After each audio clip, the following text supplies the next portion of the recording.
Let's go, guys.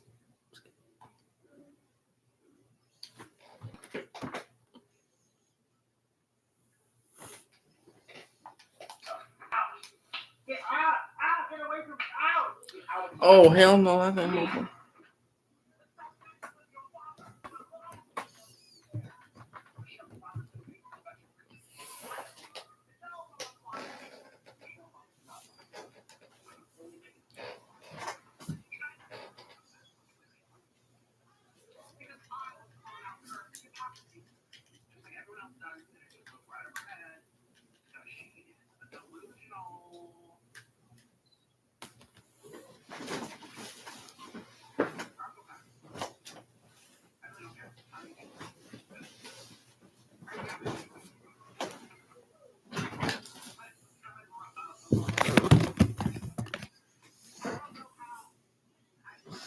All right, we're good.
Damn, hold up a minute.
All right, hold on.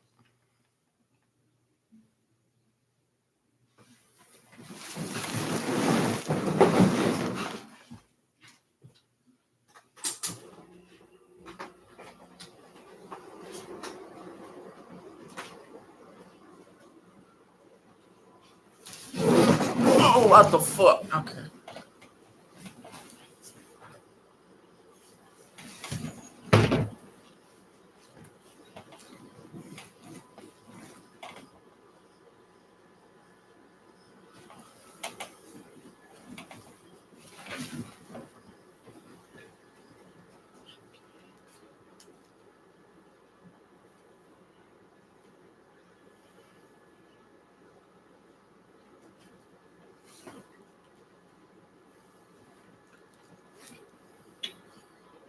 have to smash something in a minute, bro. So I'm like a fucking cooperating bitch, cooperate, fat fucking.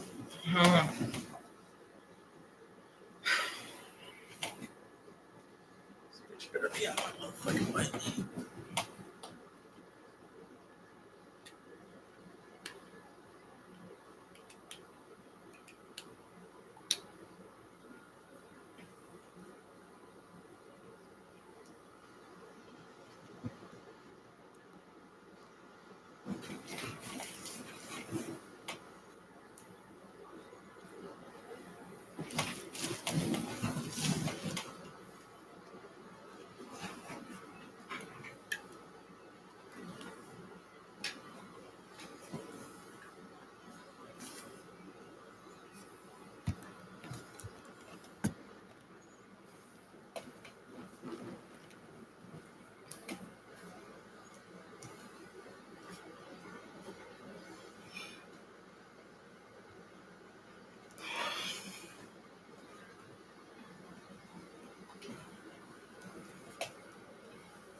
Oh, I sound like I'm on those shit.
Oh, what the fuck?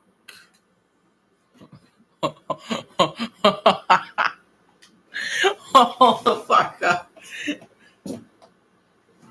Oh, I got fuck. Holy shit.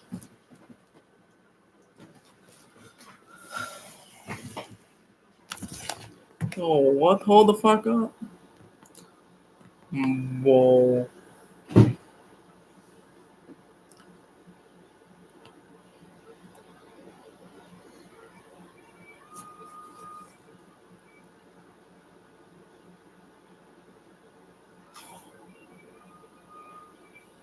Oh.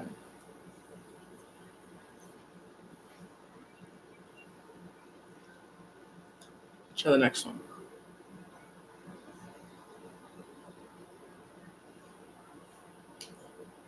Mm-mm. That's even worse, bro. What the shit? Ow. Alright. I got a story for y'all, motherfucker. I got a story. So, Friday at 3:30. I don't even want to talk about it, honestly, with you. But I have to. It was cold as fuck. And it was my first high school game. You already know the answer. We lost. Big time. Bro. If you think they're better than the Patriots, well, they we made them look better than in the 2000s Patriots. 38-6. Like Jesus, I didn't even play. They did good plays. They did better. They made us look like the washed up fucking Cowboys. Like, holy god damn. I kept thinking in my mind, like, what if they put me in the game? I would have been shitted on, bro. These motherfuckers like 6, bro, something like that for my side of beat. But they were all skinny. And we still lost. And the funny thing about it is, none of the guys tried except the captains. I can tell. And I didn't say nothing because, say something, something gonna go wrong. You know? So on the ride home from the bus against Sutton, um, it was quiet. Literally quiet. We could not talk because the captain could forgot to listen to the captain. If not, our asses are kicked. Literally. Then we got in the locker room, changed into our fresh clothes, got out of our gear, and we had a meeting. That will forever be in my mind. It those three captains. They felt like the whole team, like those players were captains, and they emotion. honestly, our whole team looked like they're about to. The way I feel, next game Saturday, I think, or Friday against Worcester Tech. This might be the chance. Because if we lose this game, I think we're fucked. Literally, for 0-2 of the season. Then we got Worcester Tech and some fucking. It's the Eagles logo on the huddle.com. I don't. I watched some of the games, bro. They fucking dominate, bro. You think Sutton's the best team against us that game? Oh, man, they look like the Eagles in Super 52, bro.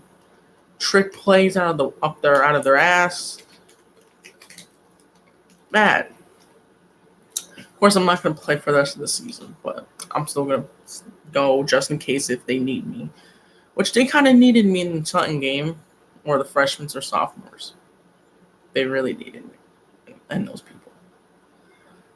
There was one number 55 looked like got injured. Number 60 got injured. Looked like 63 got injured too a little bit. Our defense flat on did good plays. Got it made it. They got 4 fourth downs, but 2 3 guys got injured. And funny thing is, when I look at 55, the blood that wasn't their blood. That was the other team's blood. I'm like, I stepped away from that motherfucker because some kid out there was bleeding. And I thought at the end of the game, I thought we're gonna go up to the players and high five them. Instead, we raised our helmets, I guess, because COVID restrictions. Like, really, they have gloves on. We'll have them do both. Then the beginning of the game, we did the national anthem. Not only we raised our helmets at like the end of the national anthem. The other team didn't. One guy was like, "Yo, what the? Yo, those N words." There was a kid that said that. No, didn't raise our helmets. I'm over here raising it with the arms up, but all that we respect America and there's something like this. Like, I want to, bro. Number 71, bro, from Sutton, bro. That kid was mine right there, bro. I'm gonna, bro. But of course, he was freshman, sophomore, something like that. I don't know. But that was the game 38 to 6. Me and Bartlett and the teammates 33. I'm not saying their names on here because I feel like they're gonna whip my ass. So I'm not gonna speak their names out there because that's the rights not to. We're gonna be ready for. I'm gonna be ready. We're definitely Monday. We're probably gonna run, which means I'm gonna take off my fucking pads. I'm taking off that shit, bro. And we're probably gonna run because the captain said so, and I'm gonna listen to the captain.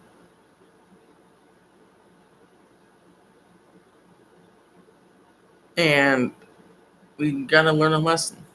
And us freshmen, sophomores, we didn't enter the game, so technically wasn't our fault. But we have to do what captain says because that's the captain. And one of the guys said in this panel that he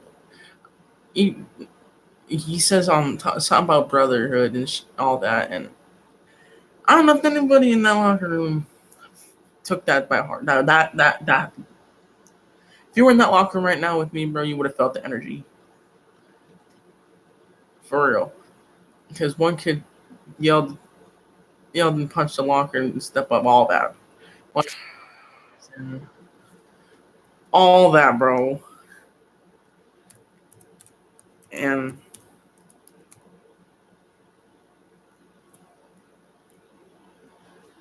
no, that made me want to play more for a high school, man. I got 3 years left, so I might play for those 2 years for varsity. So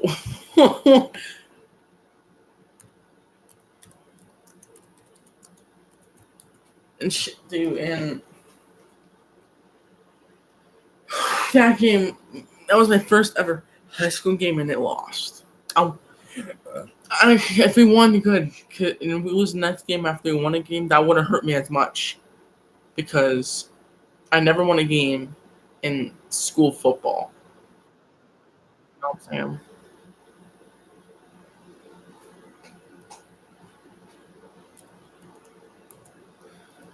And I wanted that game against Sutton a dub. And I took that game was a nightmare.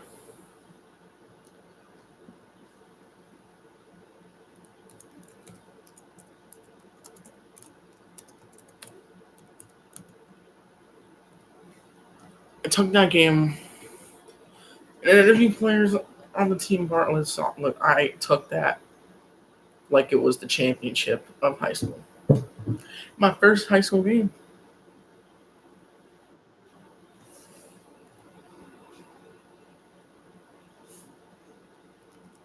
I took that by heart, and I'm gonna tell my future. My first ever high school game was a loss, and I didn't want that to happen. Now it's stuck with me to life. But there's one goal that I need. There's losing first high school game. Wow, terrible. My second goal is winning my first high school game, and the other one is winning my first high school game while playing, while in one play. So my next goal is winning a high school game. And the other one's going undefeated, but y'all know that motherfucker ain't gonna happen. I mean, it could be. It could be. You never know. So yeah, that was my first high school game. I was 38-6. We're gonna probably run with them 55. Get our green jerseys in October if we wanna watch the games live. What's going on it?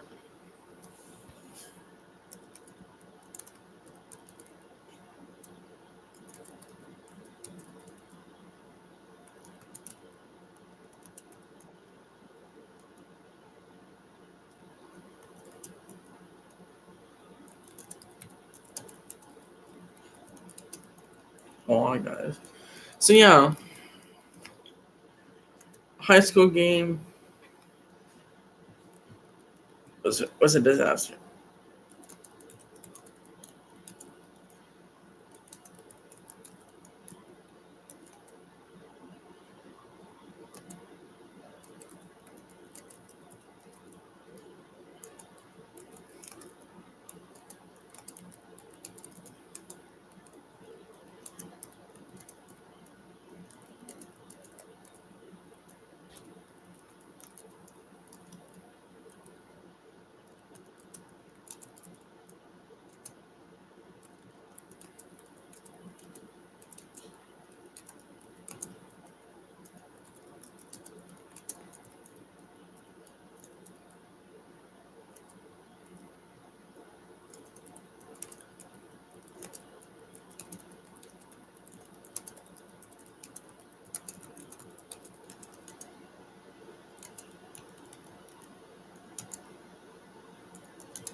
There we go. Boys and girls, cats and dogs. So guys, I think we're gonna win this next game. Um, because offense wise, I see it's not. We're gonna get killed out there. Okay.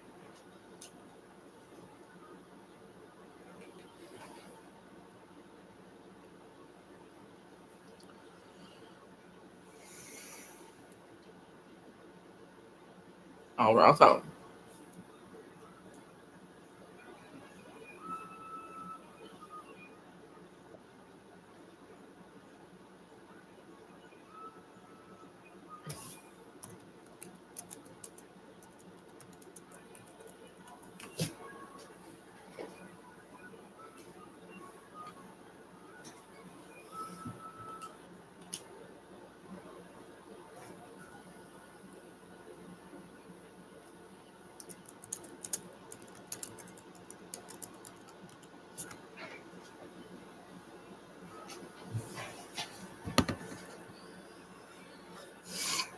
Bro, my fucking god.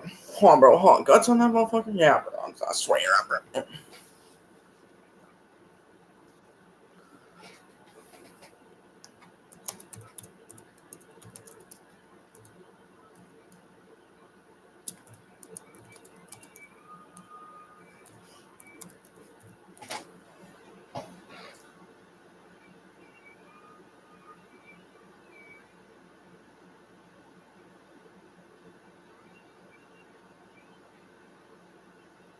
2017. I don't know. I did. We all did in June 14, 2017.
I think I made her cry. Oh,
how many fishes in your mouth? What?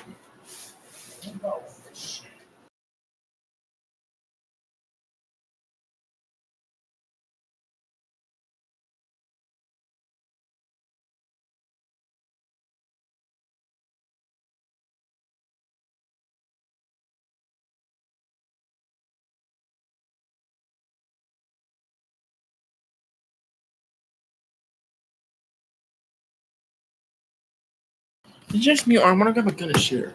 Like right fucking now. I don't give a fuck. Bang, bitch.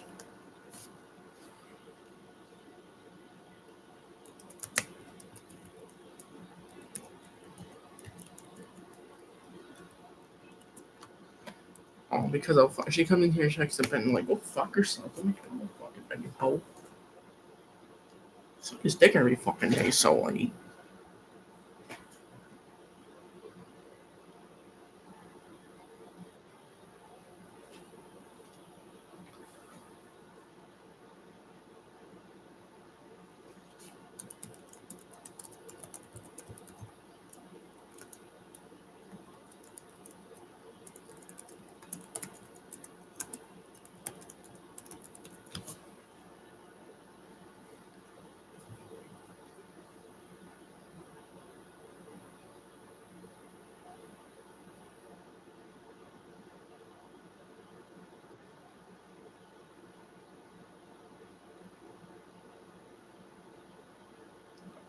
Go fuck your sister.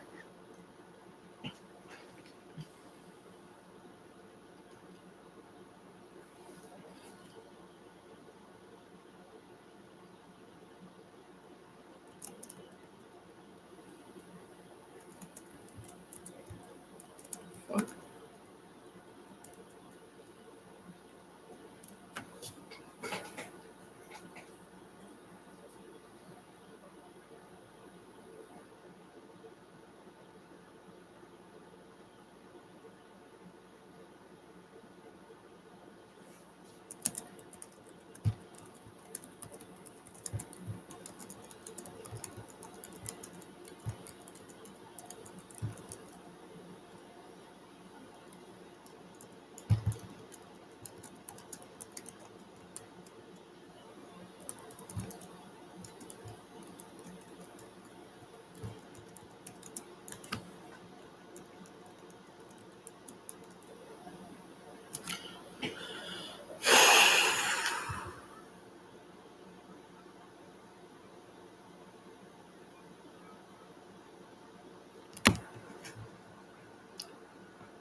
The fashion ninja.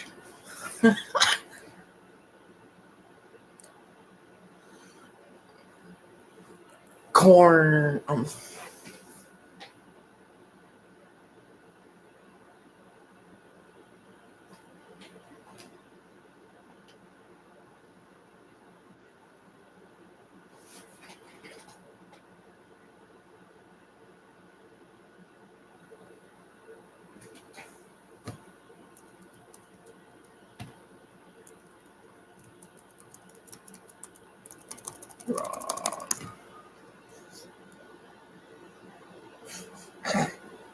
Bro, what the fuck?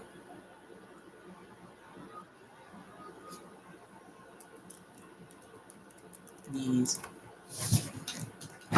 Oh, except for this guy.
Just water weight.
No. I can hear you. The wild pig is natural habitat. What the fuck? Ouch! You know, it's American, and it's natural habitat. For any place to sit, no place to drink. What kind of place is this? There's no place for me to relax.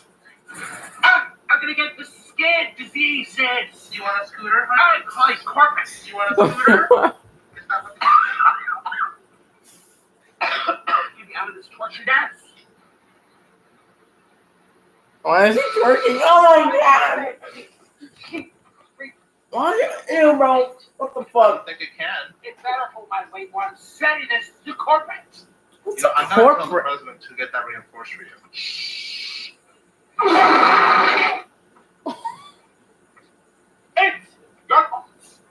Bro, it literally wobbled, bro. You okay? You need to get an ambulance? No, I'm hungry. I haven't eaten all day. Well, there's wild fruits everywhere. I'm not a bird. Do I look like a bird? I No, don't you eat look bird like a pig. food. You look like a pig. I need food. The pig I need goes. food. It's hot. I'm getting skin diseases. The pig goes. My diabetes is going down. My diabetes is going down. Can you be quiet? This is for my subscribers. I'm trying to relate about exorcising. Which literally feels like an exorcism. What the fuck? Bro, whoa. Yo. I want to see your fucking ass, bro. I don't want to see that. And he's running like a fucking. It's cicadas. I'm busy. Why you put the birds ate your Be quiet. I'm trying to do this video. Well, anyways, everyone says that my weight is spiraling out of control. Because it is. It's just water weight. If it wasn't water weight, could I do this? Well, if it's water rate, your bitch ass probably juggling like a fucking water jug. I am getting fat, and I don't know why, to be honest with you. I'm swelling from the heat, and it's just water weight. It has nothing to do with a 20-piece McNugget you just ate, huh? No, it does not.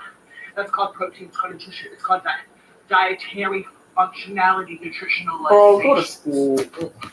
Bro, you run like a fucking dying penguin. And don't call me a Karen. I'm allowed to express my First Amendment speech of rights. What? Remind me of salads, and I don't believe in salads. You don't have your rights. If you don't believe in showering.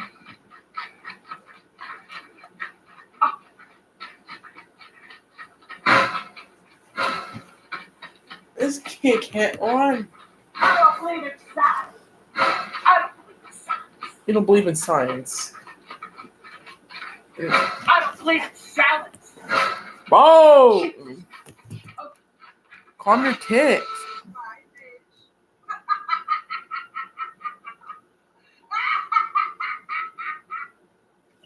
Bye, bitch.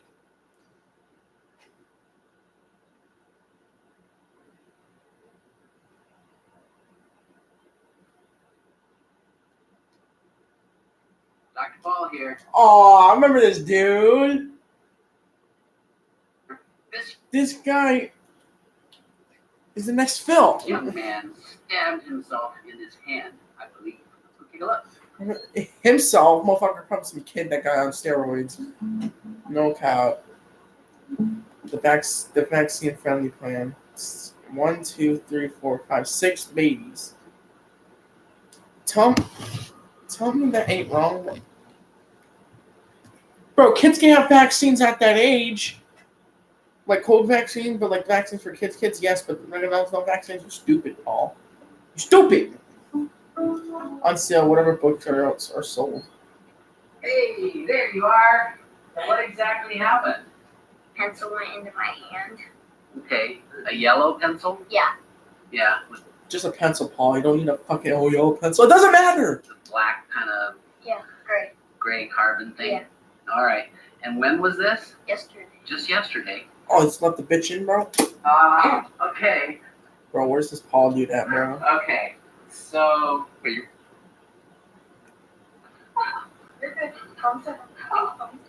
doing great. So if I numb it up slowly, it won't hurt as Is bad. this kid moaning, bro? Okay? So you can see a little bit of.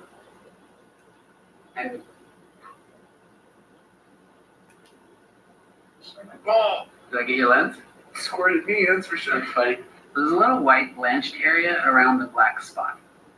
Where it's bleeding is where I had the needle in, where I was injecting. So I don't think you're going to feel any more pain. Yeah. It's like nothing left in there.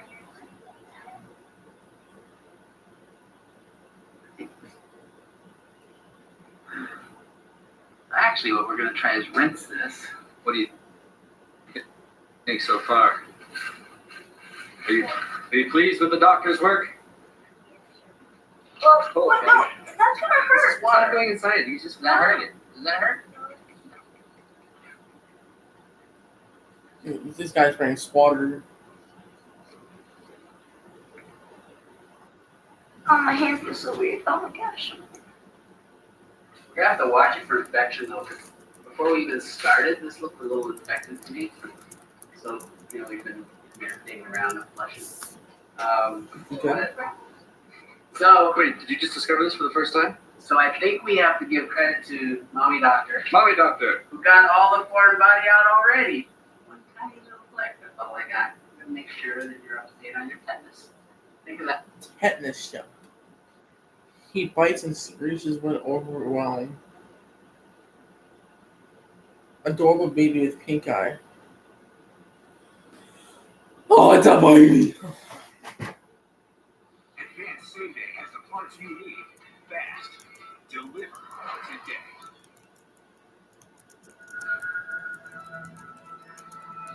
Believe it and see what's possible. Yeah. There we go. Just let's limit how much hair we take. Hey Nathan, deep Got breath. his fingers. Deep breath. Away. No, he's got something's got him. Deep breath. Really? Can you let go? Can you let go? There we go. Sorry. No worries. Hey, I got you. It's okay. Hey, folks, stuck. Oh, bro, I would think they're all. Oh, bro, no one's fucked up about that. Shoes off.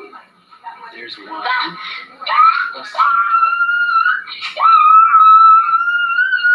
Sit on your bottom. Sit on your bottom. Sit on your bottom. Whoa, there you go. Let's get that other shoe off. Get your other Looks shoe. like he has ticks, bro. Or Tourette ticks. I think he has that. I don't think he's overwhelmed. I think he has ticks. I have them, but not that bad. Like twitches and I flipped the teacher off her today actually. I don't even know I even did it, and they said I did. So here and so, and it looks like he has Tourette's and some other shit too. There you go. Good Well, he's autistic. Yeah, he is, right? job. Not in a mean way. Just he's autism or something, right? Good job. Nice. See? Good to see you. He does have autism and tics, but at the same time, that's bad. That's so bad. That's like really bad. Decided there's pretty much no conversation, front or back. Just I will try and work Kid on like it. this, bro. Motherfucker gonna So- take him. No, I would not. If I had a kid like this, bro. Try it. Can I take off your shirt? Can I take off your shirt? Can you take off your shirt, Doc, since he's facing you? Take this off. Hands up like this. It's adorable at the same time. Now he's hugging the doctor. It's adorable. So you just be in front of him.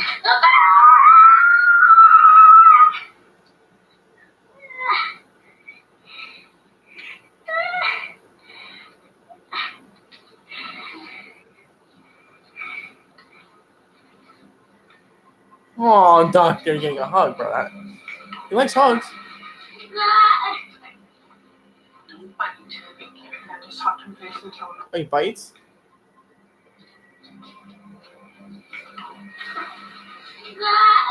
Oh, he bites. Oh, no hugs there.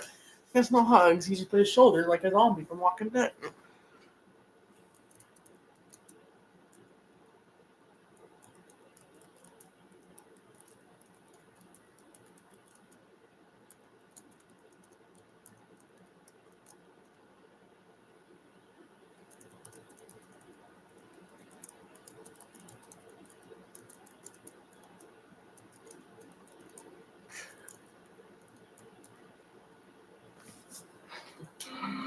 Don't bite.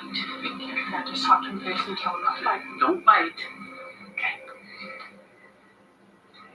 He went like, he cut out for a minute. I'm like, oh, good he doesn't launch at you and bites you multiple times.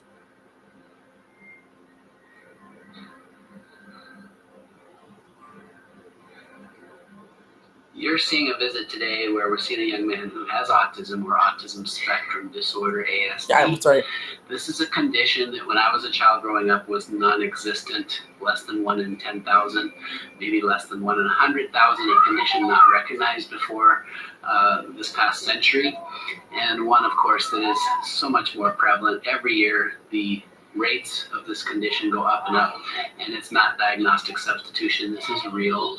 As you can see as you watch this video, the handicap that this young man has as far as his ability to communicate, his ability to self-regulate, his ability to function independently, these are all severely compromised.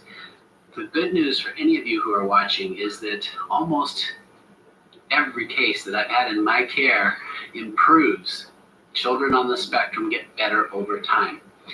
And I would say this is probably because you've got to go back to root cause. If it's a new condition in the last few decades, why? What changed in just a few decades to take a condition that can have this level of severity or worse? And I have several kids in my practice who are way worse. I mean, they not only are they nonverbal, but they're in so much pain all the time.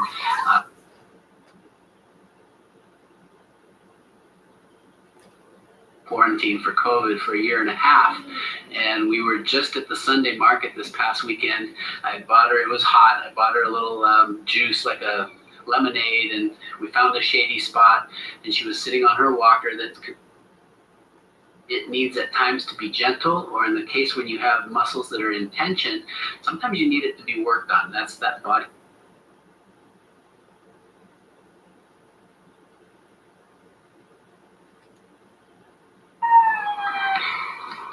Can I work on your back, Nathan?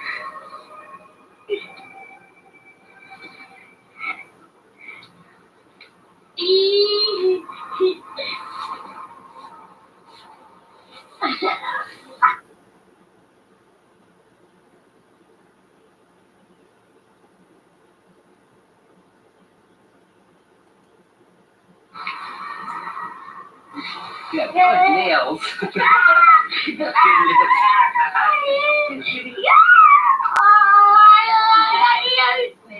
Nathan, it's okay. We're right here.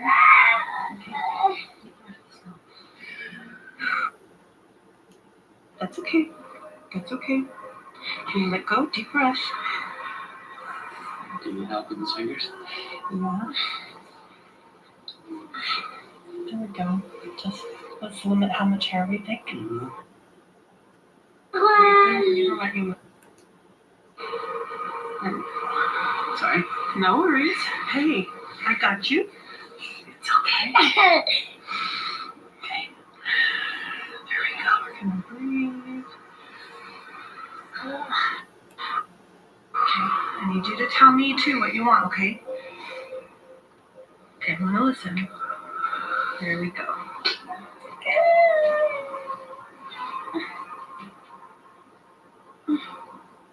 There you go. Just breathing. Breathe in your.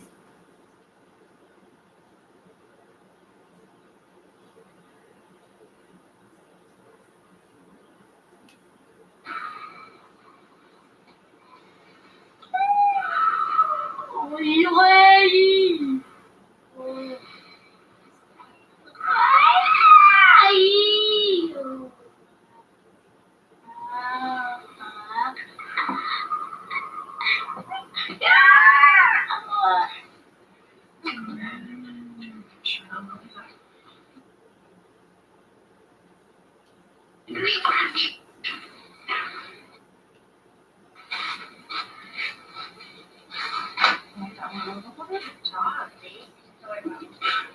Just a little minor scratch.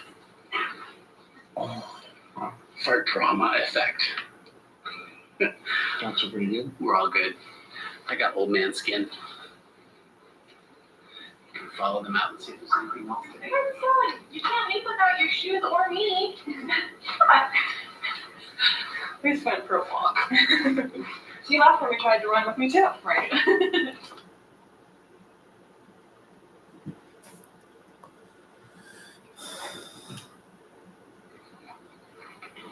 You're not coming. Hey, Thanks for letting me work on you today.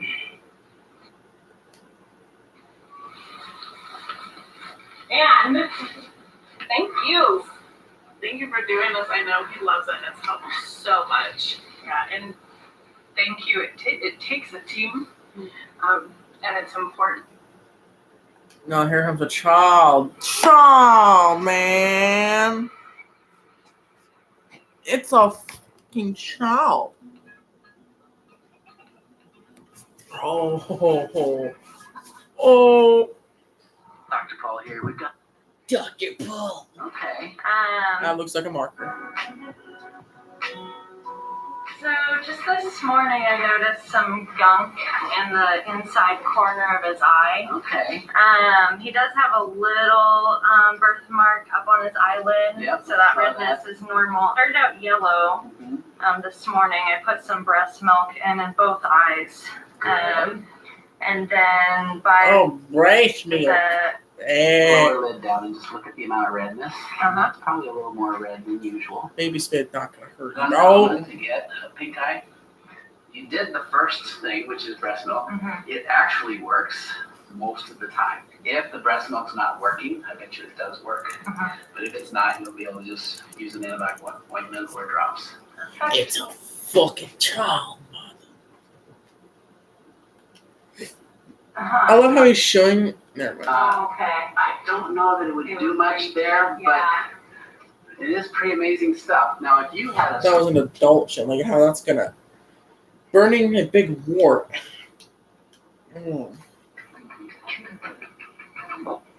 Dr. Paul here, guess what? What? We got a wart. A wart. Wow. So I haven't even seen it yet, but I know you guys love wart. This guy, no, I don't like touching. My thumb got caught in a hole, Ouch. and I just felt a pop. So we're really bruised right there. You're swollen right there. Right? You can see even there compared to there. A little wart. Looks like it's about a half a centimeter in diameter. Okay. You see smoke or steam. We want at least a millimeter of normal tissue frozen. Please check. Yeah, we're on one last time. This is a good freeze. It will. That's the more blood flow that gets around this wart, which is a viral infection, the more your body's immune system is interacting with that virus and knocking it out. And I put extra for you, so this is gonna be really cool. You get to dump this on the floor. It's gonna be fun. Just pour it on the floor. Yeah, just pour it hard. Do it. Isn't that cool? He always does it. Oh, we get to get stabbed, bro. Yo, like if you get extra skin on your feet, you just poke like a needle, like a little fake toothpick in it and pull the skin. Well, that's the best. One time. Just do that when there's nothing there. I give him Benadryl. He has Bro, why does everyone use Benadryl? So, and this is soft and this is somewhat firm. So we call that induration in medicine. And so it's Nothing much here. Cool. Sick teenager gets embarrassed by doctor. Bad.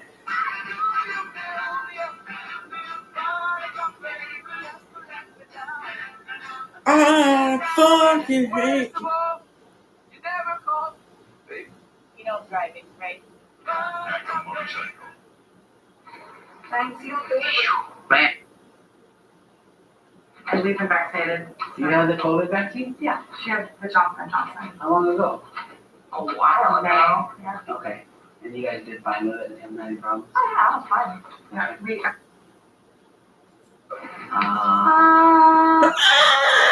Oh, great. That was the best we've ever had. So good. Have you thought about doing the voice? I mean, I was one too when I was little. Yeah. But I was more into musical theater and all that. When you were little, She looks kind of fucked up because And we've got the first nostril imaging we've done. Fit for me. I switched. it's embarrassed by dogs. His condition is fatal. Many of you have seen before videos we've done of Emmett. He's a little fellow who has Krabbe's disease. Krabbe's disease. This is a chronic, debilitating, fatal disease if not treated and caught very early. This doesn't need to happen. So I'm Emmett's pediatrician and have been since he was born. Watch this video all the way through because even though we're aware of this, in Oregon and in many states in the country, they are not doing newborn screening for Krabbe's. And if you don't screen, you miss the window of opportunity to treat and avoid the very painful, slow, ultimate death at a very young age. Gratitude, thanks to Emmett for his mission on life to bring you this information. Check out the links in the description for how you can get involved. And at the very least, like and share this video. I would go find him. At 18 months old, he lost. Krabbe. He is untreated because Oregon does not screen for Krabbe, and we would like to share his story with you. Emmett was born healthy. At 18 months old, he lost the ability to walk. 100 plus doctor visits later, he received a diagnosis called Krabbe, a fatal condition in which the nervous system disappears. During the diagnostic odyssey, Emmett lost the ability to talk, eat, crawl, and sit up on his own. He was in uncontrolled pain. He then lost his eyesight, some of his hearing, and now has half a dozen seizures a day.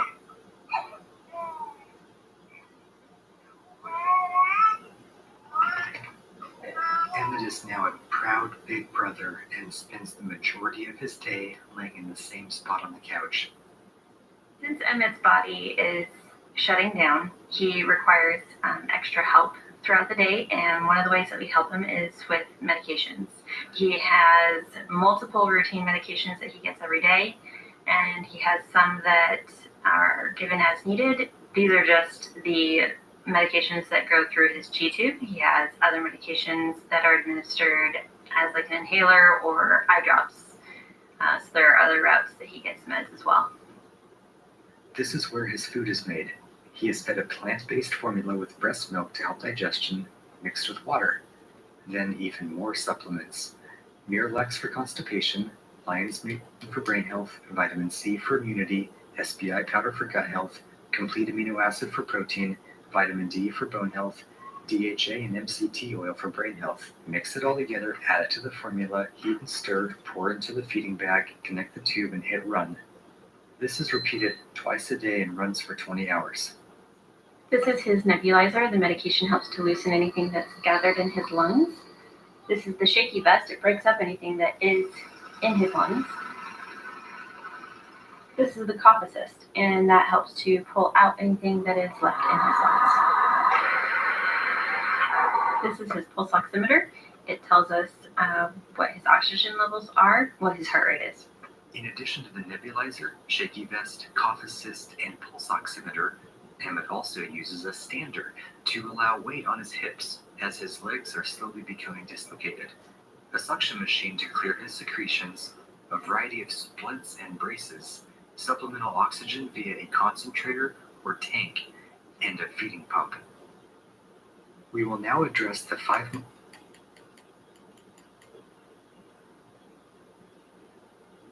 most common misconceptions, which That's a rate of 1 in 50 million. Krabbe is so common that just a short drive down the road from Emmett is a baby girl named Lucy who is just diagnosed with Krabbe. We're the Johnsons, and we live in Beaverton. And our daughter Lucy is our only child. She's 6 months old. Oh, that's not good. Bro, what the? They hear that their child is dying. That's why we support expanded newborn screening. She looks lifeless, bro.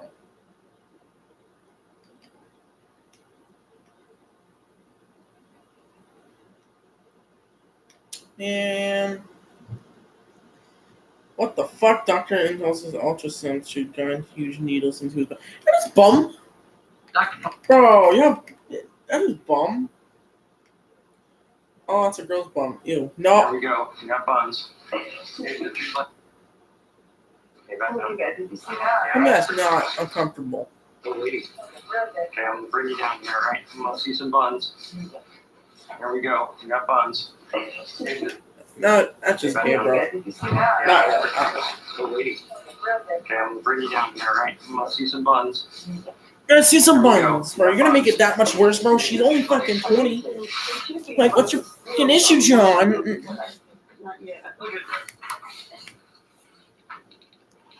Oh, she's older than that.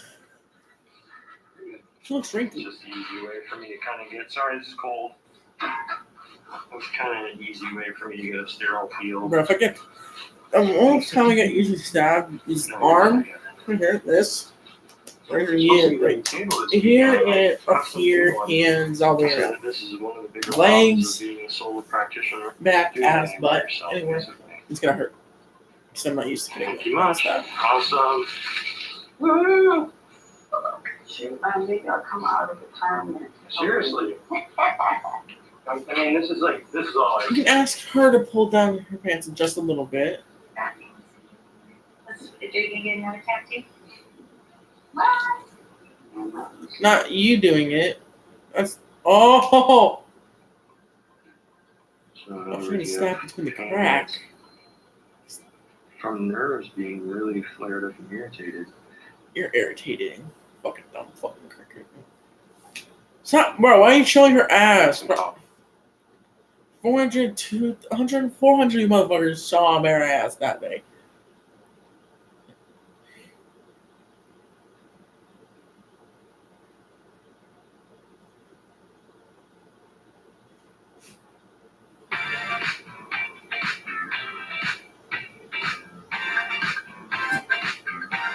Like shit.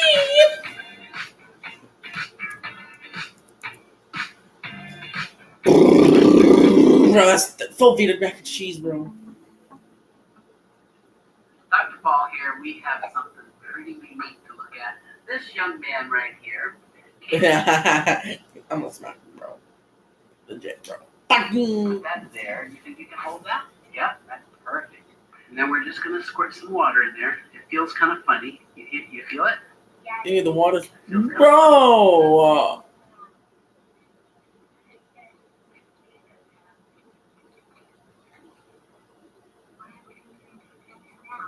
You look and see where it's at. Does that feel funny?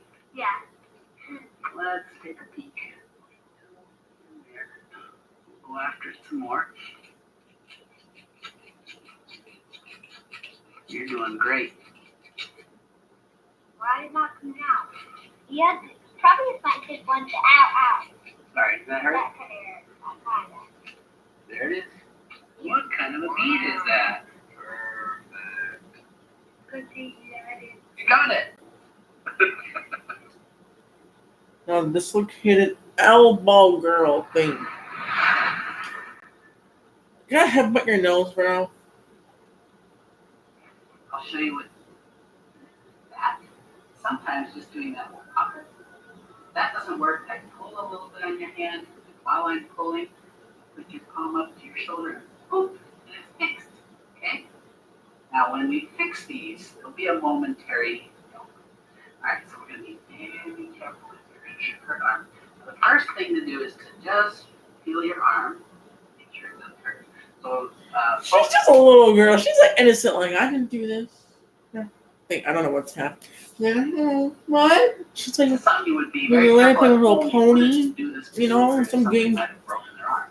We fuck Very with the important ponies, that they have bro. an actual full injury that dislocates We fuck with the elbow. ponies. And so For to real. make sure there's not a broken bone, we're gonna push on all the fingers, push on the hand, and you're watching facial expression while you do this. This is a common place for a fracture for a child. They fall on an outstretched hand and they break their bone right there. So you squeeze pretty hard and see, it doesn't bother her a bit. We're squeezing all up and down, not a problem. We can It's deep in the arm. That's the problem, doctor. The arm like that, no problem. Remember, we're Little gonna face. use She switched instantly when he Put moved the elbow, arm, bro. feel it pop back into place. Then you turn it, and it just popped. I just felt it when I turned it. It felt fixed. So you just made her move Support the elbow so down. you can feel it pop back into place. And then you turn it, and it just popped. Something like that, no problem.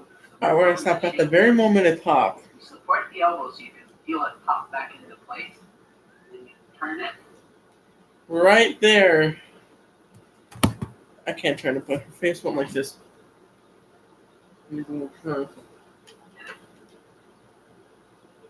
just popped. I just that problem. Remember, we're gonna shake hands. Being dog, bro. Support the elbows so you can feel it pop back into place. Then you turn it, and it just popped. I just felt it when I turned it. It's all fixed. It's all fixed. You did it. You won't be able to believe it, but you can hold this now. It works, right? You can move it now. Now she's moving it. So I actually felt it with my left hand when I did the twist. It's all fixed. Bro, you're probably better with Bali, bro. Not gonna lie with you. Ew. Whoa. Yeah. Oh, crap.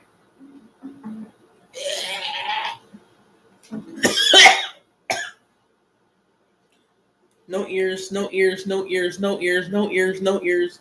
Nope. Burning a hole through a toenail. Oh, toenail. Dr. Paul here. We've got a toenail. I think you're gonna find this interesting. A little bit red. Blood around the toenail. Jesus Christ. I think I have that. It's just not dark. Into the middle of the nail where it's full and black underneath. That's blood under there. And you Yeah, because she decided to fucking do shit. you need to have real control so that when it pops, you're not gonna carry on through. Yeah, that would have been bad. Isn't that cool? All right, so we're just gonna do it, and you'll be all set. Yeah, this is so easy. Did that hurt? No, take a picture of her. You just did it, and it didn't even hurt. So now you can look here and the blood. Uh-oh, I dropped my... We had that red Come hot on. thing, and we put a little hole through there to release some blood. I'm just going to let's see here. My fucking toe. Alright, well, piece of shit. Staying up all night. So, that hurt? Is that hurting? That would be a yes. Okay. It hurts? Numb that bitch. So I'm just putting a tiny bit of pressure on the side here. Doctor, where are your gloves? Take a picture of me. Where are your gloves? Well, you'll see I'm not touching the blood, but I will probably get some gloves because I want to just want to feel a little more pressure there.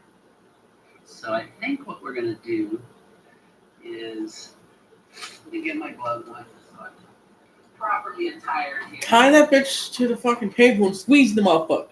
So far, Should I pass out for pain? Oh, yeah, see the box was going away. that hurt a lot. A little more pressure out. That was better. You get this beat. Little amount of pressure caused pain. Are you feeling better? Can you stand up for a minute? Wart. Umbilical cord and something problem. Massive dead wart removal. Yeah, that's a lot of warts. Umbilical cord problems. Head staple remove gone wrong. Oh, better be some mud in that mouth.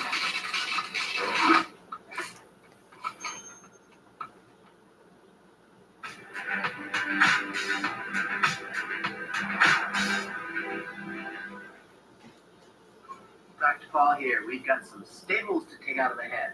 Let's go take a look. We fuck with the ponies. Do they have names? Paw This guy looks like a firefighter. This guy looks Patrol. Let's get. You really did a nice job. Beautiful stitches. 1, 2, 3, 4. Motherfucker like teacher. Great. And a motherfucking hidden.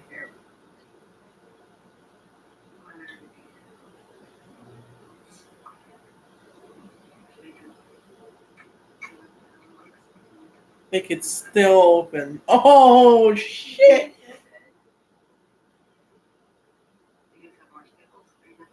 No, I'm not.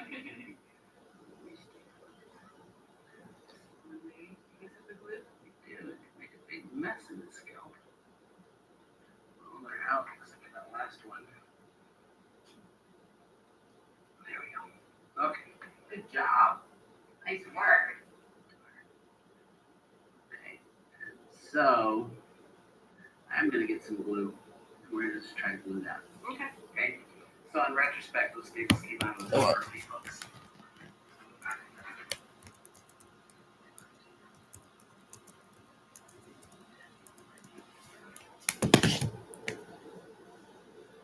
Takes a little while for the glue to dry. It doesn't smell. You can smell it? Mm-hmm. I don't have a very good smeller. No problem. I don't know what it smells like though. I thought it was healed so well we were going to be fine taking those staples out, but it's only been 6 days. Usually we go about 7 to 10. They only did 5. Really? 5. Oh, staples you mean? Yes. I'm talking about days before you take them out. Oh. And the scalp we wait 7 to 10 days. They said 5 days. Is that what they told you? It's healing nicely and it'll be fine. Scalps are very vascular with fine. Yeah, it's going to be fine. Folks, there.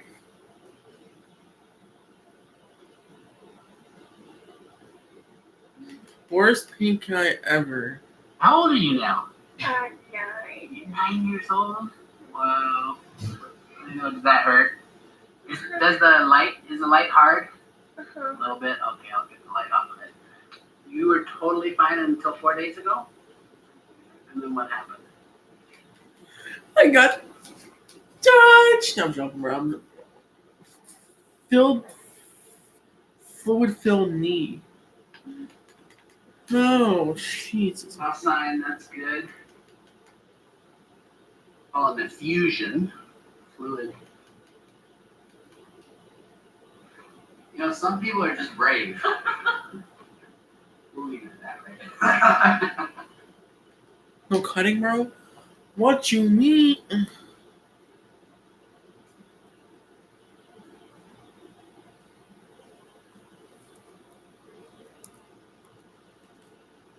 Pink eye. Baby won't stop crying and it's been a month. You know, if we take that rubber I think he's just scared of you motherfuckers. Well, I want Oh! Wait. Wait. How about a Clarkfish? Dad, you need to think bigger. Recycle your specially marked Crunchy Bar wrappers in store now. Oh, it's a little.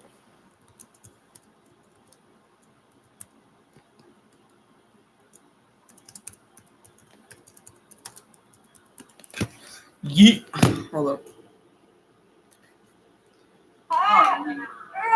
Oh, what the fuck? So if you got it, maybe for whatever reason, maybe it's that reflex they want their head back a little bit. Just kind of, my arm is loose.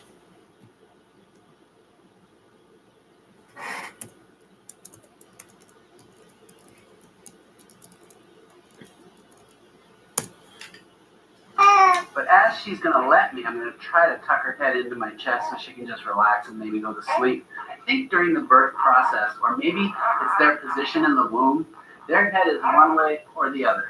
So if you're naturally like this, looking over, she's looking over, her left shoulder seems to be pretty comfortable. You can see she's sort of settling into me a little bit here, looking over her left shoulder. If I try to switch her the other way, I think I'm going to get resistance. Let's see, can you do that side? It seems to be a little harder. Yep, she's fighting it. I will go back to this other way and see if you settle better that way. Let's see, it's okay. Oh.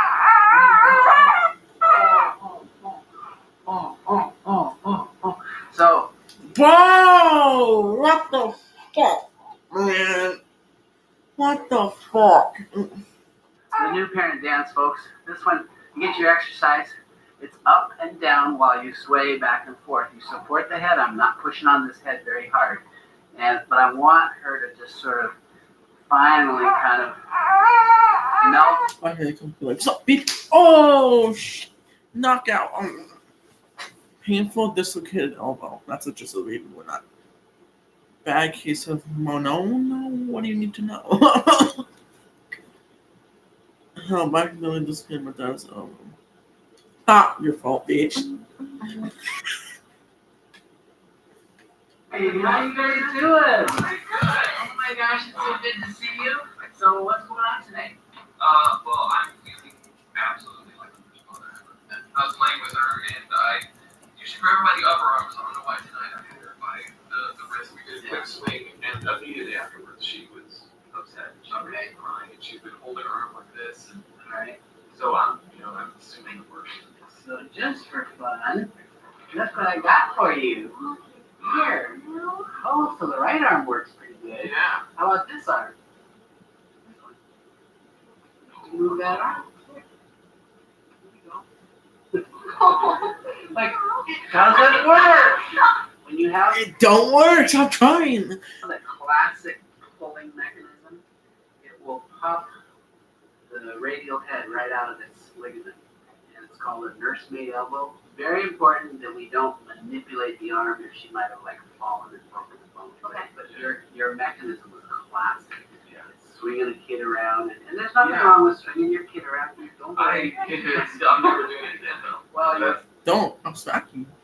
extend it. Touch your fat ass head. Put this here, and one of those motions is Watch, probably do it again. going to turn the palm up there. Oh, I heard it. Go. She didn't even yell. But it's so funny, and he gave us permission to film. Yeah. And usually we expect it pops Worst this is hell, whole yelp, and she's like, Yeah, whatever. "Oh my God, got you a sticker. Here you go. Oh, there you go. Here's one with that hand. And here's another one with this hand. There you go. There you go. There you go. There you go. Okay, I think it's working. Yo, brush your fucking teeth, bro. You look like fucking Terminator with your ugly ass. Wait, giant or that's not giant. A crazy day in the life. My newborn has rest. Oh, that's not good. Oh my god. Bro, it's already growing, bro. Okay, it's a girl or boy. If it's a boy, not good. It's a girl, I understand, but she's too young. Fancy mint. Icebreaker school. Fancy. We're gonna Not fancy, bro. One of the big concerns today was this finding for him. It's not a big concern. Oh, it's a him. It was a question. This finding that he's actually got these little lumps, you can see here, breasts, that are about 2 centimeters in diameter. And of course, he's a boy. I'm not going to prove it to you because then we won't get this video approved on YouTube. But trust me, he's a boy, and he has these little breast buds. Okay? It's all He has fluid, bro. So, all that makes for boy and girl. Draining my wife's endless back. This here is my wife. She is like the gift that keeps on giving to this channel. It's just big thumbs up, you guys, for my beautiful wife, who's amazing. Always willing to take one for the team. That's your wife. What is it? I'm known as a wax lady. Wax lady. I'm known as a bloody nail lady. Bloody nail lady. And now back abscess. So it's from about there to there, folks. That's about almost 2 inches. And smart. And cute. And brave. Fit. Did that hurt? No, it didn't. Didn't even feel it. So you see, folks, that worked. We're going to draw up. I get some pus.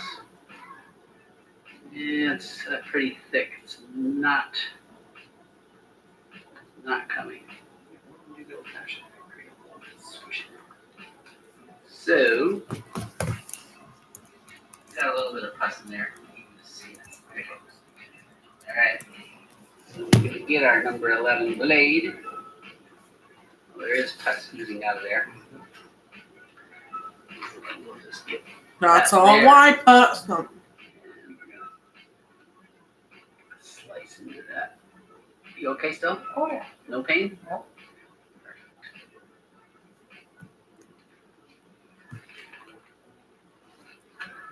Oh, there you see pus. A flowing river of pus. Yuck. Yuck. More. You know how abscesses sometimes they come to a head? Oh, We should have done that overnight, maybe. Alright. Well.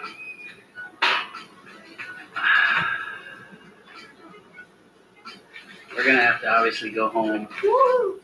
Soak this baby. More pus.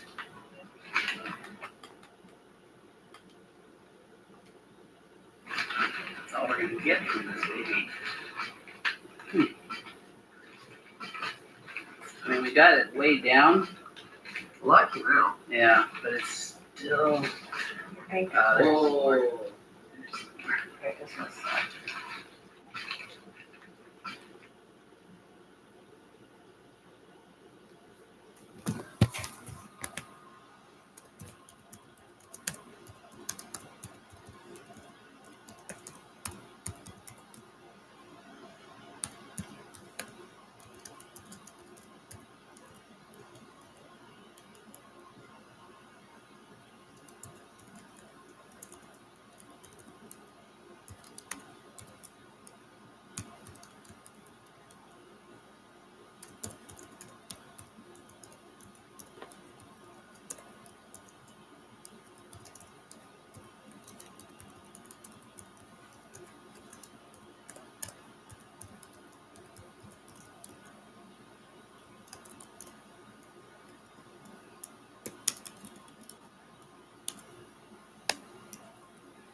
Took a chunk in there.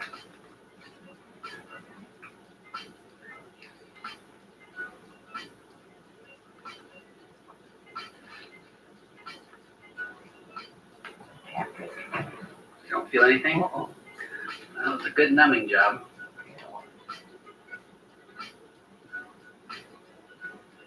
Certainly into the abscess. There's some more. There's more.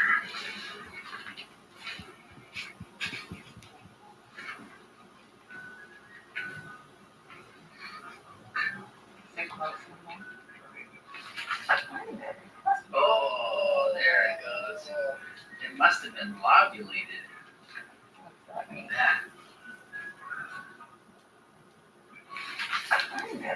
Oh, there it goes. It must have been lobulated. That's nasty. There's more.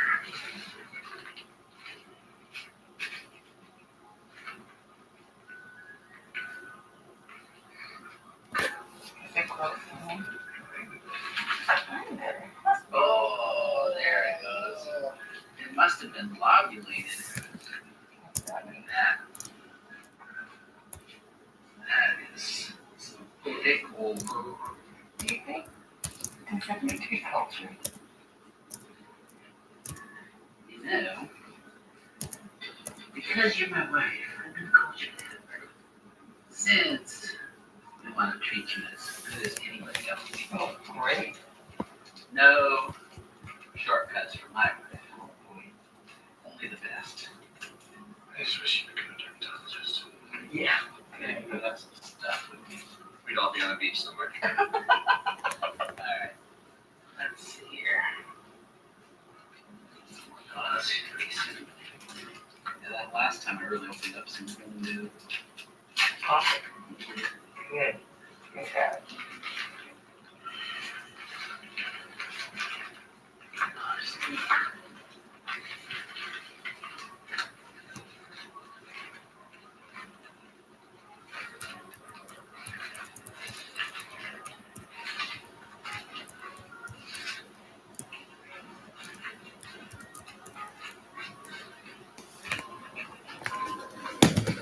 Oh! I think it popped me. Try a little bit of a. Just a little bit of an irrigation in here. that's the way I wanted it. Flushing, that's better. There. Now it's just water. Okay, good. So we're gonna do a good squeeze. Just gotta get some gauze. That's right here. There's a little bit of tissue floating there. We are done torturing. It's a little muparison, and we're just gonna cover it. Good job. Well, there you have it, folks. That was a gnarly abscess.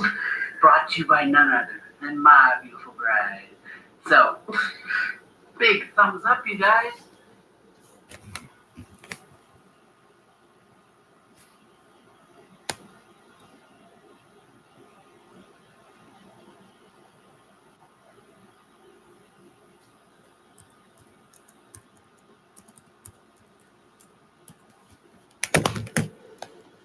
Oh, we've been in Hawaii. Yeah, that was good. Thanks for watching. I'm Dr. Paul. Thanks for watching. I just fucked the shit up of myself. Ew, what the fuck?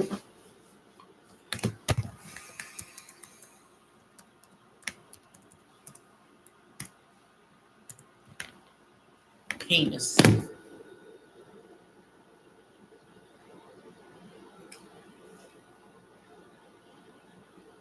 I mean, poop will make the poop.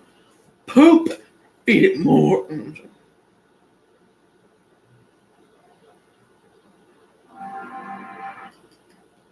See what well moving this nail was that you can't guarantee the nail's going to grow back. Welling, where the lidocaine's going in.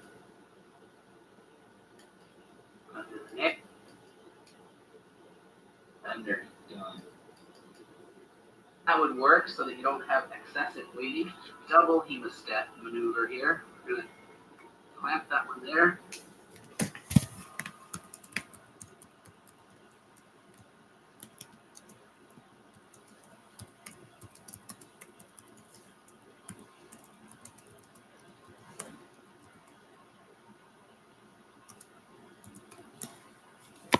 Texting my girl, so that's when the camera keeps going like, oh, what a better move scene, anyways.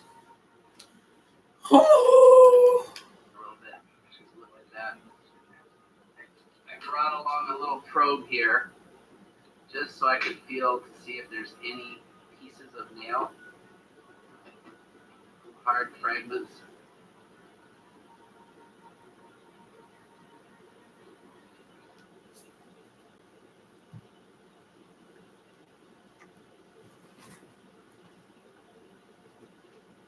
Got a nice little cut there on your chin, and it is. The solution is 1%. That's 10 milligrams per cc of lidocaine. You do not want to use more than 3 milligrams per kilogram if you're ever trying to figure out how much can I use. So this is how you numb up a wound. Because it's got lidocaine, it blanches the edges. Everything here is going to stay sterile. And we'll have our suture material. Needle holder.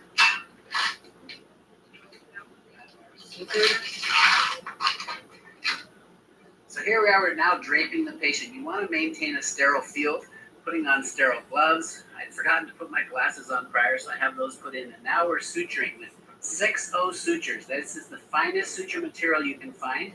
That make it heal, bro. I want you to stitch enter through the wound, you pull through carefully, and then you want to find a way not to lose your needle once you've gone through the second side of this wound. The first suture is always placed right in the middle of the wound. You want it to find whatever you use. She certainly didn't relax as we were going through this entire video. Now, she had been in the emergency room previously for a suture job, and this was part of the reason she was so traumatized in the sense of just protesting throughout the suture. Just, you know.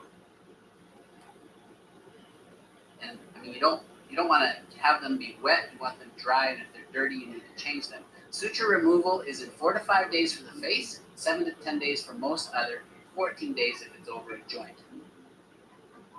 So anyway, thanks for watching. This was one of the harder suture jobs I've had, not because of any technical aspects, except the fact that her chin was moving almost continuously through this entire suture procedure.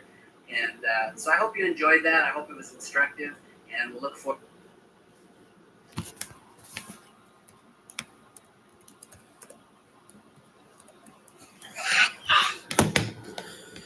Oh, James Winston is a fun guy.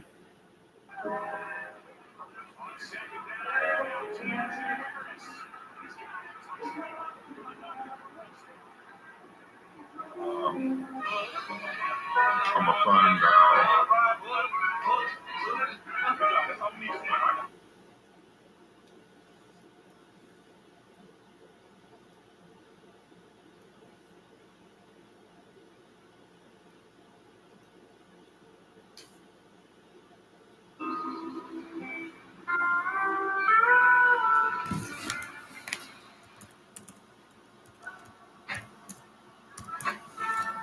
To be honest, I'm kind of cold and tired.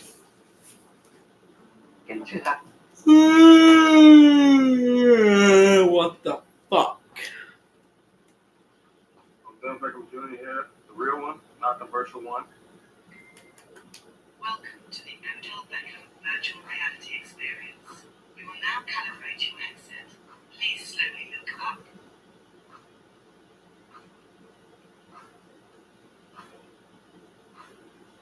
Now look to your left. Now look to your right. Do you see a receiver? Wave hello to virtual Odell. Odell will now go out of reports. Use your power glove to throw in them.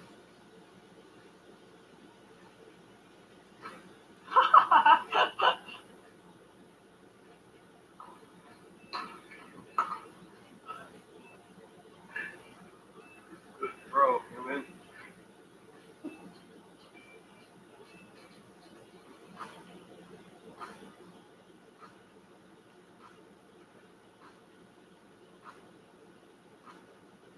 I like it.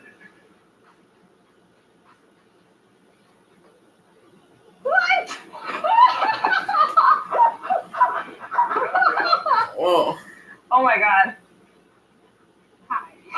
she's like, I knew it. Hi. What I'll do is like, fucking poke her, you. You won't believe what we found in her ear. It's a child. Orlin is gone. Orlin, hey, I'm sending this to the police. Spicy mango. My car. Yeah, let's talk about what Orlin did. This was left on the front door. I left you because this is not who I fell in love with.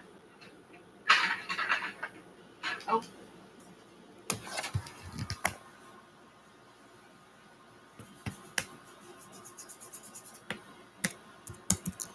Alright, okay, boys, I'm going to lay down, bro. My fucking feet, you can see them. Oh, oh.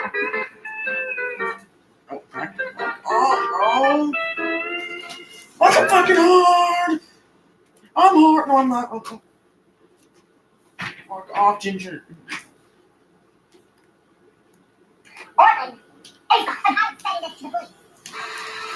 I'm sending you to the police, you fat fuck. So the burger angle. Orlin, hey, and I have to go crazy. We're about to go get into my car. Now, let's talk about what Orlin did. Cause all keeps dropping. You're gonna be a fucking bitch. Sorry. I left you because this is not who I fell in love with. Oh, wait. Oh, that's his. You can find me where you first soiled on me. I feel like nothing. Is this like Blue's Clues? I feel like I got the this. You can find me where you first soiled me. Oh my god. Sonic Dragon Room.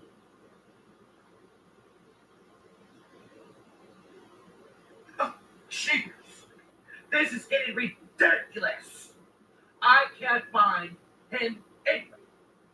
And I just showed up. This is the third Sonic I pulled up to. Don't look at me. Sheep. They call me sheep. This is the third Sonic I've come to. I'm searching. Remember the clue we got yesterday? Do you remember that clue we got? I'll remind you.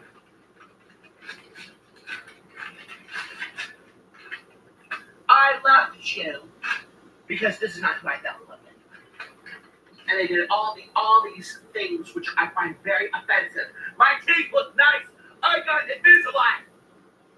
Invisalign. Invisalign? Are you high? That tree.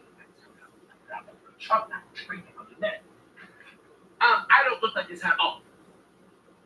At all. When you've got an edge, you color outside the lines.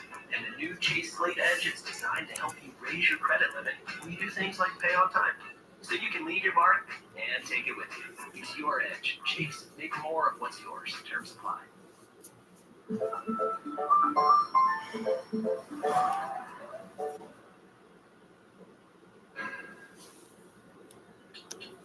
I need to go see what that is. Take it out of my box. There's not enough space.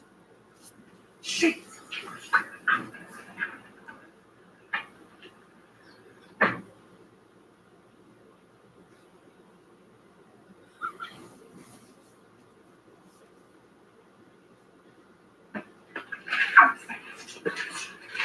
I'm saying this is the police. I'm saying this is the police. It's a clue. It's a clue from Orland. Who's that?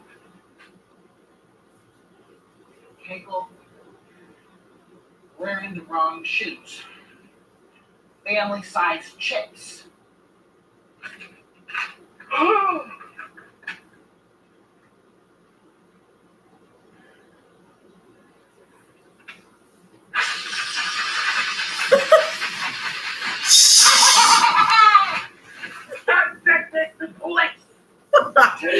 Oh, what the fuck? I smell that. I wear the top board. Jesus. He's like called corporate. He's at the Papa John's parking lot. Sent this as evidence. He has the time to do these doodles. Excuse me. And this is, I do not look like this at all. Do I look like this? Yes or no? And so kind of social. And all he's doing is leaving clues. And I don't know where he's even getting the paper from. I don't even know where he's staying.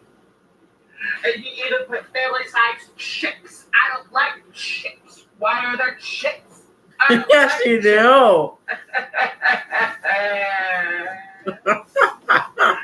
don't even like chips. Yes, you fucking do. Yes, you do. You eat avocado chips and dip and all that bullshit. And it says that you can find me where you last cheated. You dumb motherfucker. Because he knew about it. I don't like this whole cheating narrative against me. I'm not manipulating.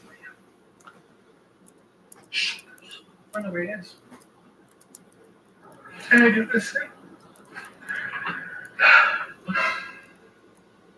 That's oh.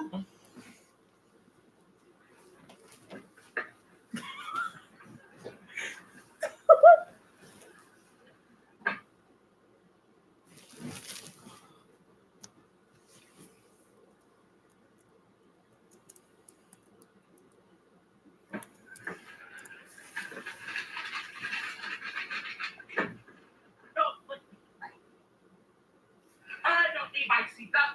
I'm too fat for my seatbelt.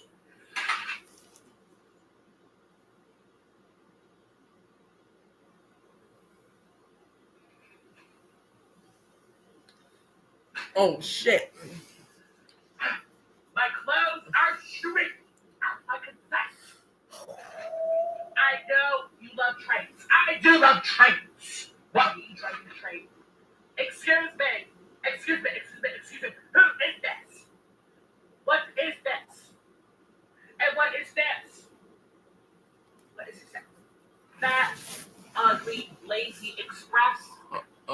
Why am I driving the train like that? Why? Why am I? There's a cliff by me where I caught crabs. The crabs by me where I caught the crabs. Those crabs. It's far away. You better be giving me gas money. What the fuck? I'm sending all of these things to the police. I'm sending these to the police. I'm sending these to the police.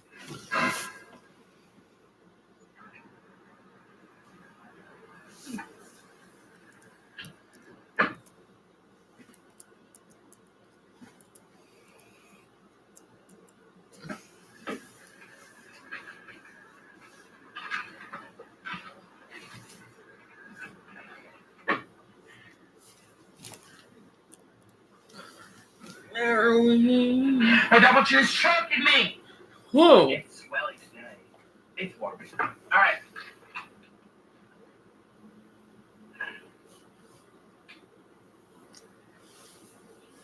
Whoa, bro. I love cheese. Oops, chocolate. No I neck, love neck. cheese. Jerky's not a neck. And he cries, bro. His Don't cry do is that, man. always Come on. funny. My hair did. Or gets When your nickname is Job of the Guts. right there, bro. My hair don't do that bad. Come on. Because my hair did. It does. When your nickname is Job of the Guts. Oh, sometimes I forget do some weird moaning. Oh. I'm at the restaurant where we ate on our wedding day. Saturday's heartbreak. That's checking Mickey That's the next most of the clip. time. I'm at the restaurant where we ate on our No, wedding you don't feel day. shit. Okay, you know what I mean. Stupid thing.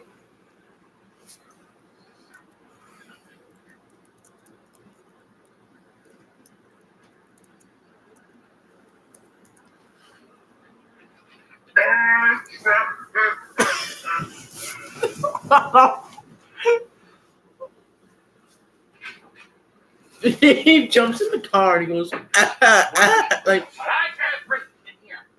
I guess I got corporate. Don't mess with me today. Oh, look at dramatical bitch. I'm seeing stars. He's seeing. What? Is he checking out the seatbelt?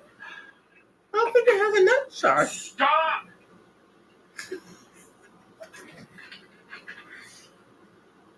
Oh, you do look like a big fuck. Excuse me. Excuse me. I don't look like. Is that me pushing myself? E.T. phone home. Oh my God, that's a mood. Oh my God, this is from E.T. It's you. I'm not that fat, Orland. The life is gonna end. Find me where the best can dig you. And I hope. And I okay then. Stick about the and I hope, bro. I'm gonna hit all the little teenagers. They go and bitch ass chubby mo. And I hope they motherfucker ain't no kind of hoop.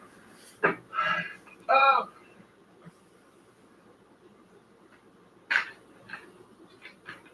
Apparently that's me as Ursula. Looks like that's Orlando's Little Mermaid. I hereby grant this man-child my voice for all eternity. Sincerely, Orland the caretaker.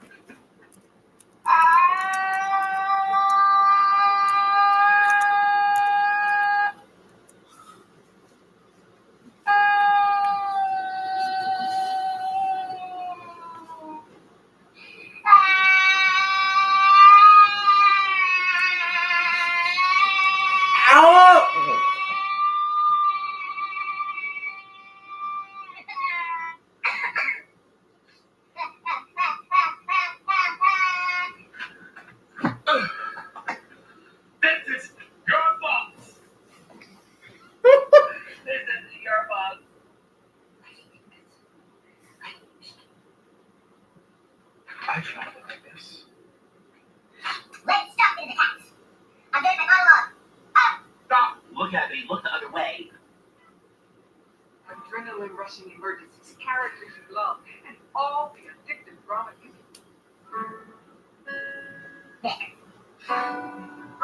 You're watching this feature in There's a man video that is a woman who literally has so much blushing. The whole audience, and you're also filming this video too. Or let's just let you another clip.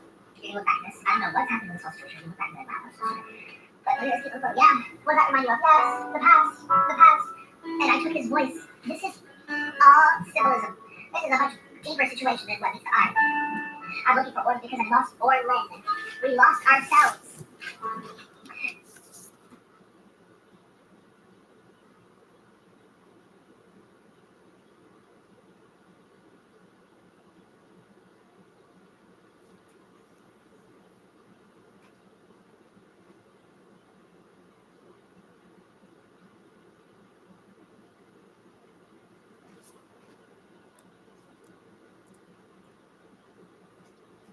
Called corporate. And Nick, you're gonna be watching this in the future. I just want to know that I love you.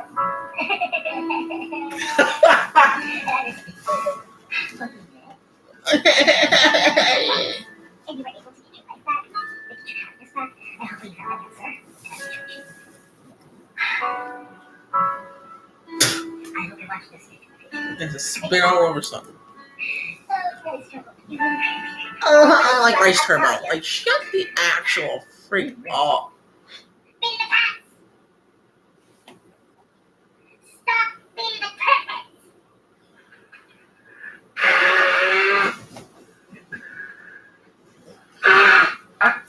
My chair's crying for mercy. I thought, there we go, now it's tears. Actually, really sad. It's actually really sad. It's really sad to know that you're Ursula. You're the bad bitch. It's really sad.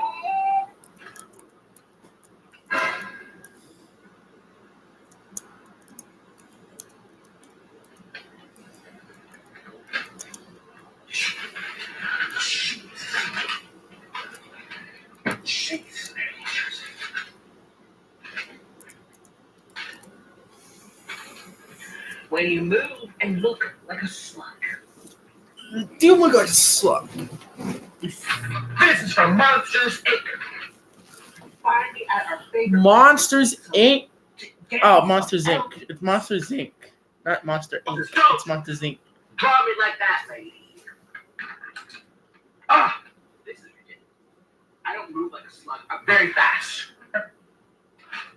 Cheesecake Factory. Well, why is it where it's expensive though? Cheesecake like Orlick.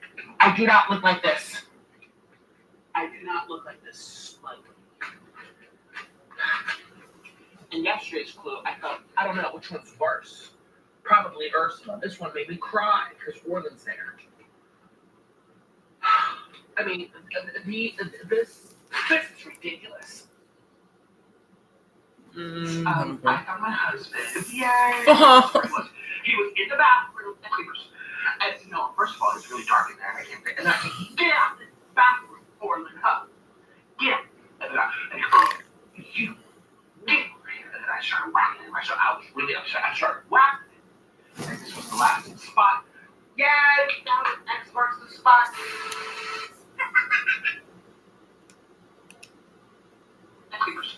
And you know, first of all, it's really dark in there, and I can't think. And I said, get out of the bathroom, Orlin. Get out. And then you get over here. And then I started whacking him. I was really upset. I started whacking him. And this was the last spot. Yay! Now X marks the spot.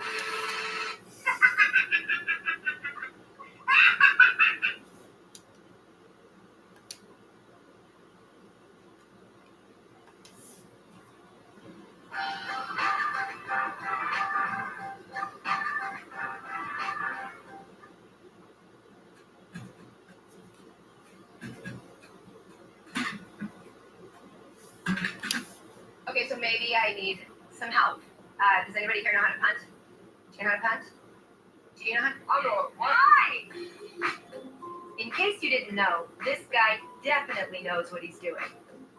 He's Marquette King, and he's got the personality to match his proficiency.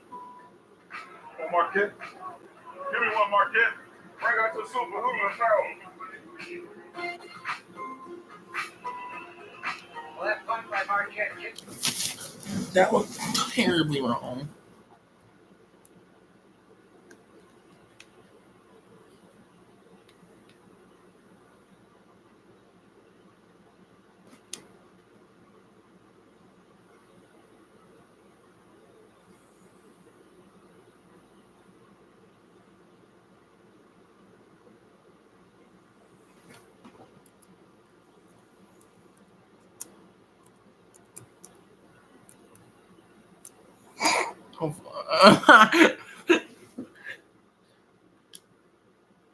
actually 70 yards.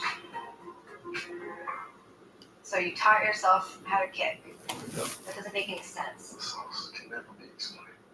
That's not good interview material. You need to explain the sauce just a little bit. Like, you have to tell me the secret ingredient of the sauce, but I need to know, like, how you do that. No, I just enjoy watching the ball go up in the air real high, so I just keep trying to hit it as high as I could. I didn't play football until my sophomore year of high school. I started out as a receiver, but I was actually pretty good at kicking was something I was better at. I attended the punt when they had like this little trial, so I was just kicking these real far knuckleballs. And like, dang, you can punt. And one of my coaches was like, if you work on it, you can actually be good at it. Come on, Kill, give me a couple balls. King developed his raw talent at Cole's Elite Kicking Camps, a training destination for specialists. He signed as an undrafted free agent with Oakland in 2012, and the following year, he became the Raiders' punter. The drop is the most important part of punting, period. If you don't have a drop on point, then you just won't have a good kick. That's a good punt right there. That's it. I'm done. Thank you so much. Have a good day. There's more? There's more. I heard there's a part with the foot. He's pretty good at the part with the foot. King plays for a franchise that boasts of punting royalty. Ray Guy, the only punter ever to be enshrined in the Pro Football Hall of Fame, played for the Raiders. Yet King set the team's single-season records for punting yards and most punts inside the 20-yard line. I just want to hit the ball with consistent, not just hitting. Because when you usually try to hit the big ball, and that's when you mess up. All right, take a seat. Okay, here we go. It hit my knee. Is that illegal?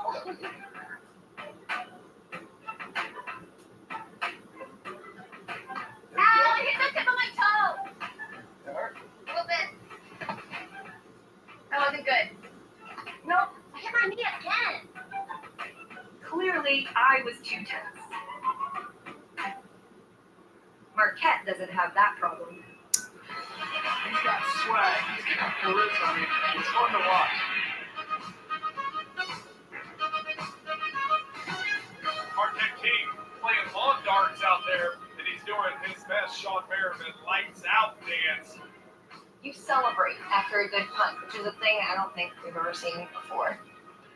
I love the energy he brings. I just don't want it to cross the line. I tell him all the time, be yourself, have fun, express yourself. It's entertainment, it's fun. Marquette King, Ray Lewis, dance at midfield. It's something I've always done. I was doing it when I first got picked up by the Raiders. If you go back and watch the preseason Dallas game we played 2012, I was celebrating there.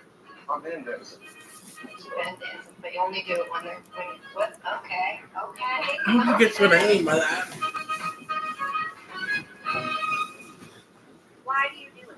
Well, we're not. Because you're a hunter. Bing, ding, dong. I ain't doing nothing down here, bro. I'm just my hands over here, just going off legacy stars. Legacy stars. Yes, you are. Okay. I hit one from off clocked in.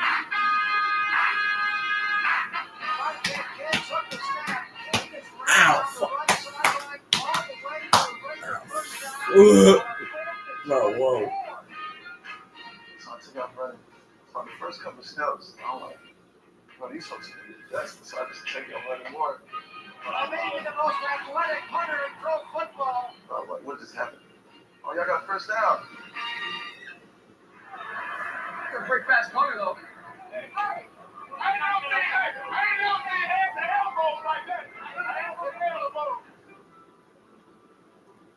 He's attracted lots of attention for his exploits both on the field and online. The social media landscape is Marquette's kingdom.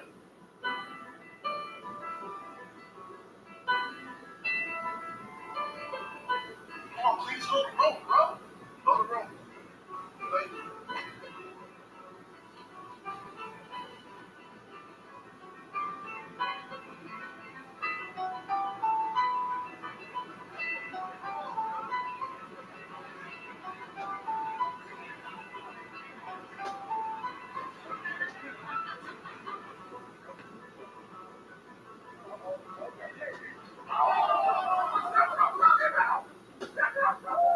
King's more than 300,000 Instagram followers can't wait to see what he does next.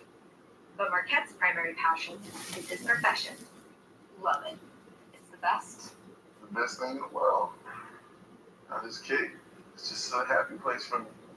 With an athlete who punts as the teacher, maybe anyone can learn how to do it.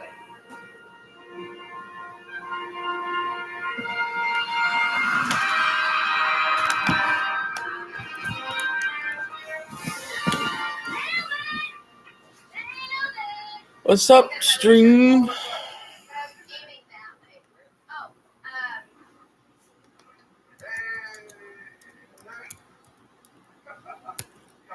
my mom does.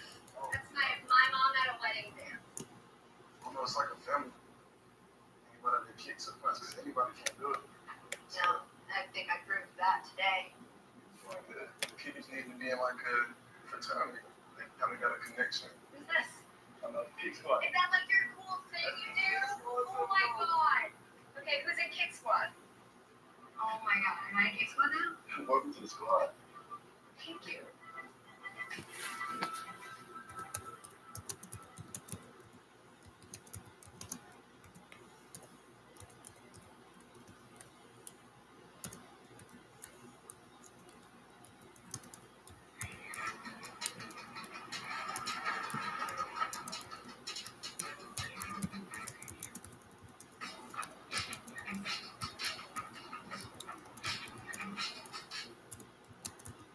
Diseases and masses of the liver are serious health concerns. It's important to seek care as soon as you experience symptoms such as abdominal pain or swelling, or if you have a family history of liver disease. Our Liver Center team is a world leader in the diagnosis and treatment of non-cancerous and cancerous liver disease. We are here to help. Learn more at massgeneral.org.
Well, it's gonna be warm and loud inside this building today. Both sidelines are Chris and Aaron Beck Spanish language podcast available on both Fox Deportes and by utilizing SAP and our podcast Rich and Randall.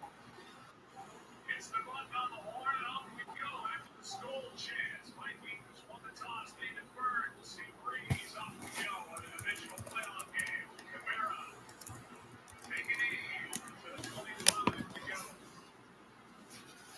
He will turn 39 tomorrow. Troy, he plays like he's 29.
Alright, I win this one. I win the whole fucking thing right here.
I understand that.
You know, fuck yourself.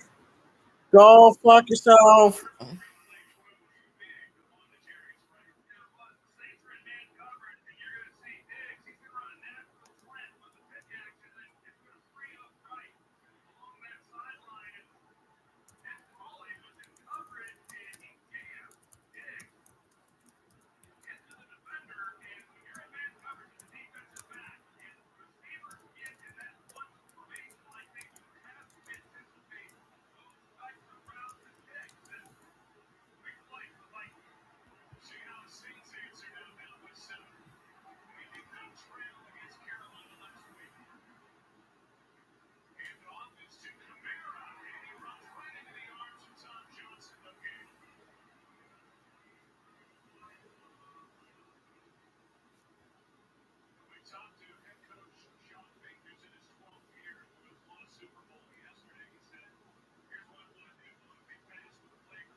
shit. Hold up.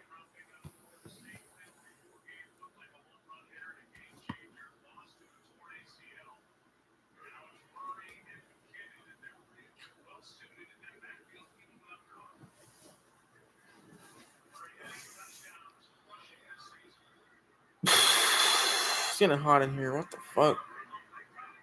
Touchdown.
And I was muted the whole fucking time. Man, how am I repeating all that, bro? Whatever.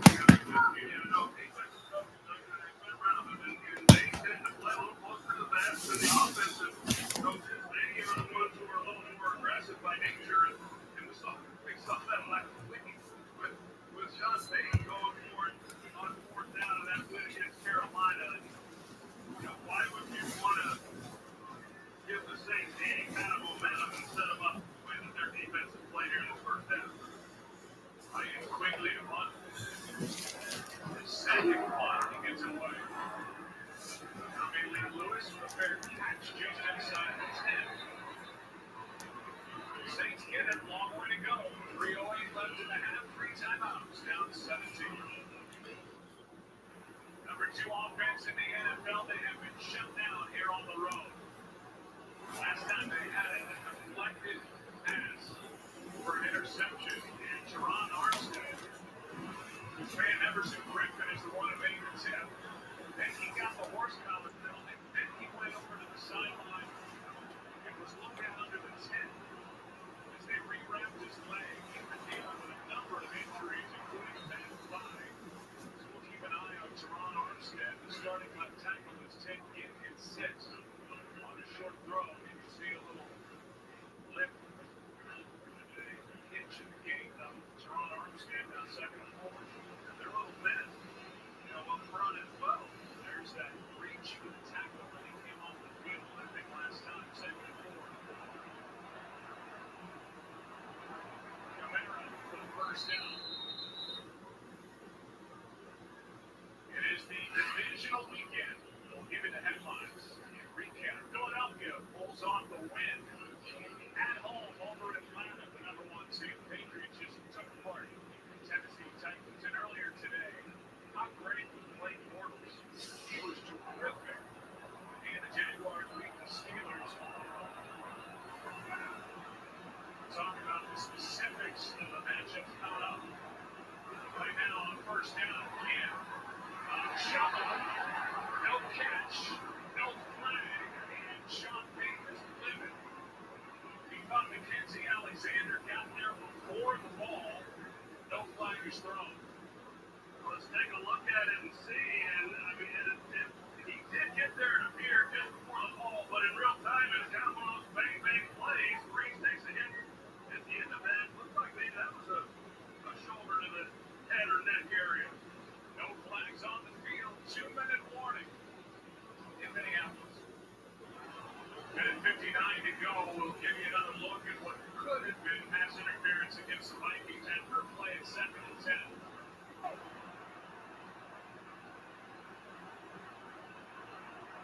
Really close. No call. 3 timeouts for New Orleans. Blitz. Pass is caught by Ginn along the sideline. Good throw. Good catch. Both feet in is the call. First down. Now let's see if Ginn was able to get his feet in. That's a ball thrown wall by Breeze. And it looks like he drug the right toe. You see the turf coming up. So that's a big second down there, but they get a new set of downs after the play earlier. Where, yeah, maybe they could have called pass interference. Maybe Ginn could have made the catch, but comes up big on that play. Another touchdown. Breeze, 6 feet to go down. Ball is out. Recovered by the Saints, but Everson Griffin got there and knocked it out. And it's Max Unger, the center, who was here to recover on a loss of 6. Well, Everson Griffin obviously has had a great year, number 97 at the top, and he's going to work against Armstead, who we already said is banged up a little bit. And I'm a little surprised they haven't given more help to Armstead. So I know I'm visiting with Sean Payton. He said that was a focus coming into this game, not to let Griffin disrupt the passing game, but he got right around Armstead, and the Saints were fortunate to recover that one. Good recovery by Max Unger. What's coming up at the half? Hey, listen up. We got a piece of halftime.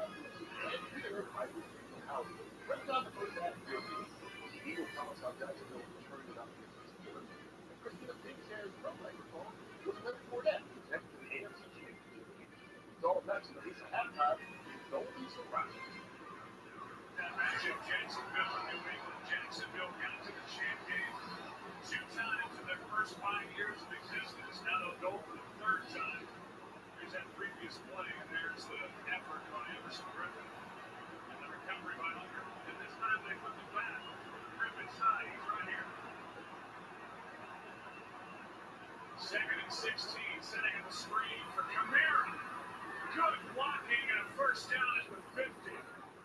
Hendricks lost his helmet in a big play. Catch and run of 23. That's a great job by Sean Payton. So Griffin, he already beat your left tackle. He got the hit on him on the previous play. You put Kamara to that side, making it look like he's going to chip. Instead, you basically screen it. And you get linemen out in front, you get key blocks, and a big play for the New Orleans Saints. 3 minutes now, the second choice time out of the half.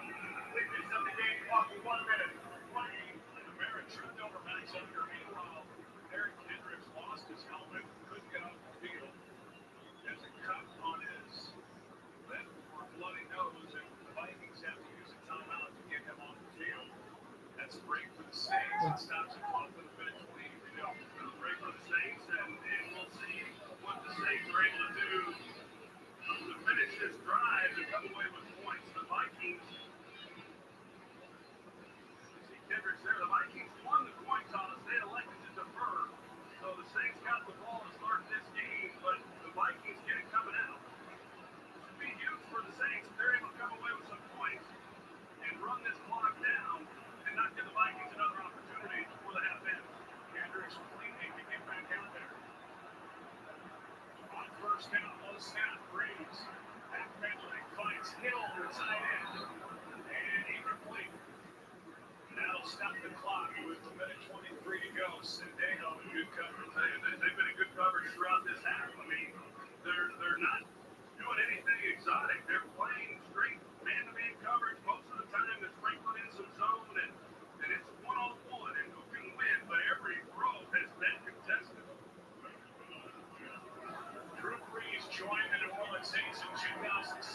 They have been shut out in the first half 4 times in 203 games. They've been shut out so far. The time to change that. Over the middle, pass caught Thomas. And Michael Thomas gets popped in the 30. Hit by Laverne. Backup linebacker and a gain of 20. And here come the Saints again. Michael Thomas coming off a huge game last week. He is so good with running routes. He's good with releases off the line of scrimmage, and that time he set it up at the top. And he was able to create some separation, give Brees a nice target. 2 timeouts. Clock moving, 48 seconds left. Hendricks back out there. Lance. Pass is hit. Stops the clock with 39 seconds left for the Saints. Target. You can bet when you get to this point of the field and you've got a drive that is moving, that this is when defensive coordinators like to try to bring some pressure, create a negative play, and see if they just can't knock you back a little bit more. And right now, clearly the Saints are well within field goal range. Just can't have any negative plays. According to our numbers, it's the 5th time the Vikings have blitzed in this first half. Second and 10.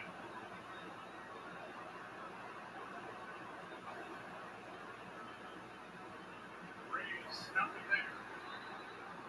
Throws it at the feet of Josh Hill. 3rd down and 10. Looked like they might have been trying to get a screenplay off to Josh Hill, and there's just nothing there. And like I said, this Vikings defense, they've gotten a couple shots and been able to create a few plays, and they've had a couple on this drive, but this defense is awfully well coached. Saints are inside field goal range for Will Lutz. They have yet to convert a 3rd down, 0 for 3.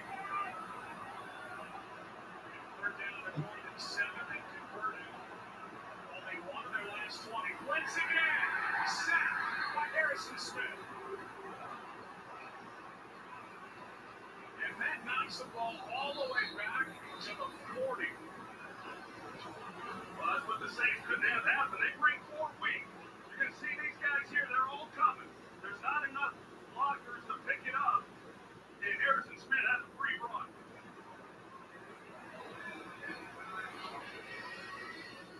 This is now the edge of field goal range for Lutz. He hit from 57 last week to tie a career long. This would be a new career long if they try and kick it. And why not? Try to get some points. Controlled environment in a dome. And you're looking at a 58-yard drive. His 57-yarder was a Saints playoff record last week. Sherrills is back in case it falls short to return it.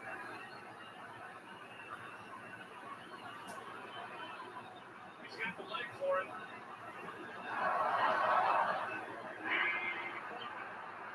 No good.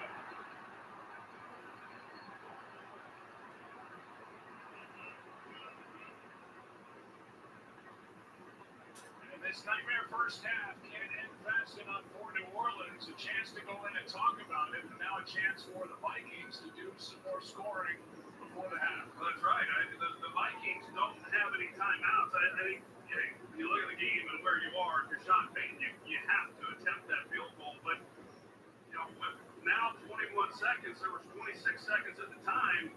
They give the ball to Minnesota in a great position to try to come away with 3 points of their own and see what Case Keenum's able to do. But they can manage this pretty well even without no timeout. Ball up to 48, 21 seconds left.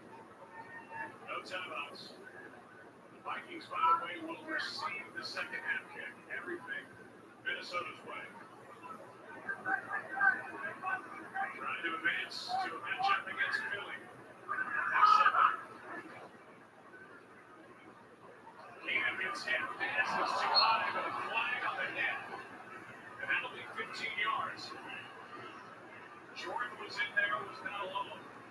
Now Cam Jordan, he comes in and he hits Case Keenum with a forearm right across the helmet, and this was a foul. Looking to pass. Over the head. Defense. 15-yard penalty. That's the rookie Trey Hendrickson, and you see the left elbow get into the chin. He and Jordan there. Hendrickson got the hit first, and I tell you, a huge penalty because Keenum did not see Diggs coming across the field as early as he should have. Had he caught him early, Diggs had some room to run and maybe get into field goal range, but big 15-yard penalty against his defense, and nothing has gone right in that team. Saints now with 92 penalty yards in this half. Staggering. They're already in field goal range. The edge of it. Alex Miller as the pass is caught by Rudolph. 6-yard gain. What do you think of Case Keenum here after basically a half of play? Pretty good, right? I mean, he comes out and he made some nice throws right from the start. Made some really accurate throws, was able to settle in, and then this defense for Minnesota has just allowed him to get some real comfort. And right now, he just has to understand the situation. With 13 seconds left in this half, he cannot take the sack. The clock is running. They have a hard time getting the clock. They've got to get this ball where they're stopping it. They're in field goal range already. Here's one from the end zone. 7 seconds left. Mike Zimmer, who has lost his last 10 postseason games, either as a head coach, defensive coordinator, or position coach in the NFL, will send the field goal unit on. We'll see Kai Forbath try one from 49. Another turn of events. Saints look like they were marching, maybe to come with some points of their own. The Vikings, if they get 3 here and they get the ball starting the second half.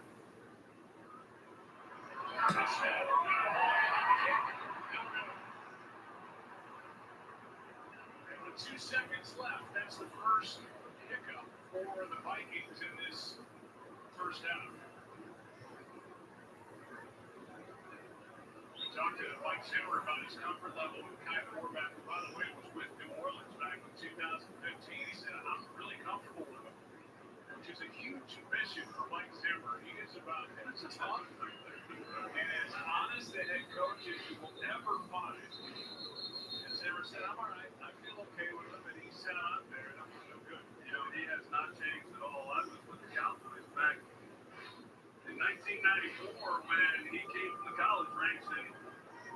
joined our team as a secondary coach. He was that way then. He's that way now. And these guys suspect the heck out of him. His team with a terrific first half. 17-0. Hometown fights on top. Pace at halftime. Coming up after this from your local Fox station. Got ruffled by the Saints. I think that Sherber's done a nice job allowing him to settle in, and I would expect Dennis Allen in the second half to come after him a little bit more and see if he couldn't create some negative plays. Well, we'll see that right off the bat, maybe, as the Vikings get it up by 17. And let's go down to the field and Aaron Andrews. Well, as you can imagine, Sean Payton, he started speaking to me right away about time of possession, and as Troy just mentioned, those third downs. He said, over, if that doesn't change, then the score for us isn't going to change. So that's something he addressed right away with his team. I did ask him about Minnesota's coverage on his wide receivers, and he said, look, we have some guys open. We've just got to make some plays here, and also we've got to do something about all these penalties as well. Aaron, thanks. Chris Myers visited with Mike Zimmer, and we'll give you that report maybe after play on first down.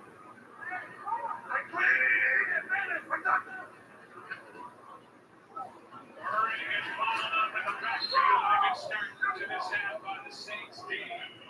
Greg Robertson first there. Chris Myers, what did you learn? Well, Mike Zimmer trusted Mike head to toe with smiling ear to ear, Joe, when he came out. He said his quarterback played good, not great. His defense was outstanding. He's a little concerned about the run. He expects Reeves to air it out or try to in the second half. Remember, he wanted a lot of noise from his fans and hard play from his players. He said so far, he's got what he's wanted. And now they're quiet on 2nd and 13 with their offense out on the field. And short throw, Murray out of the backfield. Robertson Murray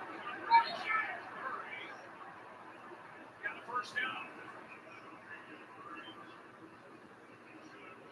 Well, Greg Robertson, he's got that responsibility, and he's just slow to react. He does not get out there as soon as Latavius Murray goes to the flat, so he catches the ball with a whole lot of room to run. And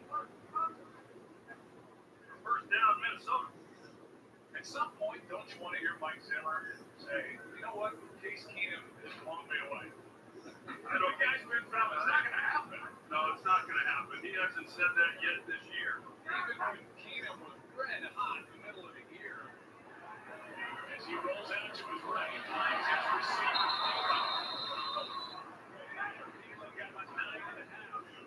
Remember when Zimmer said, he said, yeah, well, right now Keenan's playing with a horseshoe, meaning he's been lucky so far. And he told us on Friday, you know, down by double digits, I'm activating Sam Bradford because I can bring Bradford off the bench. He's a better thrower than Keenan. And Keenan's given this team everything he can give. That's, well, he's done a great job, as we know. And Mike Zimmer was heavily influenced those years as defensive coordinator under Bill Parcells. And Bill didn't throw out a whole lot of bouquets to quarterbacks either. Second one. So two head coaches who have been influenced by Bill Parcells. Good play. Greg Robertson, who was in coverage a moment ago, knocked down Latavius Murray. Third one coverage. And the Hall of Famer Bill Parcells on these two guys who used to be assistants for him. They're basically the same guy, different set of clothes. Intense competitors with lots of passion for the game. Both talked to Bill Parcells this week. Yeah, and they're both good friends, and I asked them about the experience together, and Sean Payton said there's unity formed amongst the abused on Parcells' staff. So I think some of the abused Parcells will give these guys bonded down. There is C.J. Ham for a first down as they give it to the fullback. You get 7 on 3rd and 1. C.J. Ham, he's kind of an interesting guy. You can see him right here, fullback possession. He came in as a running back in the Vikings. They made him transition to the fullback position, and you know, he's not a blow-him-up type blocker, but he has a lot of athletic ability because of his running back background, and it's a first down.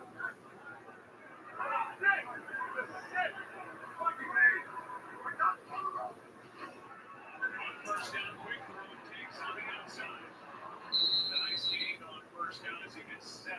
Ken Crawley on the stop. Meanwhile, the offensive coordinator for the Vikings, Pat Shermer, had 4 interviews for a head coaching spot last week. Talked Arizona.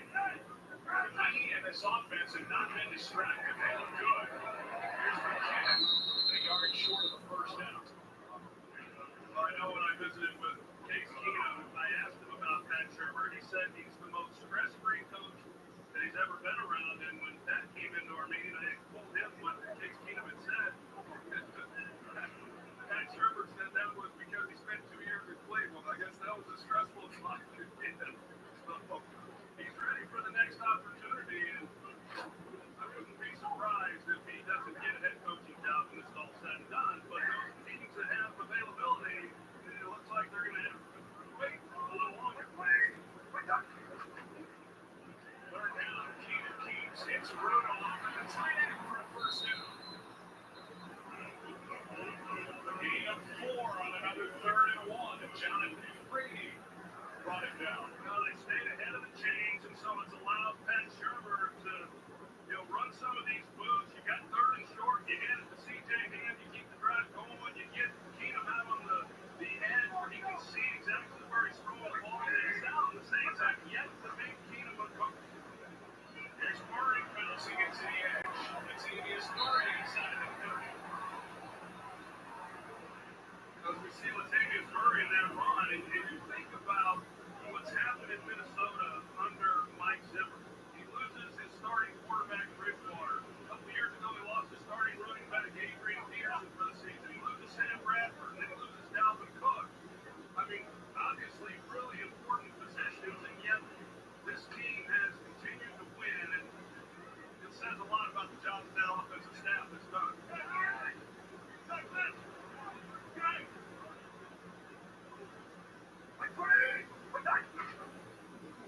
Second and 3, handoff is to Murray, and he ran right into the arms of Trey Hendrickson. A loss of 1 on the play, so another 3rd down coming up, and the Saints defense has got to make a stop. Yeah, I'm with you, Joe. I mean, there's so much football left to be played, but yet you just get the feeling that they don't make a stop here. This game has gotten away from them because we've seen what the Vikings have done on defense, and it's paramount right now for New Orleans to make a stop and then see if Ty Corbett can make a long field goal.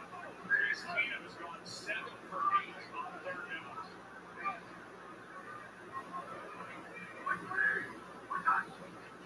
Third down and 4. Keenum backs up and down he goes, and a big sack for New Orleans. Play is made by the big man in the middle, Sheldon Rankins.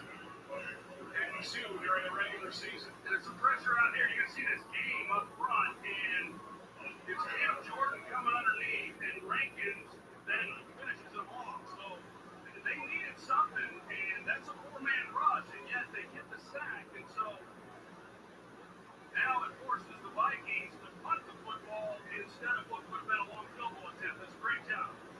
Big sack by Rankins, the 10-yard loss. Takes it back to the 40, and so quickly was not knocked the ball into the end zone for a touchdown. Just did. J-Ron Curse couldn't make the play. Big sack by Sheldon Rankins. Still a 17-point game. Saints of football. During the week, this got a lot of play. What a great story. Vikings fan Billy Wall, who supported the team since its founding in 1961, will turn 100 years old in 2018. She received the early birthday gift from her favorite team, a ticket to this game, and an online video. She opened a letter for the Vikings, inviting her to attend her first ever playoff game, and she's seen a good one for the Vikings so far, starting from the 20, Alvin Kamara. 25. Say it again. The punter for Minnesota had not punted the ball Ryan quickly into the end zone all year. That was his first touchback. And so just 20 yards for field position gained on the punt. Starting at the 20, now it's second down and 5 at the 25.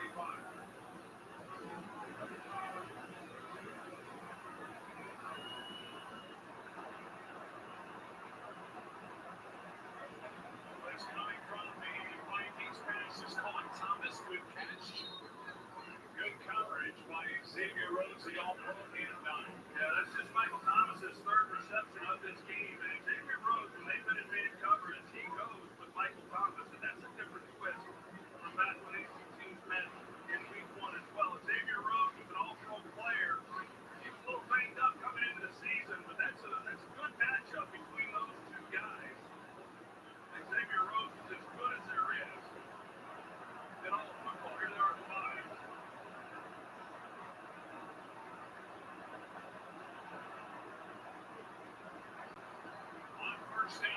This is your offense again. Game got 9. Hey, look at this game for 3-3. And for a guy who set an NFL single-season record with 72% completion percentage, only 3 times all year did he throw for less than 70% completion. And here he is in this first half and in the first possession, and he's completing less than 50% here today. On 2nd and 1, he throws. Close. It's like the official from the near side is giving him forward progress, and now he's marking just short. So 3rd and less than a yard coming up to be a punter on the stop. Look at what this Vikings defense has done. No offensive touchdowns allowed in the last 31 opponent drives. Not since week 14 against Carolina. Incredible.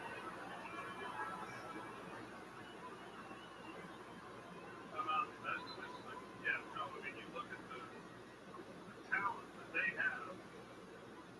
Scheme's important, and being well coached is important, but you got to have the horses to make it work as well. And they're about what? I don't know what to go, but across the board, one of those rare defenses that can put pressure on a quarterback with a 4-man rush. We talk about these linebackers and the way they're able to fly sideline to sideline, and a secondary that's as good as anybody's. There's not any real holes to attack. Less than a yard. Got a value pack of index cards for the first down. Brady's will keep it again. First down.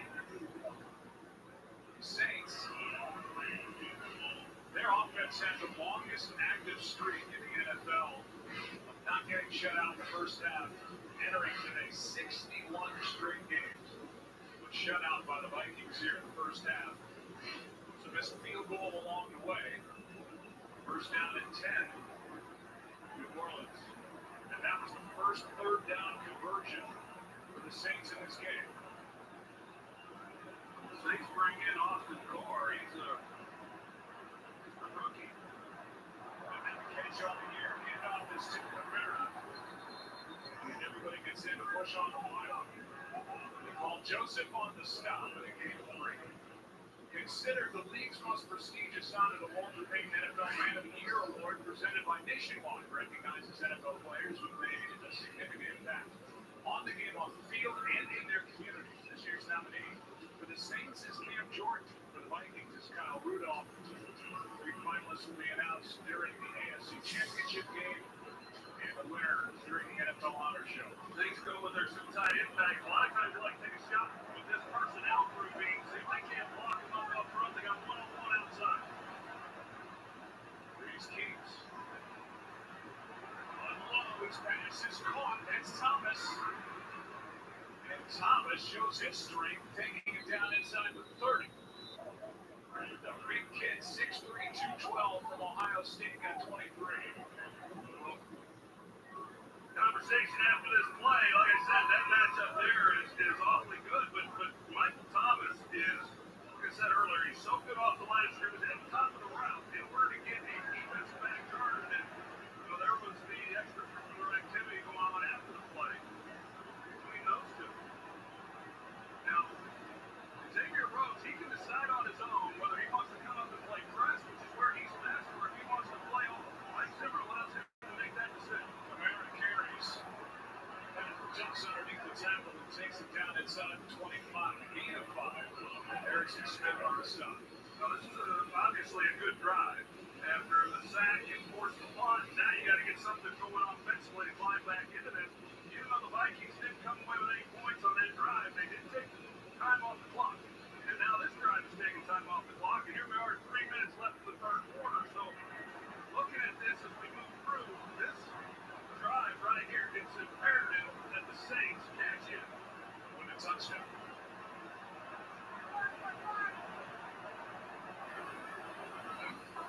Second and 5, Kamara gets it. Full pass steam, inches inside the 20. Gain of 3, so another 3rd down coming out of this. Terrence Newman moving Regardless, 39 years old and still playing. We're still playing in the slot at times. Yeah. Well, you talk about Tom Brady and what he's doing at 40. Terrence Newman, 39 years old. That's a demanding position.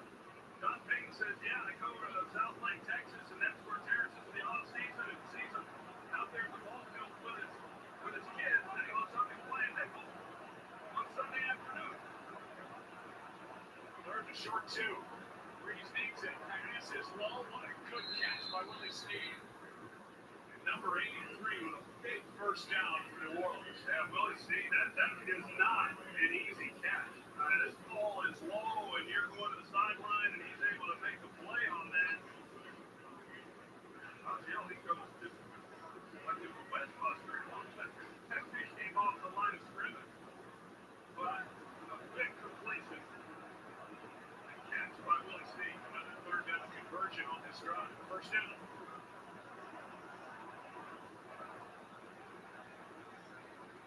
Nowhere to go. Pass underneath and flag. Lanes, no lane. The throw was in the direction of Michael Thomas.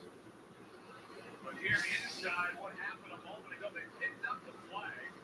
See that collision with Thomas and Sandejo. It looked like it might have knocked Sandejo all the way out. Well, it looked like he was out. Yeah, he's going inside, and they're going to check him pretty good. And they picked up the flag, and I think it was the right call because Michael Thomas was not looking up Sandejo. It was not him trying to take a shot. He's just simply running around. Sandejo didn't see him either. He's on that line and then covered. It was a big time collision. Mike, you agree with that picking up the flag? I certainly do, Joe. It wasn't a blindside hit. We don't know what they called it, the shoulder to the chest, actually, but it certainly was not offensive pass interference.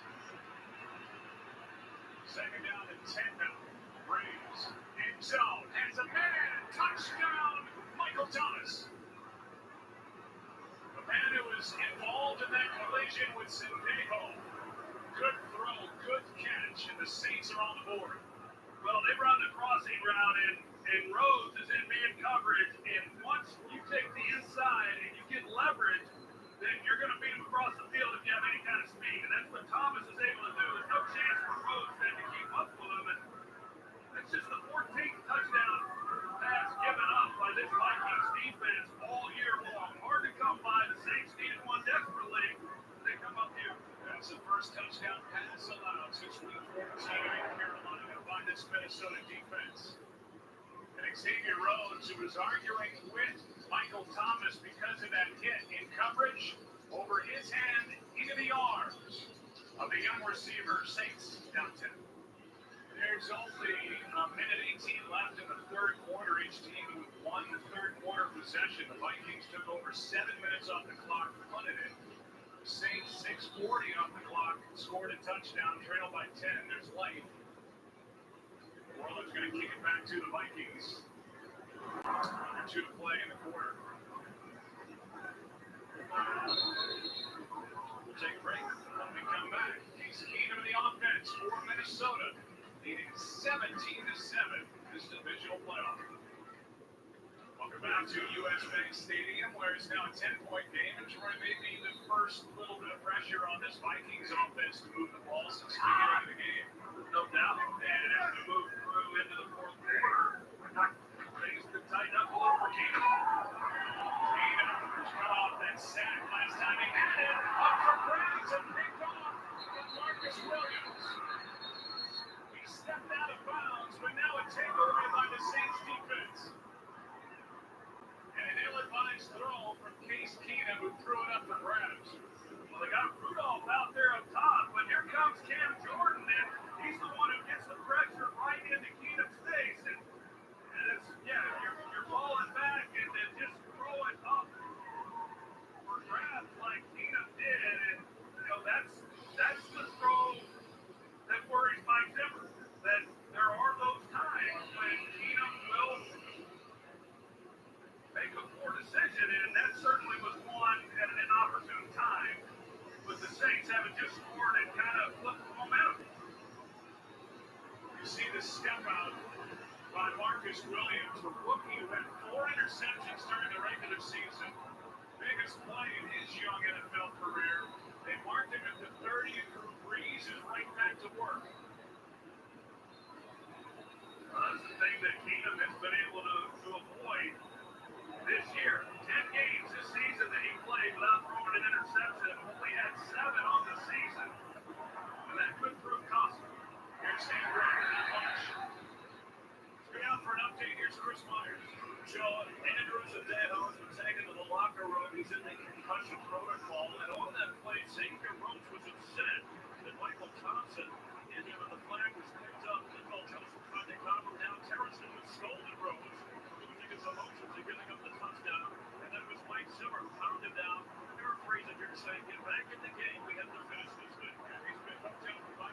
this all afternoon, now second and 9. Well, they went after him on the man coverage. You can try. He's with them right now. So immediately Breeze knows he's in man cover. Sometimes you can use that emotion against the player. Just got it away. Pass is bobbled and caught by the tight end Josh Hill. Sets up the first down. The ball inside the 20. The mark was at 15. Josh Hill working the middle, and the guy who they've had to rely on more with Kobe Clear going down on IR in the middle of the year. The coach wants to tell me that Bobble's as good as a drum, but he's able to hang in there to make the catch. On to the fourth quarter we go. It has tightened considerably back after this from your local park station. For the Saints, in case you're wondering, last time they overcame a 17-point deficit in the second half to win was November of 03. Aaron Brooks was the quarterback against Atlanta, and they really rode Deuce McAllister to that comfort behind win. Largest deficit they've overcome for a win in the playoffs is 10 points. So the Dolphins pretty good on defense, at least Vikings. Camara gets it on the toss. Gets around Robinson. Gets around Kendricks. He sits out of bounds. Saints trail 17-0. With a minute 23 left in the third quarter. They're down by 10 now, and they're in a great spot here, second. Like we talked about, I mean, it's not insurmountable when you are down 10 points, but against this defense, you kind of get the idea that if you just run the ball, be safe with the ball, punt, you don't get first downs, you're going to be hard to beat. And they have been all year. It's been a good formula. But Case Keenum had the interception on an ill-advised throw. Here's Camara on the edge. First down and more. Sets up a first and goal just outside the 1. A gain of 6. Anthony Harris on the stop. And this loud stadium is often quiet down. Player is down along the sideline. It's Xavier Rhodes, the all-pro corner.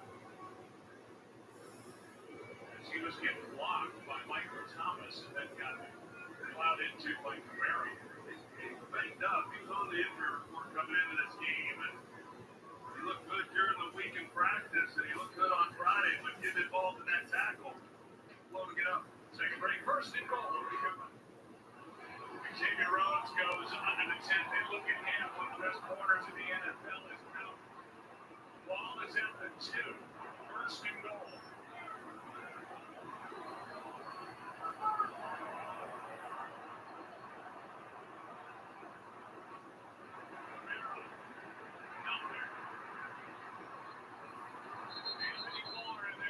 Stout wasn't alone. Troy, this looked like the best game, his best matchup coming into this divisional playoff weekend. It took until late in the third quarter for that to materialize, but it's a game now.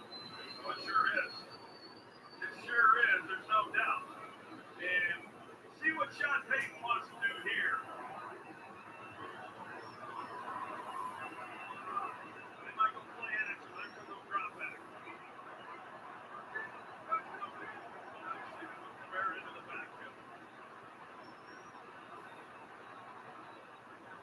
Great toss, pass, caught, touchdown, Saints. Michael Thomas. And the second-year pro's got his second of the game. The eyes went to Camara on the fake toss, and Thomas made a move. No Rhodes out there, and a 3-yard touchdown. Well, I don't know if Rhodes would have made a difference, but Terrence Newman, as we said, the 39-year-old trying to keep up with him, and he drops into the end zone and just kind of opens the gate for the slant route, and pretty easy completion and touchdown for the North Saints. The extra point by Lutz, he missed 3 during the regular season, and making it 3-point game.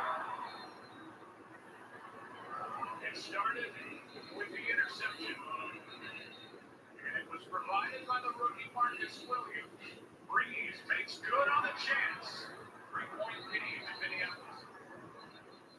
He's keyed a moment to go.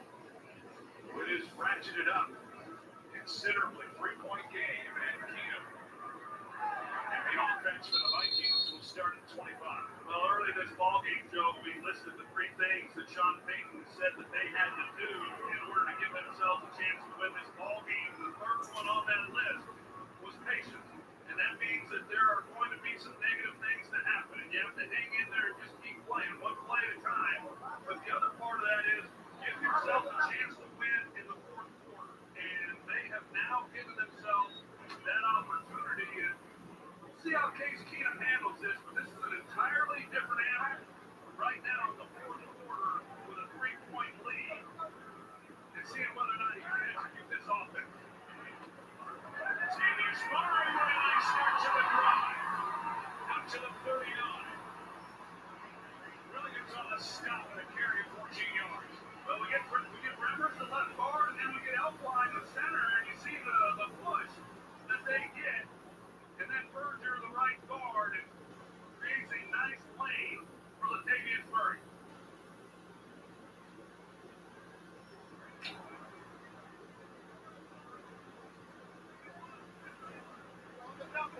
Mike Sauer and Pat Shermer, they like to just hand this ball off and see a lot more of those type runs. I'll take this back to the line of scrimmage. And that play made by Mantateo. Now the last 4 possessions for the Vikings. Started with a punt and then the missed field goal, the punt and the pick.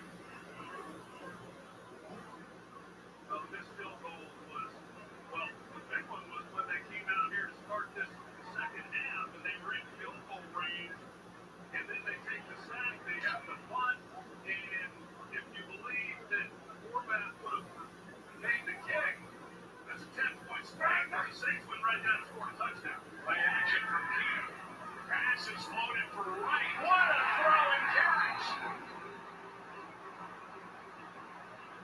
One of the best of the day from number 7. And he wants to hurry up in case Wright didn't secure this ball and they want to snap it. But 97 yards. That was money. That was money right there. Now, did he hang on to it? And it doesn't look like Sean Payton's going to get a look at this one. He's right along the Saints sideline. And Payton has thrown the challenge play. There were some on the Saints sideline saying the pass was incomplete. Here's the best look. Nothing back half of the ball going down, and looks like a catch. Yeah, sure does. Sure does. We're going to look at the field of a completed catch.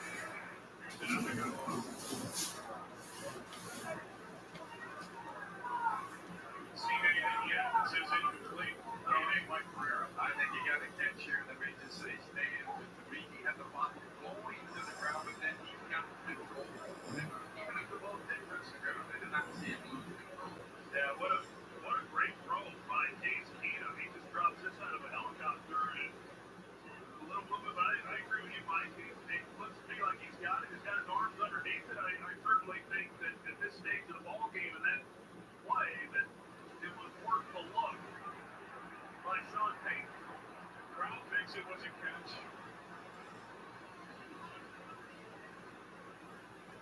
I'm not sure that they, like you said, Joe, it was along their sideline, so they got a chance to see it as it unfolded, but I doubt anybody really got a look to give Payton much direction on what he should do.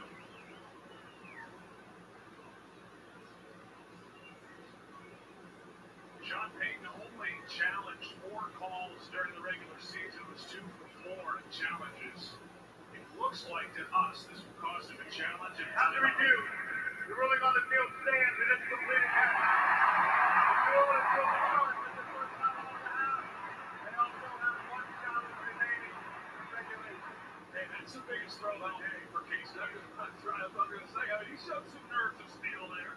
That all of a sudden you've got this 17-point lead, and then you're faced with a 3-point lead, and the momentum obviously has shifted, and you got to make a play, and he drops it right into the pocket. That is the longest play of the game. 27 yards of the completion of Jarius Wright. By the way, had only 18 catches during the regular season. Out of the backfield, McKinnon catches it on the road to the short field. DJ Williams forced about a game before. Talked a lot about Stephon Diggs and Adam Thielen and how good they have been. And Darius Wright, you know, he hasn't done a whole lot the last couple of years, but at the time he was real contributor to this Vikings offense. In the backfield, McKinnon brings it tackle. As they're getting back to the line of scrimmage, the first guy there was Camden Jordan, who got through, couldn't bring him down. 3rd and 6.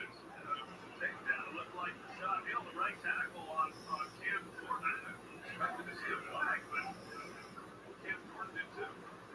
3rd and 6.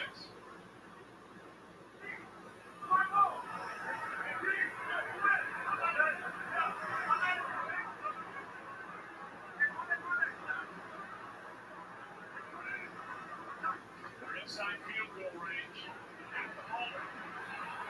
And just able to get rid of it is Keenan, but that's big. They call it an incomplete pass. Jordan was all over it.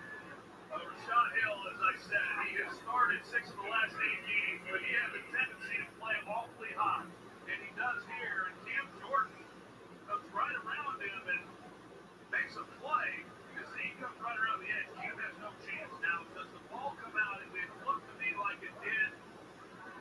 That he was able to unload it. But Cam Jordan, as he has all year long, he's having himself another outstanding ball. It's a big job by Keenan to avoid the sack.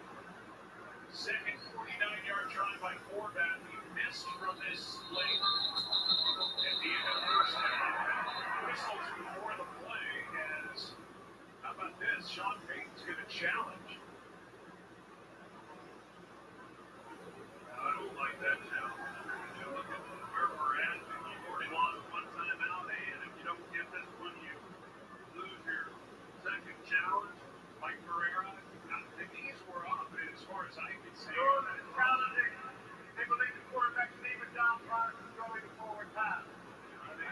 I know Sean Payton thinks that, but Sean Payton is going to find himself now for the rest of the 4 quarters or in the morning without any challenge. He's going to leave one timeout. He's going to lose this challenge, lose his second timeout. So, when you understand the challenge, they might think about field goal range, but at the risk of losing the final ability to challenge and the timeout, I think this is going to be confirmed that it's an incomplete pass. So it was about 8 yards of field position.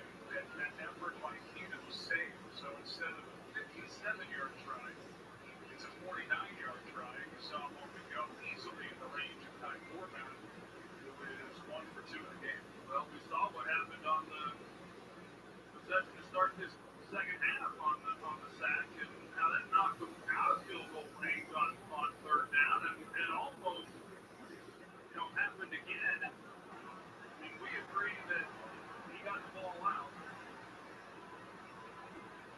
We'll see, but there's a lot of ramifications from the challenge. If they don't win this, losing the timeout, not having any more challenges, as Mike pointed out, in a tight ball game. And I think Sean Payton's got to either get better information in his headset about challenging a play or avoid the emotion of challenging a play, because that looks like a waste. Yeah, I think the first challenge, I'd agree with that challenge, because I think at that point the game, the big play of the game that set them up down here for a field goal if they weren't able to finish off the drive, and I don't think they got a look. It happened so fast, the team getting to the line of scrimmage. I think that was worth the challenge, but just would have looked at the score. Looking at Kansas, these are on the ball up. It's slow. But even the Saints are lined up expecting the ball to be snapped from 31. And yet it's another long delay as we wait for New York to figure it out.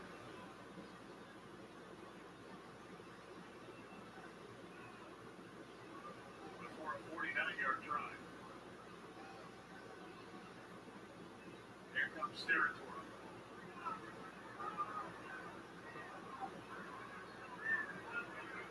Ruling on the field is confirmed.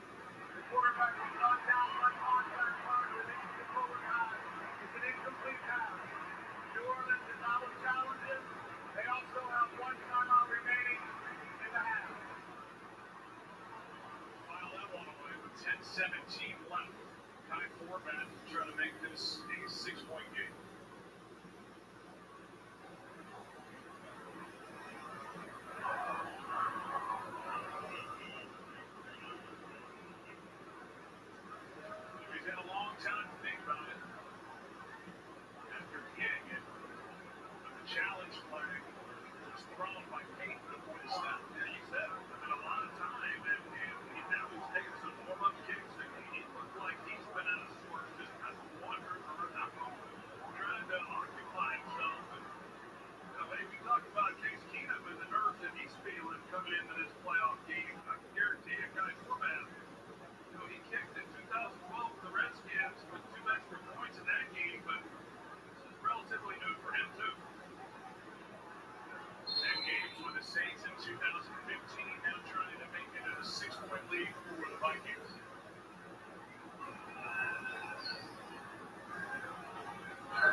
a little note about Case Keenum, who's been good on third down all game. 7 for 9 throwing the ball, and that last incompletion saved 8 yards of field position and led to the 49-yard field goal, which made it a 6-point game.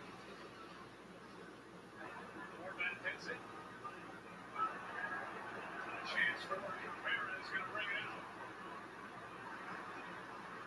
Crossing the 25, not much more. A few weeks ago, he's had a couple opportunities. It's not what the Vikings would like, but he has had a couple opportunities, and fortunately for Minnesota, he hasn't done a whole lot with it.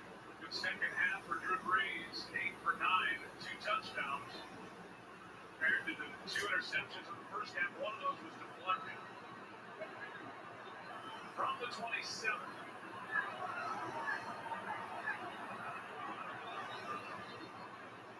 Rivera, the rookie. Part of the backfield, and for the first time in NFL history, 2 running backs had over 1,500 yards from scrimmage. Kamara and Ingram, and Kamara here brought down by far after a gain of 3. Well, not a bad start on first down, but as expected, the yards on the ground for New Orleans have been hard to come by.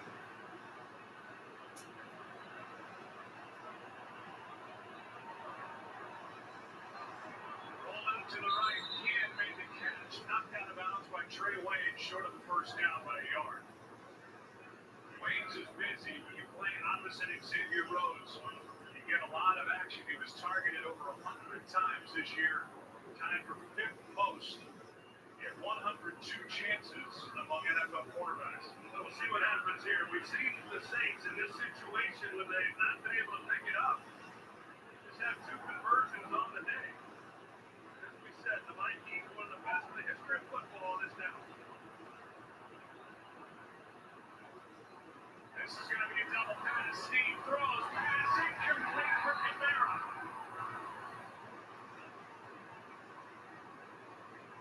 And that tells you all you need to know about the respect that Sean Payton has for the third down defense on the Vikings with this trick play. Guarantee Sean Payton's been waiting for the opportunity in this game to make this call, and what a great opportunity it was at this point in the fourth quarter, and they've got him. And Steve knows that he missed a wide open Alvin Kamara. If he catches that ball, he probably scores a touchdown. Instead, a punt, a good one. The injured Morrison back to the 10 is Sherrill. Fair catch. Under 9 to go.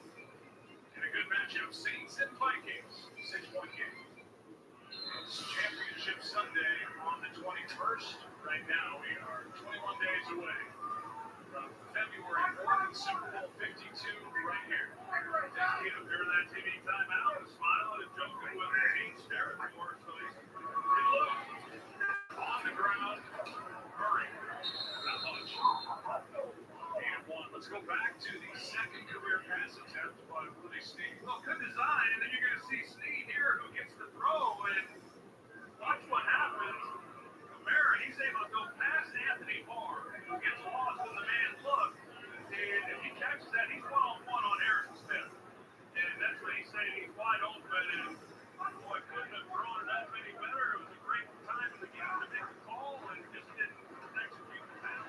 Keenum in trouble, steps away from the sack, and throws it away, and a flag is thrown in the secondary.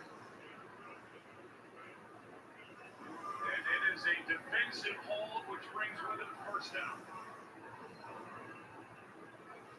Marshawn Lattimore and right to the foul. The flag was holding. Defense number 23. Roger penalty, automatic first down. We talked about Sean Payton having that play in his pocket. Willie Snead grew up in Michigan, played at Muskegon Heights High School, and threw for over 4,000 yards and 40 touchdowns in high school. So he got the old high school arm cranked up, but couldn't connect in this divisional play. I bet you he completed that pass every time they worked on it in practice.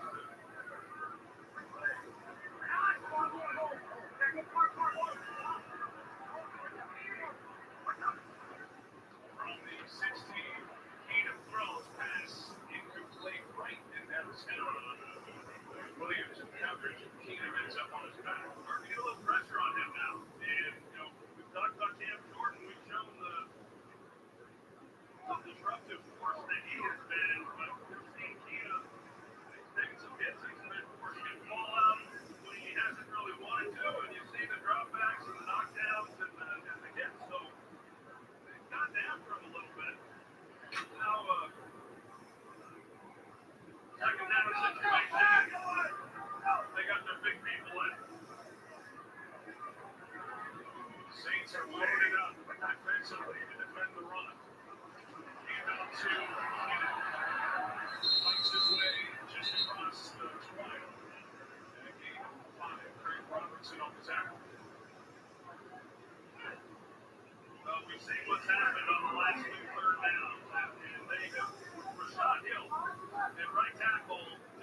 First down and more.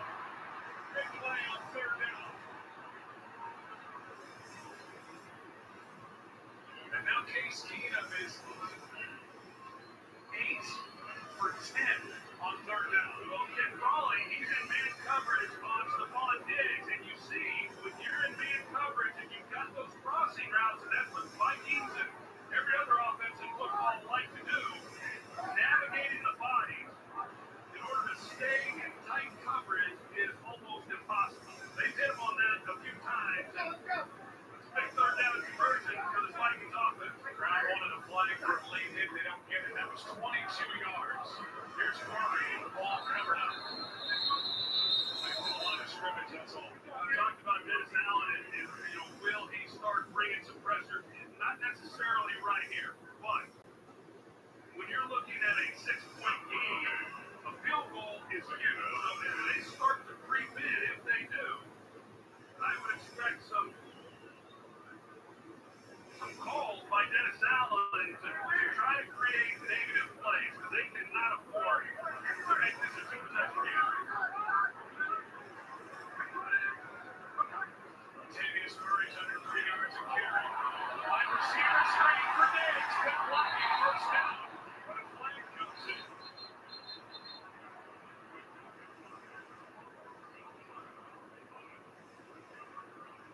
And it's against the Vikings.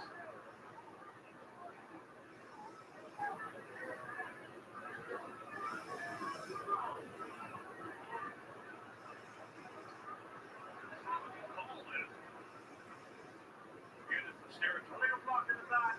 Offense number 82. 10-yard penalty with the spot on the foul. 3 plays, second down.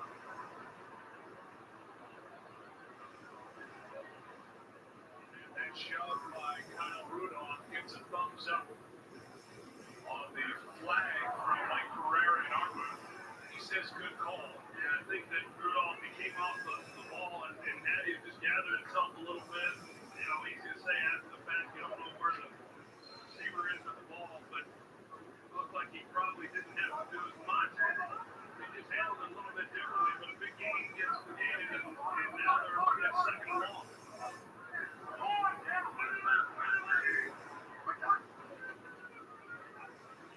Second and 19, Rams is caught. He goes down immediately, so third and long ago. Tail there to tap him down, being just fine. Well, you get to the third and long, and just the odds of converting these are not good. I mean, let's be honest. It's hard to do. And this is an offense that has been really good on third down throughout the season, but in this situation, Pat Shermer trying to dial something up to give them a chance.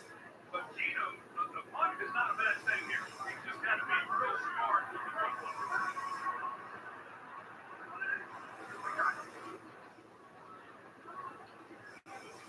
Pass to the sideline, broken up. Pass intended for Thielen and no flag as Lattimore was there in coverage. And Lattimore banged up at the end of the play. Well, it's kind of like what happened earlier on another play. These bang-bang collisions as the ball's arriving. He probably got there just a tick before the ball, but these officials, when it is that bang-bang type sequence, they're going to let it go. I think it was a good non-call. Mike Carrera, do you agree? Excellent, and that's what they have been told. If it's that close that it's only a foul in slow motion, and it's that close, let it go. This one's blocked. And recovered at the 40. A special teams play is Taysom Hill. A third-string quarterback came in and blocked it right off the foot of Ryan Quigley. That's his first block of the year. Taysom Hill, he started playing special teams a few weeks back late in the season, and he gets a jump off the ball, and now it was Johnson. Hill off the edge, and Johnson up the middle. I don't know if Quigley had to avoid Taysom Hill, but it's Johnson getting the left hand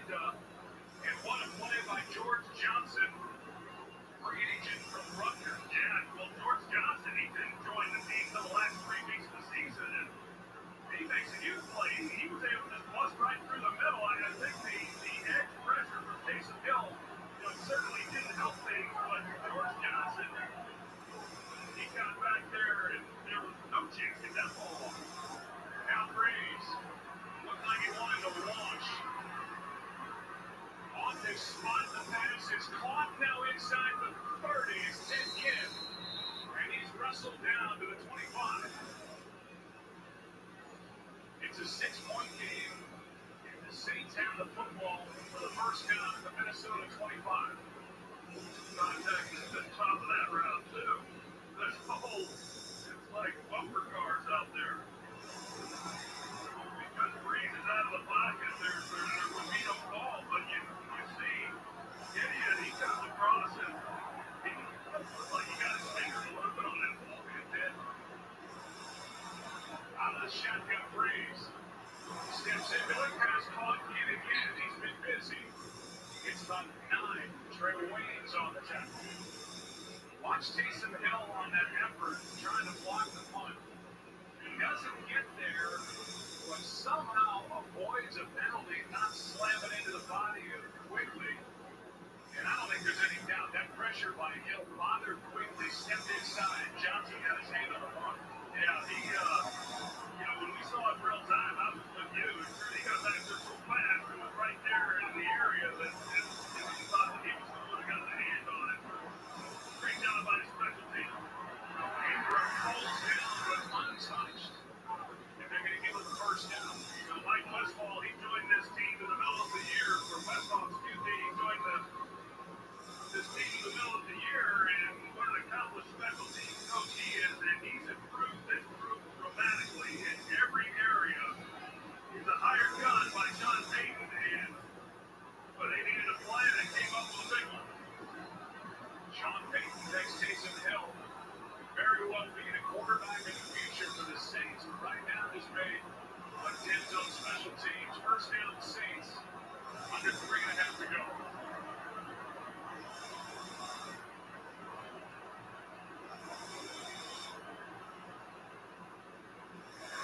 End zone. Pass is caught for the touchdown. Camaro.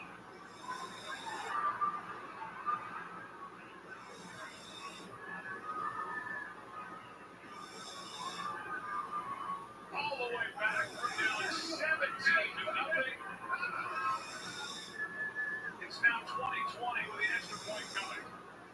Pretty simple route combination. They go trips. They run the outside guys on slants. They got Alvin Kamara inside here on slants, and he's going to run that route there. He's one-on-one on Kendricks, and it's not bad coverage, I mean, honestly, but it takes a perfect throw. And Drew Brees had something in the second half. Puts New Orleans on top for the first time today. What a comeback with 3:01 left. Let's come back to it. You got a man like that, and you've got a receiver/running back with the skills of Alvin Kamara on a linebacker as good as Eric Kendricks is, and as well as he can run. You got a lot of field to work with as the quarterback, and as soon as they lined up, he saw man coverage. He knew exactly where he was going with the football, and time after time this year, the rookie has delivered. Special teams got the block punt, and then Drew Brees, the veteran, with his 13th career postseason start, 7-5 overall, 1-4 on the road. And I don't know, Billy is talking to Commissioner Roger Goodell, and maybe if the Vikings extend their run, she'll be here for Super Bowl 52.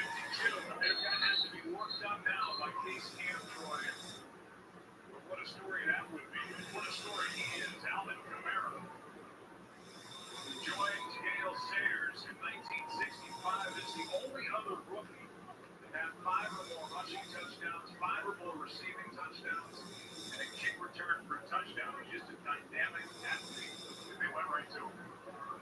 Great player. And the things that he's able to do, watching him this year, he's a great runner, but he does things as a receiver, not so much on athletic, but other things within routes that you just simply do not see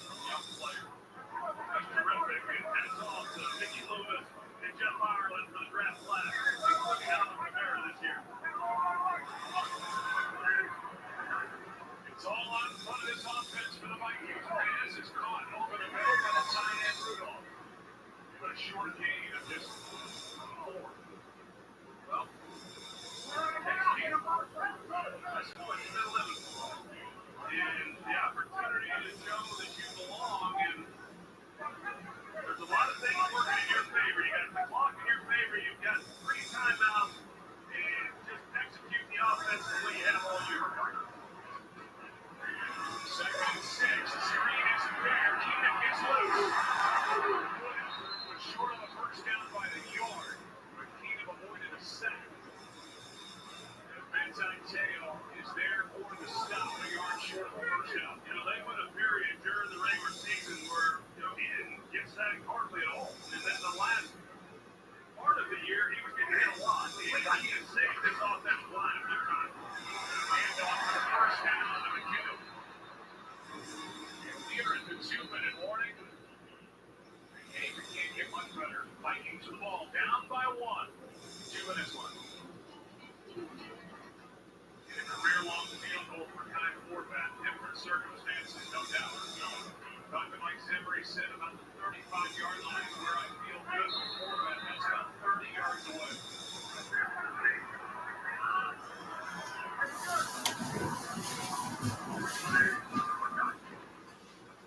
Cam out of the shotgun. First down. Throws it away in essence. All right, I know Vikings fans don't want to see this, and they'll blame me. But there's no time like the present to change the narrative. Opportunity big to be 98 NFC champ game against Atlanta. Gary Anderson missing what could have been an icing 38-yard field goal. They went on to lose that game. And then the one 2 years ago in 2015, Blair Walsh wide left on 27 yards away in the loss against Seattle in the wild card round. And those are just the kicks. And they've had another devastating losses over the years and unaware. Post snap. Keenan throws it, flag. That's called by Thielen. Oh my God! Up for grabs, and Thielen with a catch of a lifetime. Flags are down. I think they were going to get the flag on Lattimore anyway right there, but they're going to get a lot more. Instead of a 5-yard holding penalty, they're going to get this completion. It looks like. How good is this guy? Unbelievable. Comes into the league as an undrafted free agent. It's just over a year. Fouls against the defense.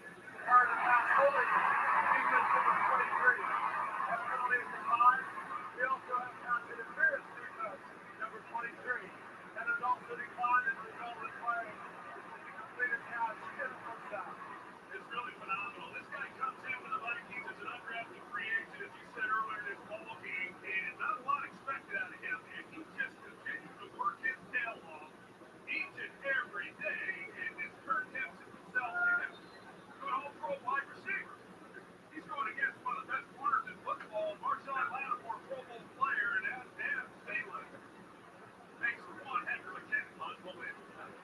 24-yard catch. It'll be a 58-yard try from here, so they're inching into field goal range.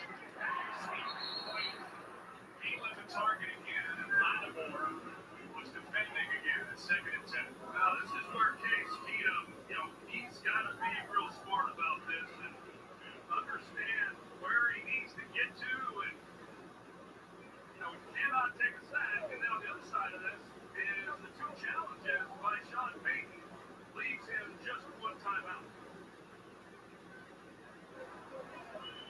2nd down and 2. I know you said the 35-yard line, Joe, but he can get to the 39. He's right on the range now.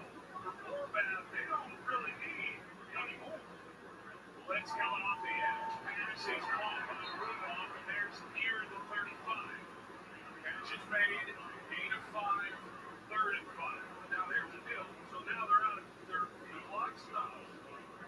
They're going to, I would guess, run the ball, but if they go for it and pick up the first down, they can run this thing down, and not leave any time left. But, do they want to risk knocking themselves out of range? Yeah. Throws it up for grabs again, and it's incomplete. Rudolph the target.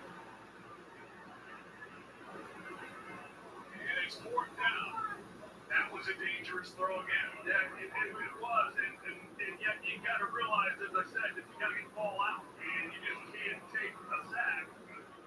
So that's close, but they give Forbath an opportunity. Somebody makes this, they're going to leave time on the clock for Drew Brees as well. It'll be a 53-yard try.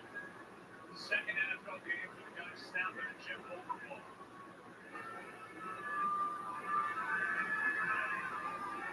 This for the lead. Forbath. Got it.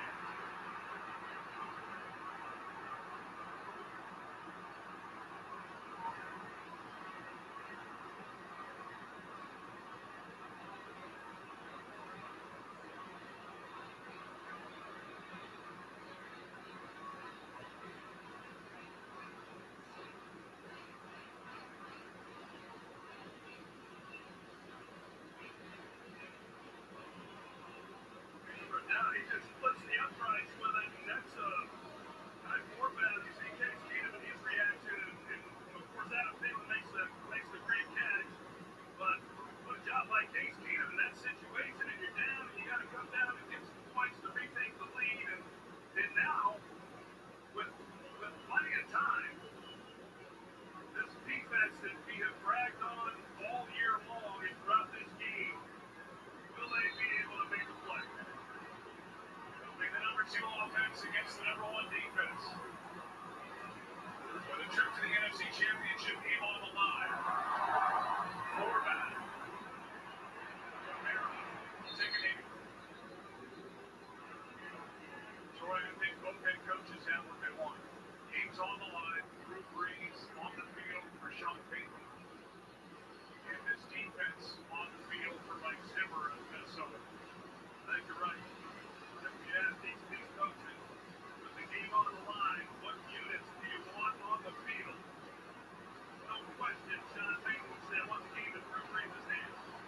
And Mike Zimmer, he's been coaching this defense since he got here 4 years ago. They're one of the best, if not the best, in football, have been for a few years. And it is game on.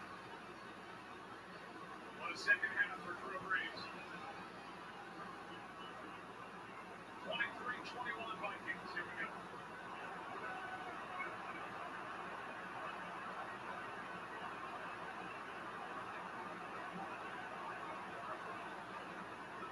Brees wants it. Thomas, incomplete. The only team that overcome a 17-point deficit in the final 17 minutes of the playoff game to win the New England Patriots in last year's Super Bowl. That's what Drew Brees and the Saints are trying to do. Down at 1 point, 17-0, now down by 2. Well, they better block up 97, Everson Griffin, because these tackles with this noise are going to have a problem. Here he is on the end. Jameel Hunter on the other side. Brees, underneath, pass caught. That's the tight end Hill. And the focus will shift to Will Lutz, the place kicker for the Saints.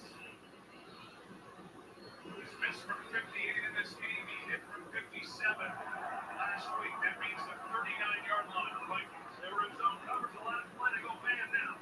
Brees, pass, caught, can't. Out of bounds. They are knocking on the door here already in field goal range. A gain of 11 with 55 seconds left. Mackenzie Alexander here, he's playing such soft coverage. It's like he didn't quite get the call, so he doesn't come up and challenge Ken. Of course, Ken is one of these burners. You got to respect that speed as well. That's why Ken was as open as he was.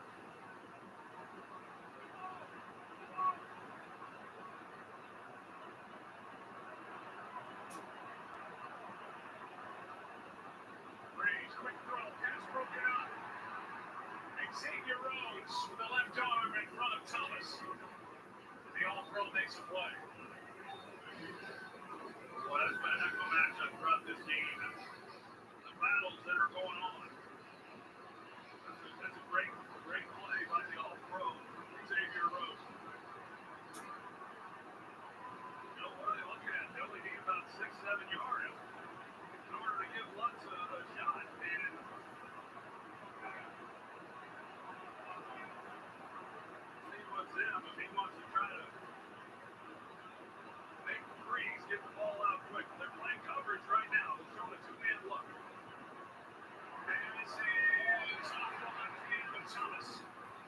And battle with Rhodes continues.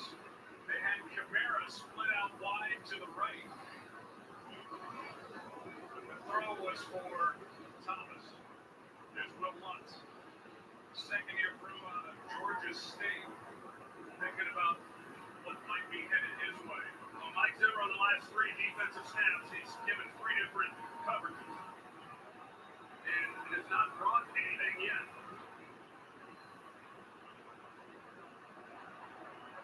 Third and 2. They're showing the safeties wide up here, and the vulnerability of that defense is in the middle. Pass is incomplete. It was there. It through the hands of Michael Thomas. Now it's 4th down. They've tried this route combination 3 times now on this drive. They opened up the possession with the same throw with the press coverage, trying to get Thomas on a back shoulder fade. And here we go. This is the game. This is the game because they're not in field goal range. So that means the Saints have to get 10 yards to have a life.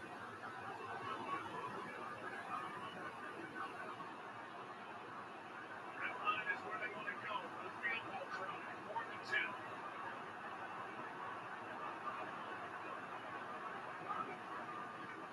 Braves pass caught. Sneed. The 33-yard line. And now with 40 seconds left, the conversion, biggest throw of the game by Drew Brees, and it was perfect. It was perfect, and they played 2 deep safeties. They got man coverage across, and then you got to just win it. You got the one-on-one, and they were able to get Willie Sneed on a 7th round, basically a quarter round, and Brees hangs in there. Got ice running through his veins and delivered a perfect ball. 13 yards on 4th and 10. It would be a 51-yard try from here. Sideline. In.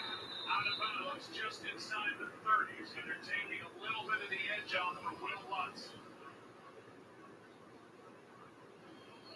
During the regular season, it was 31 of 36. 13 of 16. 40 to 49 yards and 4 for 5 from 50 plus.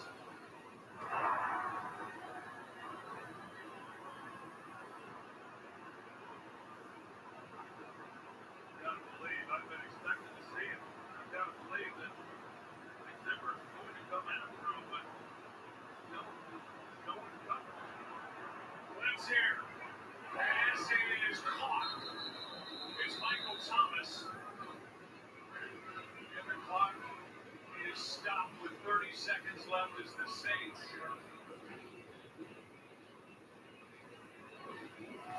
believe use their final timeout. Please set the game clock for 33 seconds. 33 seconds. They're going to put 33 seconds on the clock. It was the Vikings that took the timeout on defense. And that was close. And if there's a review, it will not come from the sideline. It will come from the...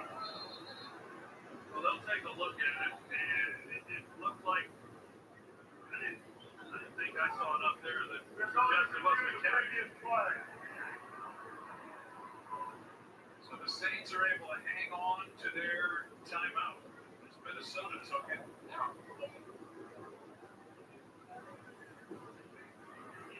they're reviewing the catch. Right now the ball is inches inside the 25. So you're looking at just over a 40-yard field goal try here. Previous play was 2nd and 6 from the 29, ruled a 5-yard catch.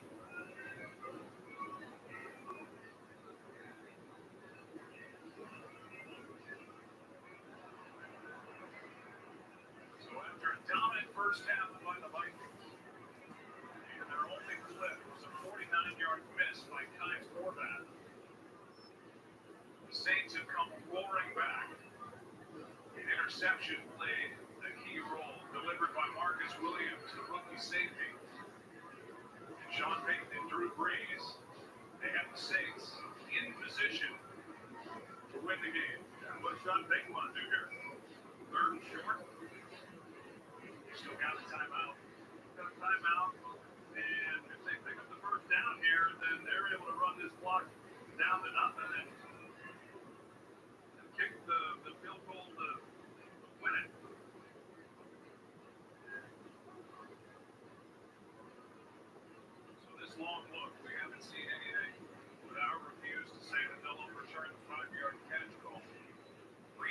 second half, 17 of 22, 177 yards, 3 touchdowns, no interceptions against this number 1 ranked defense. He's been tremendous. After review, the ruling on the field stands. This completed catch.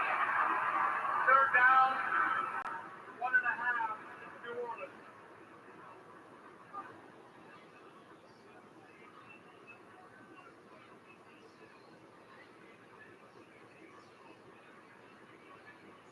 Players a long one. Playing 3rd and 1, but I gotta believe Sean Payton's gonna keep this ball on the ground.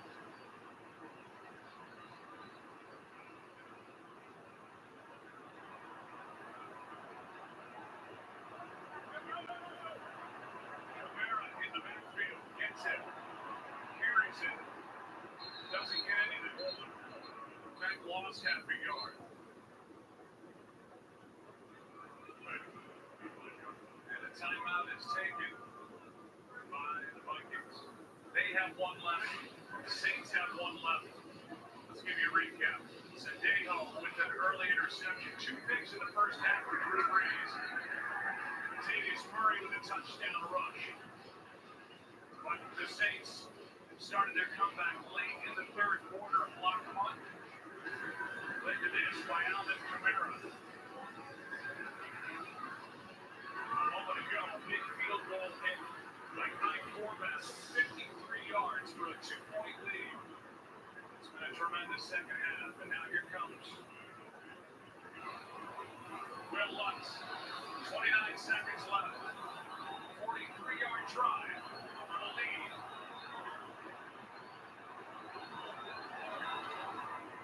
Lutz drilled it. And the Saints are back on top.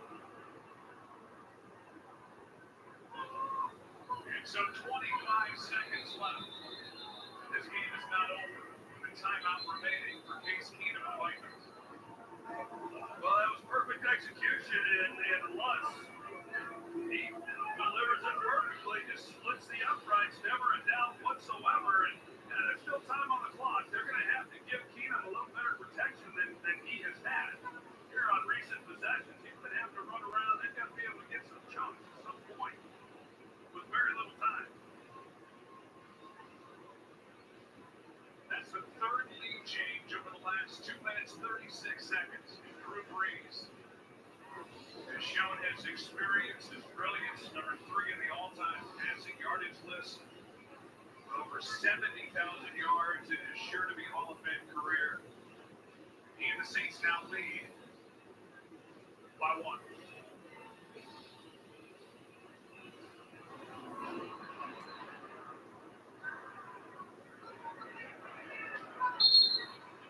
So 25 seconds left, starting at the 25.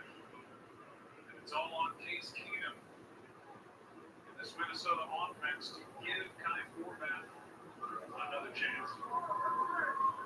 We'll see what he can do. We talked about it when Brees took the field. Brees against this Minnesota defense, and in today's game, it is hard. It is hard to stop a quarterback like Drew Brees, and all you need is a field goal to keep that from happening. See if Keenum can work a little magic here.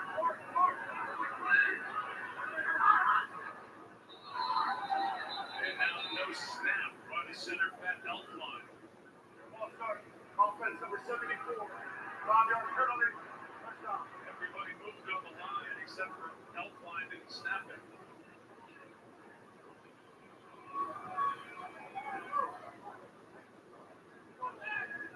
Trying to go hurt him in the line of scrimmage, trying to use a little hard count. Maybe you get a free play and take the shot down the field immediately. There's all kinds of 1st and 15. Pass to Diggs. First down. They got to use the timeout.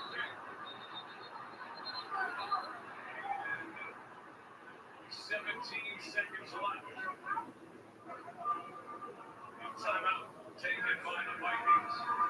They're out of timeouts.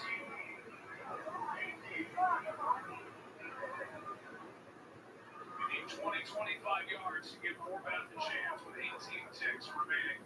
Down by 1. And either they're going to catch the ball, get out of bounds, and stop the clock, but if it's inbounds, they either have to get down or score a touchdown. But to get into range for a field goal, and with a running clock, you see the green line there where they got to get to, it will be hard to get up there and get set and stop this clock, the running clock. Pass to the sideline, nothing there. The receiver right had fallen down. Rudolph was, I guess, the closest to it. 14 seconds left. Yeah, I think that he's trying to, at the time throw, he's trying to get it in there to Terry's right ball coming out of it. Maybe they can get one on the boundary and catch it and then still have another play. Yeah, clearly, more or less doing all they can to keep this ball funneled back to the field.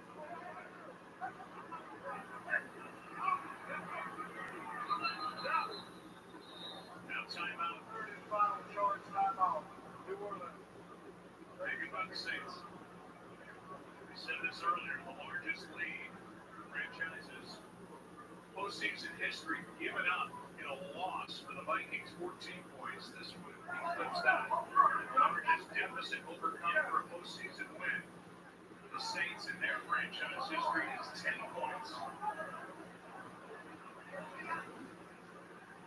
Saints franchise started in 67, 1 and 6 in the playoffs on the road. Drew Brees, the hardest man to watch. Takes it over on the side, that left back. Out of the field.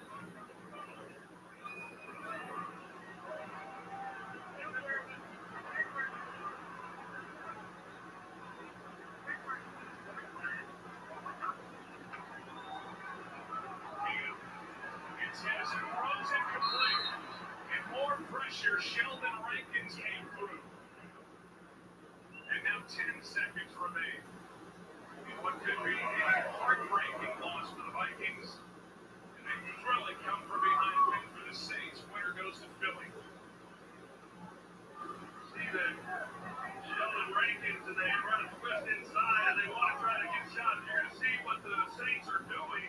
They get these guys down here, they're going to try to funnel everything in. And that's the short side of the field, and so they're figuring to save time. That's going to be where Cam's going to try to work the ball around. Steps into it. This is caught. Dennis sideline. Touchdown. Unbelievable. Vikings win it.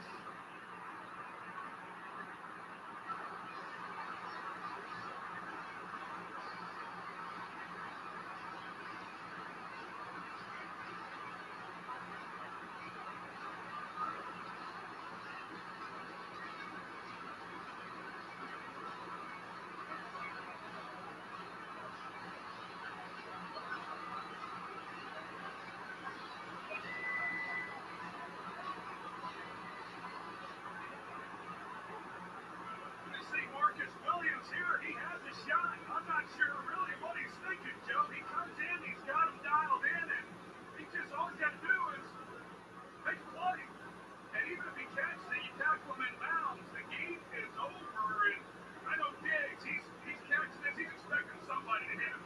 And he turns around, and nobody's there. And he's off to the races, and it's pandemonium. 61 brilliant yards for Stephon Diggs. And Case Keenum has just taken the Minnesota Vikings to the NFC Championship game in a game none of us will soon forget.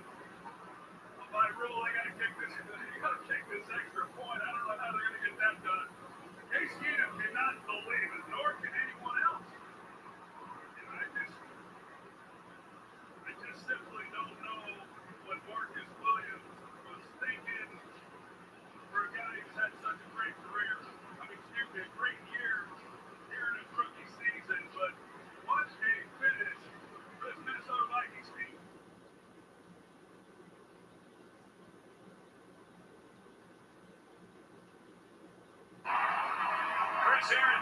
new Spanish language broadcast available on both Fox Deportes by utilizing SAP on our broadcast. Glad you're with us. The Green Bay Packers won the toss. They deferred, so that means we see number 4. Will try to beat himself. And this place is alive and electric. Glad you're with us today on Fox.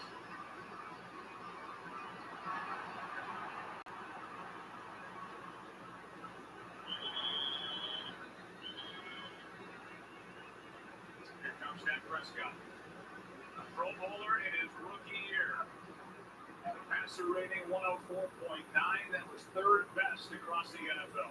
The thing that's been so impressive about a lot of things has been impressive about Dak Prescott this year, but he does a great job of protecting the football, and rarely when you watch him does he ever put the ball in harm's way. He's very patient. He'll get as many big plays down the field, but he's very conscientious of where he throws the ball. Elliott left side, comes back, Burnett off the edge on the stop. Ezekiel Elliott, who led the National Football League with over 1,600 rushing yards, picks up 2. Here's the offense for the Dallas Cowboys and where they rank. They're 5th in both offensive points scored and defensive points allowed. And the rushing yards second of only Buffalo behind that terrific offensive line. 2nd and 8.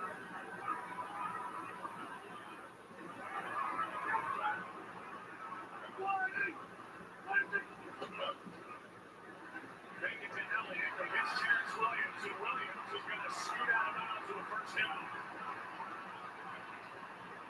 He had 4 catches in their previous meeting in Week 6. All 4 went for first downs.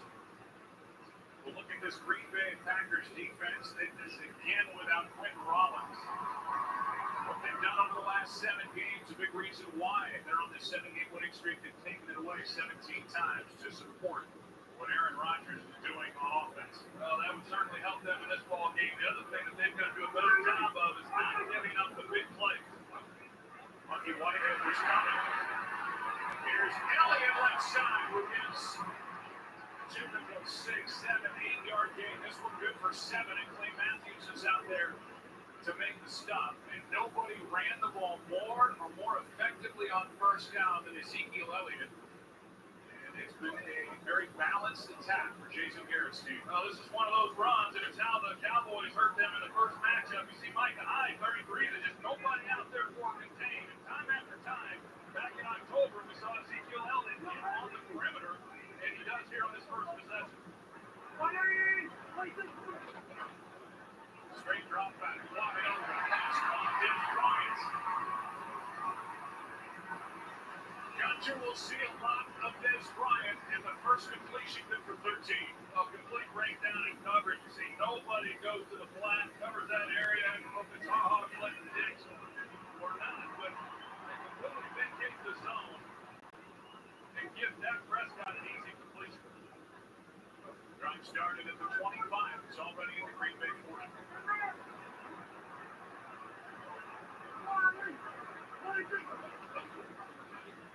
Play action. Prescott. A big defensive play by Micah Hyde, who had 1 sack during the regular season, a loss of 6. Excellent job by Micah Hyde coming off the edge, and as Jason Witten comes out to pick him up, he stops. Prescott thinks he's got to step up in the pocket. Hyde comes underneath that block and makes the sack. Hyde has been so valuable for the Green Bay Packers. He played some outside corner, he played inside, played safety. He comes on blitz.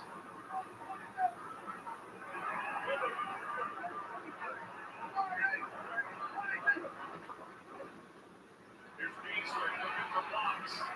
Getting blocks. And on a tension run, Cole Beasley, who is the Cowboys' leading receiver this season, gets 14. The Cowboys, they're mixing things up. They got the quick passing game going with Dak Prescott. This is exactly how Scott Linehan opened it up. The last time these two teams met, they run the football with Ezekiel Elliott, the play-action passing game, and he has got it dialed up. And saw the play by Micah Hyde, but outside of that, this Cowboys offense has the tackles on their heels. 3rd down and 2.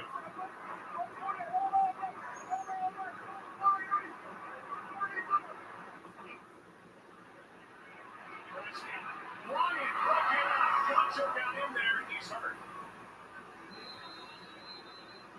And this is already a big secondary for the Green Bay Packers. Darius Gunner got his hand in there.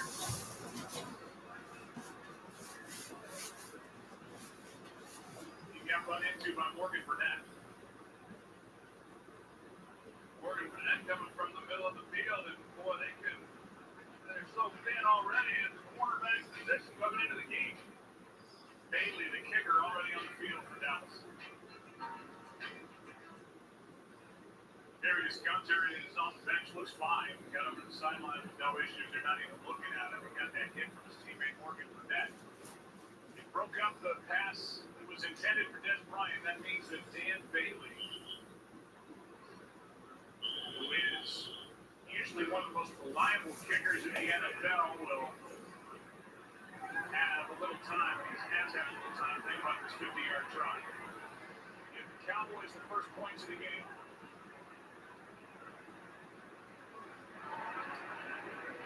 Bailey. Perfect.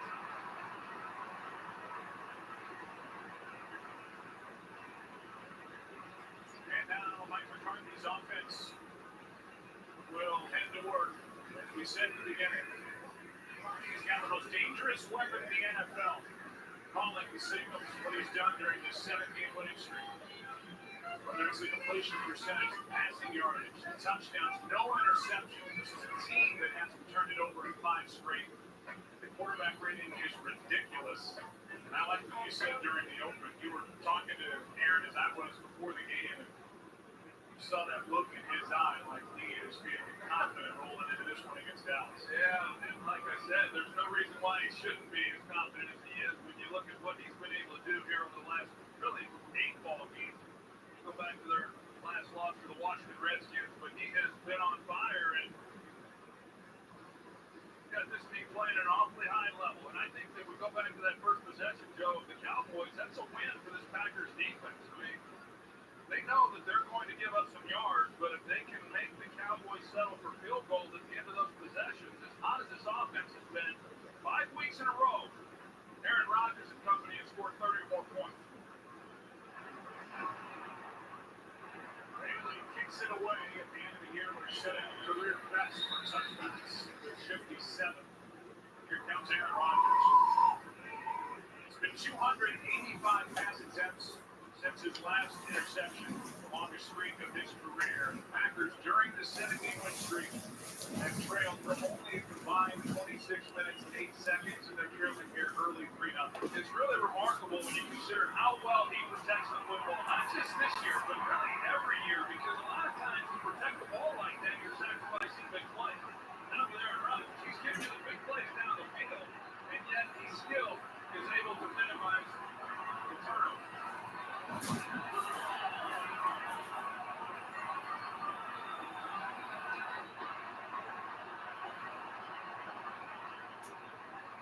Rodgers looked right, then left, then middle, and finds time Montgomery, his running back. Gains 5 out to the 30. See where the Packers rank offensively over the last 5 games. What they've been able to do, scoring 35 points a game. They just put up 38 on a terrific New York Giants defense. What they've done in total yards per game, but they're playing without their top receiver, Jordy Nelson, out with broken ribs. So those 38 points last week against the New York Giants, they came after they had won it the first 5 times they had to look at it. That's how explosive this offense is. Interesting formation on 2nd and 5, and it's Gronkowski who gets popped by Mayowa. Hitchens helped out. But the big defensive lineman, Benson Mayowa, was in there, and here's Aaron at his best. Hurry up offense, down the sideline for Adams, incomplete. And there's a flag down. So Rodgers already catching the Dallas Cowboys trying to substitute. Let's see Mayowa, who just made that last play, 93, not able to get off the field. Well, it's right in front of the Cowboys bench, too, and I know in visiting with Sean Lee, and he said, yeah, we're going illegal substitution, 12 players on the field, defense.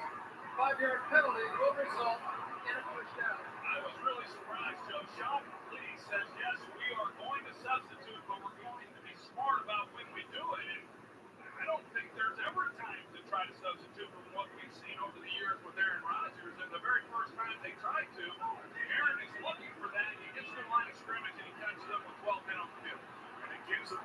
first down by penalty. They'll rethink their position on whether or not they're going to substitute against this guy.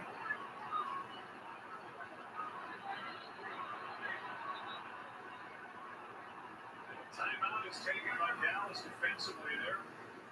Out of sorts coming off the bye week. Aaron Rodgers already caught him once. 3-0 Dallas. So Aaron Rodgers has already caught the Cowboys defense with too many men on the field, and then Dallas had to use a timeout. First down for Green Bay, trailing by 3.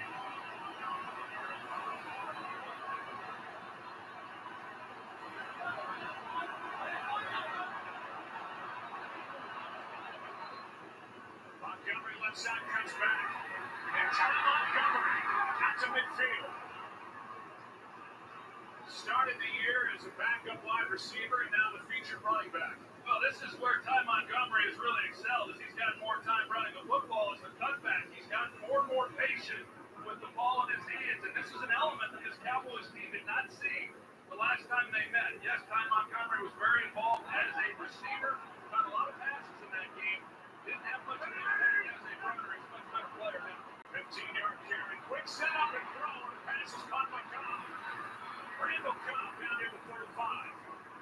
Dangerous throw that was almost undercut. It's good for 16 yards. A quick release by Aaron Rodgers, and you're right that there was some coverage coming underneath that throw, and if that ball was a little lower, Barry Church might have had an opportunity. Cobb coming off a huge game against the Giants and missed the previous 2 with a bad ankle.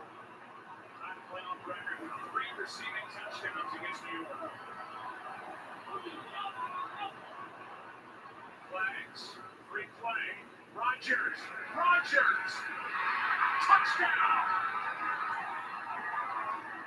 Flags are down on the field. Sean Lee was back in coverage, and Richard Rodgers is good for the touchdown at 34 yards if it stands. Jared Cook, he's the inside. Defense, number 95. The penalty is declined. The result of the play, touchdown. He's got the ability to stretch a defense up the seam, and he's got Sean Lee, who's in coverage, puts a good move on him, and then immediately Sean Lee is beat. Aaron Rodgers, knowing he had a free play, he was able to draw Cowboys offsides.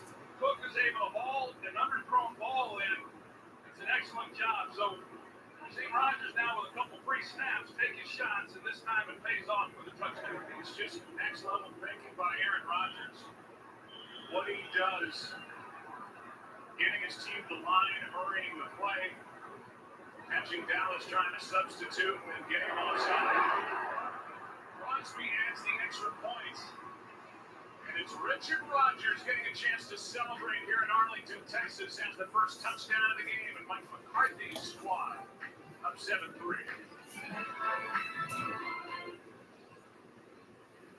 Richard Rodgers has kind of been the forgotten guy. Only 7 catches over the previous 7 games, none last week against the New York Giants.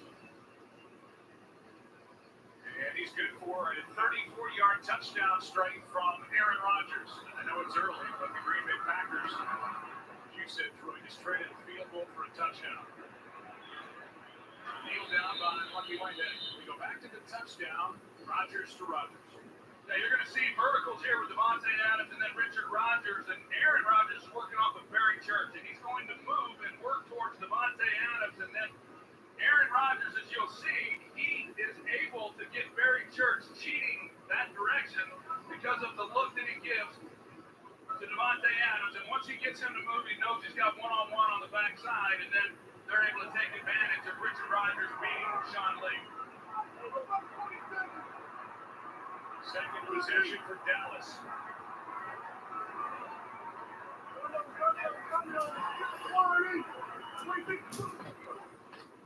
Elliott gets it. It's at 5. Let's go back to that touchdown throw. And the ball goes right between the arms of Sean Lee to the waiting arms of Richard Rodgers. That's great concentration by Richard Rodgers. Ball gets that close to a defender, being able to secure the catch. Not an easy play for him to make. Second and 5.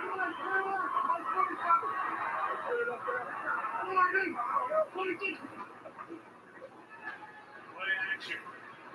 Prescott. His receiver falls down and may have been pushed or interfered with. Des Bryant. The flag is thrown.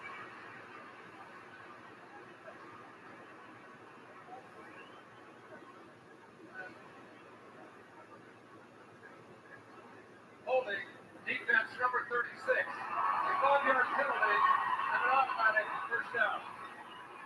There is Gunner, who he's been lining up with Des Bryant, and he gets beat. Des Bryant goes to the post, and he's coming back out to the corner, and Prescott takes a big lick by Jake Bryant at the end of that play. It was good protection, but as Prescott was holding and waiting on Bryant to come out of that break, he had to hold it a little longer than he wanted to.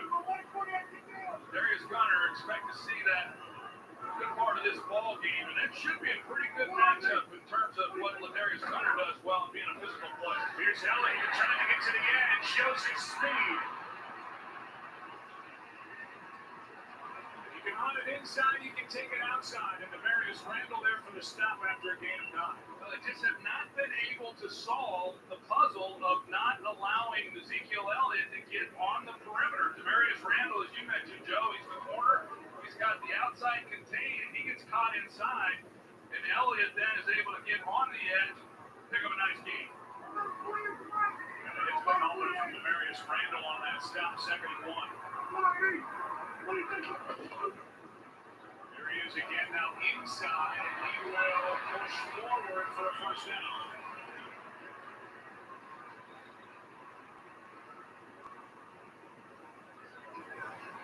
He says, "Feed me." That's become his signature move after a carry. They're going to feed him.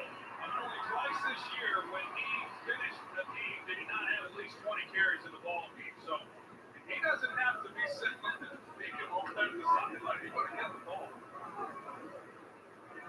He's got 9 carries for 25.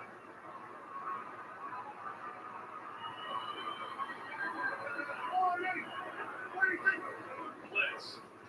Cowboys pick it up. Pass is caught by Terrence Williams for a first down. This is one of the things that I've been really impressed with Ezekiel Elliott here at tailback and his ability to pass protect. That's an area where a lot of young running backs, most young running backs, they simply can't do it because they weren't asked to do it in college. He is an excellent pass protector, complete running back. Now the Cowboys hurry it up and hand it to Elliott, who just pushes that button.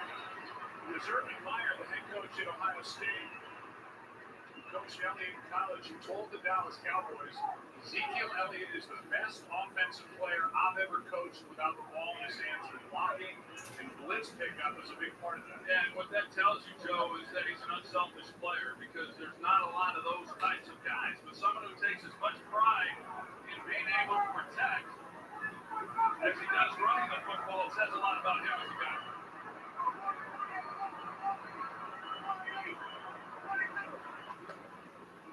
Flag is down. Pass is caught by Williams. Wide open. But the flag is thrown. And now another on the far side of the field. Unsportsmanlike conduct. Offense. Number 19 came into the huddle as a substitute and did not participate and left the field. 15-yard penalty. Repeat 2nd down. That's a costly penalty after a huge game. Mike Pereira, there's also a flag on the other side of the field, but first talk us through what Butler was guilty of. Yeah, this is not an illegal substitution where you may come into the numbers and turn around and go back. If you actually enter the huddle and then leave the huddle without participating in the play, then it becomes unsportsmanlike conduct. There he is, 19. Bryce Butler is all the way in the huddle and then comes out. There was a flag on the far side of the field that they picked up. Now we're on this 20.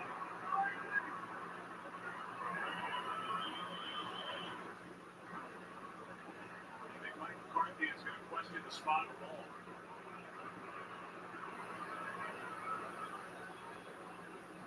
Mike Pereira, Tony Carante said it was a 15-yard foul. They marked it as a 5-yard penalty. The question was about the enforcement of the penalty, whether it was a 5 or a 15-yard penalty. It is a 15-yard penalty and was only marked as 5. We allowed the additional 10 yards before we put the ball in play. That was a catch by Mike McCarthy on the sideline. Or instead of second down at 10, they marched the ball all the way back to the 48 of Dallas. That's a big mistake by Butler. Also erased completion that was going to take the ball inside the 20. Yeah, you think of where they would have the ball right now after that completion to Williams. Now they're faced with second and 20.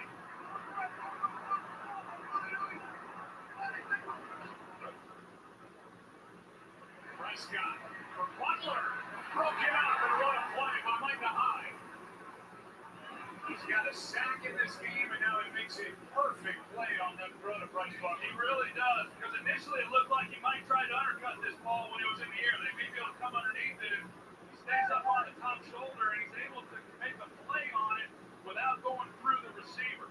So already in this game, Micah Hyde has made some nice plays on the ball. And to reiterate what you said earlier, Joe, what a versatile player he has been. He made this team because he was a heck of a slot player off the edge as a blitzer, and he's had to wear a lot of different hats with all the injuries. 4 men on the rush, third down and 20. Prescott overthrows Butler, who was open for a moment. And what looked to be a promising drive because of a penalty on Butler stalls inside Dallas territory. You look at the coverage on the back end, and you know, he had a chance. It was not going to be an easy throw for Dak. He airmails Bryce Butler in the middle of the field, but the time that he was afforded in the pocket and not being able to find anybody open. Jones to punt.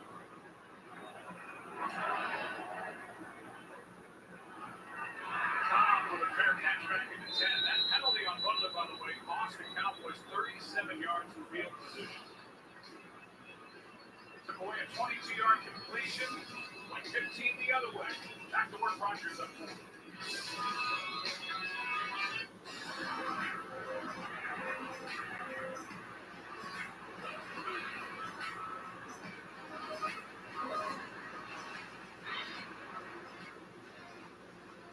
8 times the Dallas Cowboys and the Green Bay Packers have met in the postseason. And greatest running backs in franchise history, Tony Dorsett and Emmitt Smith, all-time career rushing leader.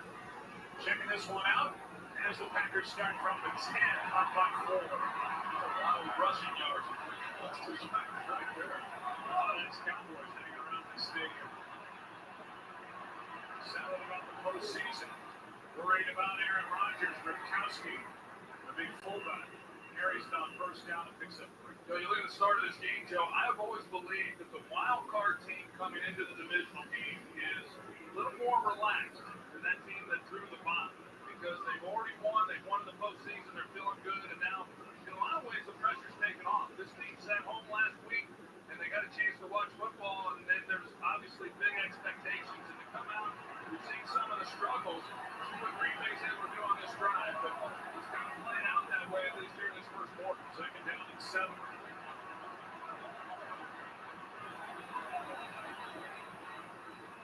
Blitz coming late. Pass is for Cook overthrown. After the Super Bowl, the clock resets for more 24. We've got a new day and a new hero. Corey Hawkins stars in 24 Legacy, premiering right after the Super Bowl Sunday, February 5th here on Fox. You get the bye week, and it's like pulling out of your driveway onto the Audubon when you're taking on Aaron Rodgers. You better come out ready to go, because when as hot as he's been, he can put you away early if he gets smoking here in the first half. Let's get a big third down right here for this early in the game with this defense and being able to make stops inside the 15-yard line, gets ball back to their offense. Third down and 7. Rodgers flushed out. That's the way he likes it. What a That's the tough part of Aaron Rodgers. He's flushed out of the pocket and throws a seam to Jared Cook. Yeah, he loaded this one up too. He had some heat on this throw, and there wasn't really a whole lot there. I mean, Aaron just throws him right where he can make a play on that ball. Already in this game, we've seen 5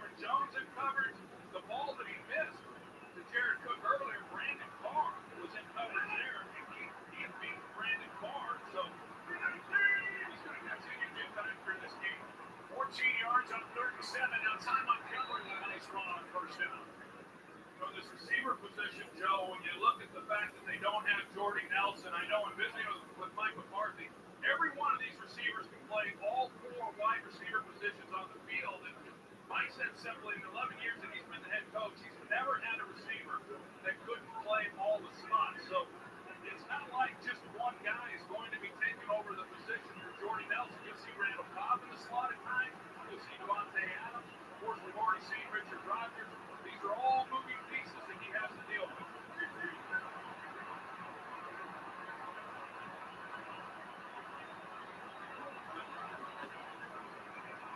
Play action pass for Allison out of his reach. Orlando Scandrick was coming on a blitz, and I know you feel like Ron Marinelli, although it's risky, against Aaron Rodgers, nobody beats it better than number 12.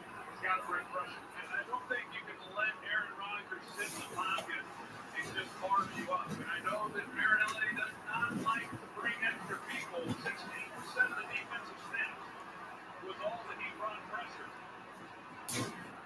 But if they're not able to get to him better, I'm saying he's going to have to do something. They're down to 3.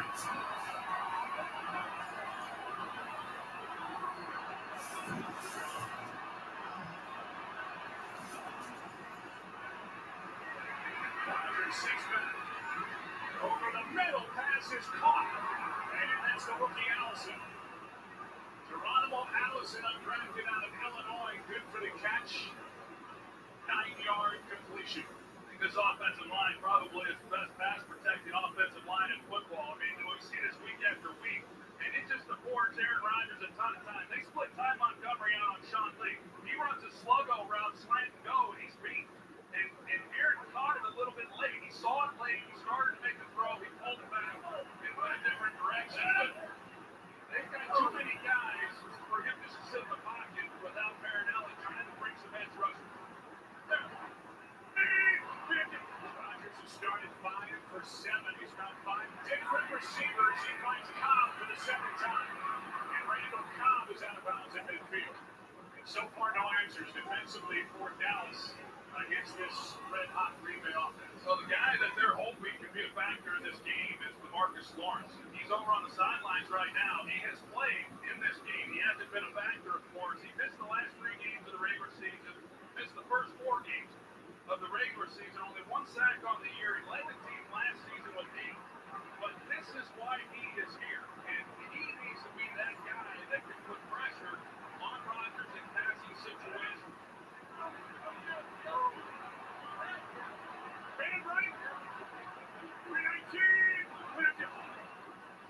Second down and 2, blitz. Rodgers throws. Adams overthrown.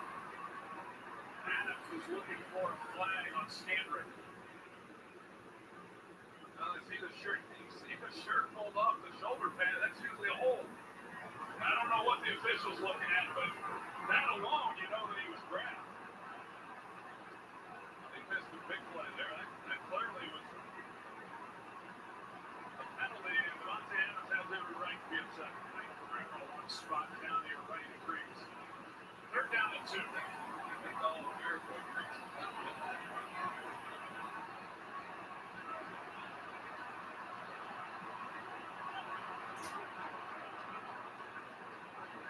Pass for Adams. He's there. He's getting stride.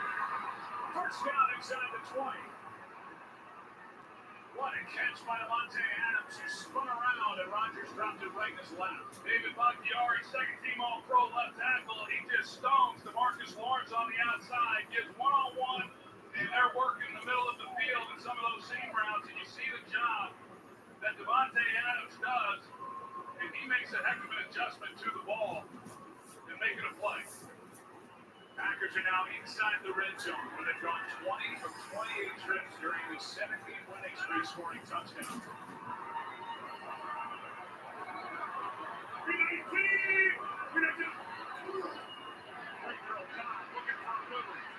Inside the 10. A Larkin at the 9, a gain of 8. Orlando Scandrick on the tackle.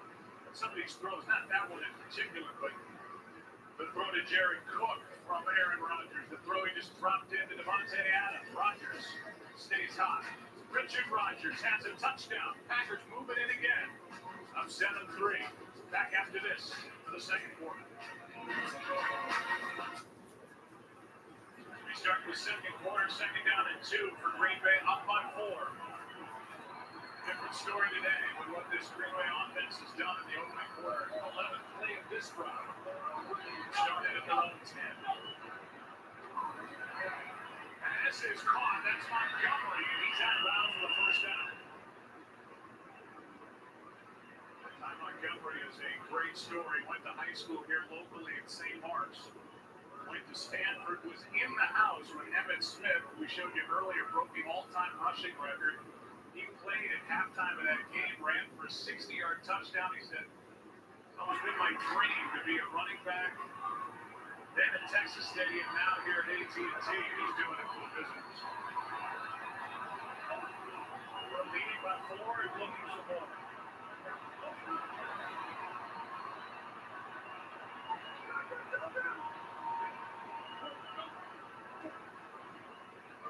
Pass is broken up. Byron Jones made the play. Pass was intended for Big Jared Cook, second and goal. A lot of bodies right there where he's trying to fit that in to follow up on Ty Montgomery, talking about the changes that he was able to make from wide receiver to more of a running back role. As you see that throw, a lot of bodies for Rodgers trying to fit that. But he says that he's always felt that he was a running back and having to play wide receiver. So that transition for him has been pretty natural, not as natural as you could expect. Second down and goal. Here is Montgomery. Inside Montgomery, no signal yet. Touchdown.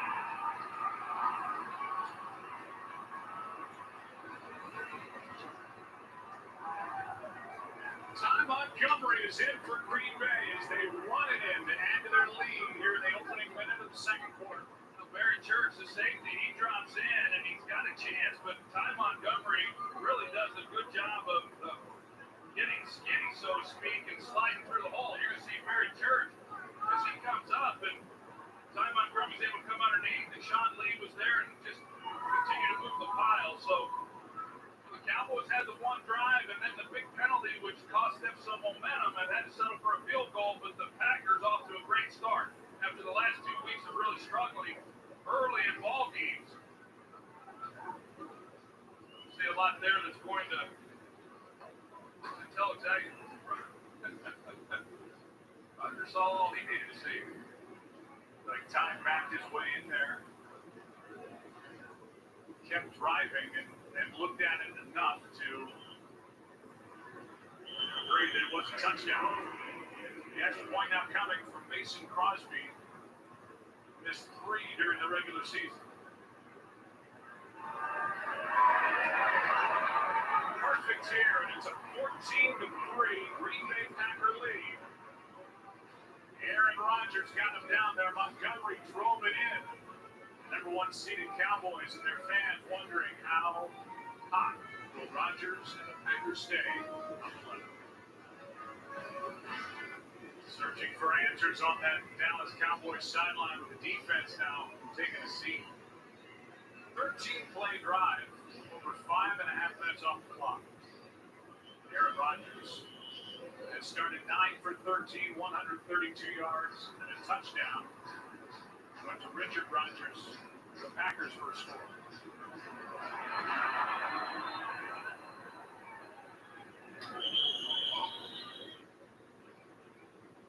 So the drive will start at the 25. Well, Jaron Elliott is in the house today, but not playing. He's the Packers nominee for the Walter Payton Man of the Year award. Throughout the past few years, Jaron has dedicated his time to multiple schools in Green Bay, spreading the word and being respectful to others and making the most out of opportunities.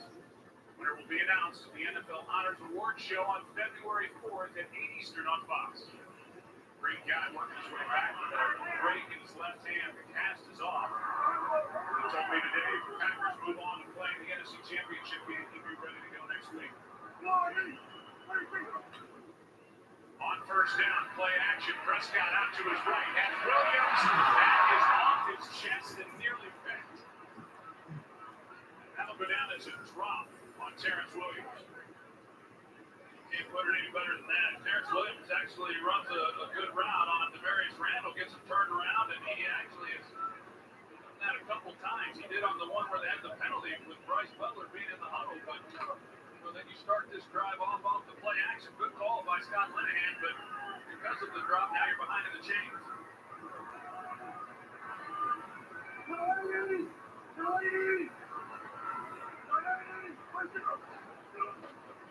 Elliott right side, now cuts up field goal play. Mike Daniels closing down to make the stop again at 2:13.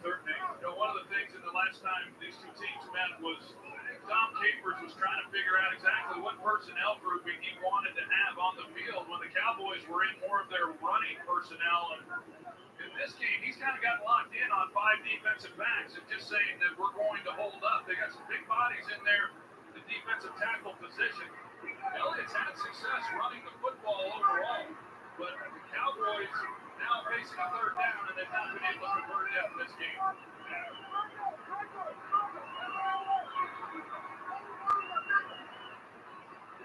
Elliott on the sideline. Prescott throws. He was scared as he let it go. Pass is incomplete. It's 4th down. Cole Beasley was the target. Clay Matthews came away from that play looking for a flag, but he didn't get one. Well, Clay Matthews, he said the other day that we've got to take advantage of Doug Free. And he felt that there was a hold, that there should have been a penalty on the play, but they're going to get the ball nevertheless. And Doug Free in that last game, Julius Peppers was able to get a sack in that ball game, but that's the area that they want to try to bring guys and win the matchup on Free. Beautiful punt. Hyde waiting for it, and a fair catch back near the 20. Aaron Rodgers gets it again. Cowboys haven't stopped him yet. 14-3 Green Bay. Most consecutive touchdown passes without an interception all time. Brady, number 1 back in 2010. Aaron Rodgers with his active streak of 23. This is a Green Bay offense that hasn't turned the ball over in 5 straight games. Let's see what they've done outscoring the Giants and the Cowboys. 38-3 in the last 3+ quarters. Packers drove 90 yards for a touchdown last time they had a pass. Is caught by Cook. Jared Cook brought down by Hitchens. 8-6. Packers, they go to an empty set. They motion Ty Montgomery out wide, and Rod Marinelli's trying to see if he can't generate some pressure on Aaron Rodgers. He brings Orlando Scandrick off the slot. But with the quick passing games, Rodgers beats him with the throw.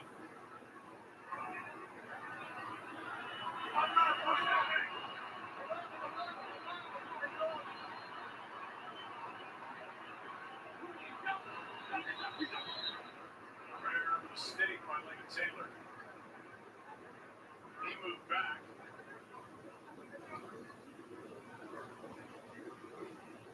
Ball start. Offense, number 65. 5-yard penalty and remains 2nd down. A rare mistake by anybody in this offensive group for Green Bay.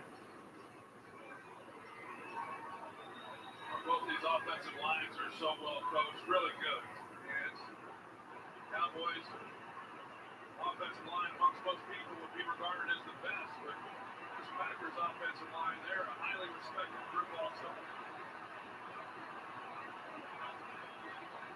2nd down and 9, pass to Allison. He's there to grab it for a 1st down. Chris Myers is on the Dallas Cowboys sideline. What are you detecting down there? Well, Joe, not a lot of energy to show the picture. This is the offense earlier. They're not used to being behind, sitting, waiting, like still battling. In fact, it was the veteran Jason Witten earlier had to come over and get on some people about the penalties, drop passes, and missed assignments after that week of rest for the number 1 seed. And defensively, they are trying to rework their substitution plan so they're not caught for Aaron Rodgers and another penalty.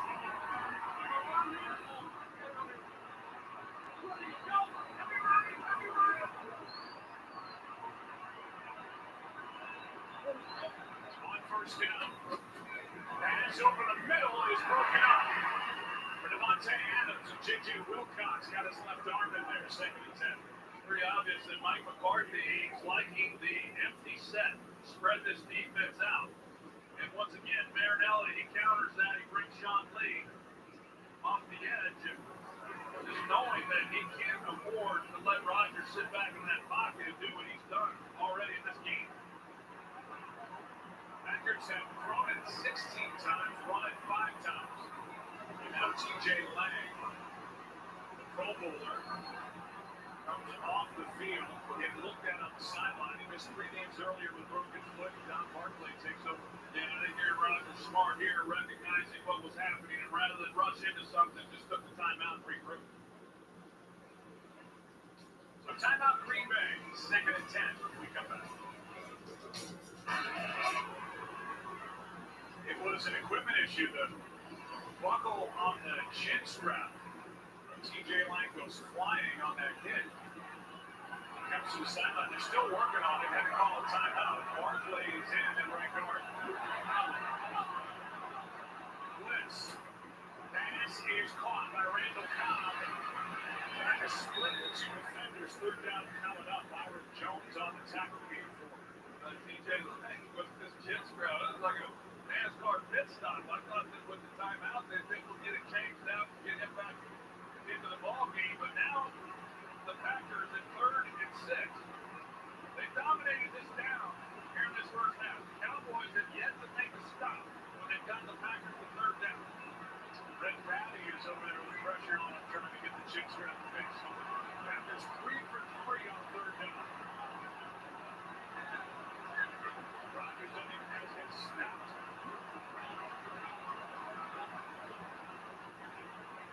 Pass is broken up with flags all over the place.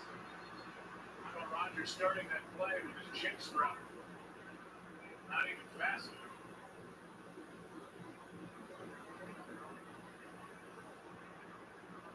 He's calm, cool, and collected. Well, you're pretty relaxed. You don't even know you have a chin strap. Leader gets the hands to the face. Defense, number 24. 5-yard penalty and an automatic first down. It's against Morris Claiborne, who's missed the last 9 games with a groin injury. Well, they come up with a good plan. That's the penalty there. They got Heath, who is working over the top, and so they're able to keep him underneath Claiborne. But they caught him with the hands to the face there. It's obviously a big penalty. It's a huge drive at this point in the ball game for this Dallas defense. It's not surrendering any more points. And that penalty kept this drive alive. The second time the Packers have had a penalty getting out first down in this first half. Okay, on 3rd down. Here's Reinders out to his right. Pass is caught by Allison. And the rookie is good inside the 35. When the play breaks down, there's nobody better than Rodgers and these Green Bay receivers. Well, Geronimo Allison is excellent in that he's able to find the hole in the zone, and that's not an easy catch. He's able to get out there and make a play on it, but the Cowboys, their whole mission coming in this game, trying to keep Aaron Rodgers in the pocket, but he has an uncanny ability to just bait defenders into him and underneath and allow him to then get out and buy himself some more time and throw the football and run. Total yards dominated by Green Bay. That one good for 26. Already in field goal range. Pass is caught by Cobb. Wilcox going to make the stop. So the strength of this defense has been their ability to not give up big plays. And yet here in this first half, the Packers, they've had a ton of big plays, and that's why they're leading right now 14-3. The Cowboys just simply have not had any answers for it. Defense for Dallas is considered really greater than the individual parts. Overall, they rank 14. They had no Pro Bowlers, 1 All-Pro, as a group that played very well, as you said, limited the big plays. Not so far in this first half, 7-7. Here's Ripkowski. A rare run, and Ripkowski gets loose. Down near the 10. Byron Jones on the 10. Well, they mark him at the 11. It's a 20-yard carry by Aaron Ripkowski. Well, wide receiver comes down and makes a key block to help him, and then breaks the tackle with Aaron Ripkowski. That's the first run on this drive by the Green Bay Packers. It's a good, tough running by Aaron Ripkowski.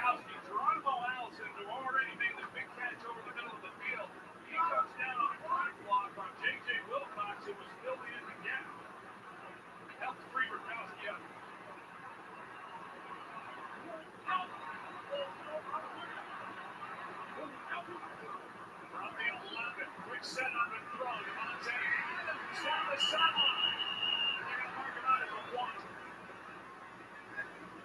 And linesman comes in and says Adams stepped down at the 1. Claiborne out there in coverage. It'll set up first and goal. And there's the step out. Yeah. Just before he taps the pylon. That's a good job by the official catching that, because from where we are, Joe, I thought it was a touchdown. I didn't see him get out. That's pretty close. Extra offensive lineman Jason Spriggs of looking at there for Green Bay first and goal. Montgomery looking for his second, and he's got it. Dominance by the Green Bay Packers.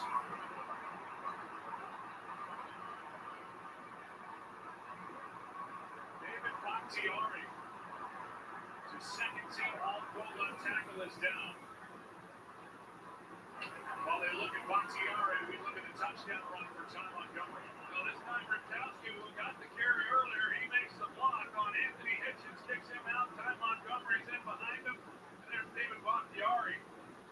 He's making the block, and he's on the ground. And he's been really one of the anchors of this team this year in that offensive line, the job that he's done in that left tackle position. Packers last week opened with 5 straight punts against the Giants. Today, 3 straight touchdowns. Cowboys' biggest deficit this season that faced is 14 points, and right now it's 17 with the extra point to come. There's Bakhtiari, number 69, and you see the side of his right knee. It's hit by Sean Lee. Sean Lee comes in and takes the right knee out, and see what his condition is, but boy, they put a lot of pressure on these offensive tackles. David Bakhtiari and Brian Balaga at the right tackle position. Mike McCarthy does not give these big guys any help in pass protection. They're having to do a lot. That's a good sign for all Packer fans right there. Seeing him jog off the field. First time Aaron Rodgers is taking over as a starter has had his 2 tackles healthy all year. Bakhtiari and Balaga made all 18 starts.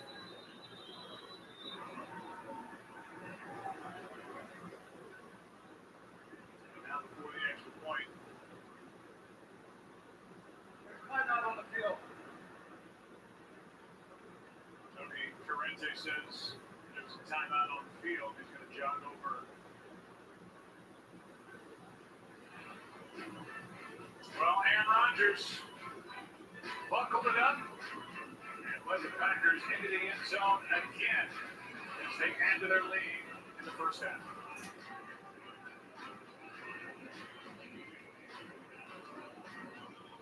Now Lucille mix up with Tony Corrente and whether there was a timeout or not. The answer is there is no timeout, even with the dramatic music and the slow-mo. Aaron Rodgers buckling his chin strap. Here's Crosby to make it an 18-point game. This time, I promise, I'm going to stop talking. 18-point game. Ty Montgomery's having fun in this game in Arlington, Texas. He's got 2 touchdowns. It's a 21-3 game, as we said, the biggest deficit the Cowboys have faced. Talk about Dak Prescott, Ezekiel Elliott. Not only deficits, they just simply have not trailed much this year. This drive will start at the 25. On Sunday, February 5th, Pepsi presents the biggest concert of the year, the Pepsi Zero Sugar Super Bowl 51 halftime show. Follow Lady Gaga on her journey to the world's biggest stage. Visit PepsiHalftime.com. You know, you talk about the largest deficits, Joe. This team, they haven't trailed, period, much this year. You know, so this is new territory. And like I said, coming in, you know, for the divisional game, number 1 seed, you know, yeah, there's some pressure that comes with that. And had no reason to be able to settle in. And with Aaron Rodgers doing what he's doing, it's a big drive for the Cowboys. Here's one to Witt. First down, Witt is brought down there to 30, gain of 5. Jake Bryant on the stop. People were wondering Prescott will be nervous. I don't think this is on Prescott. We saw a drop, a penalty by Bryce Butler was a killer, and defensively, they seem to have no answers, and we're even surprised by Aaron Rodgers hurrying to the line of scrimmage and catching too many men on the field. And you wonder, as they go into the second half, there's no question that Romo gives them an opportunity for more big plays. So does this guy. Ezekiel Elliott, good for a first down. And can you run up the Romo name with under 7 minutes to go? I'm just saying that if we get into this second half, I'm not suggesting that they should do anything, but if this continues and there's another penalty, a couple flags now thrown out there while the Cowboys are in the huddle.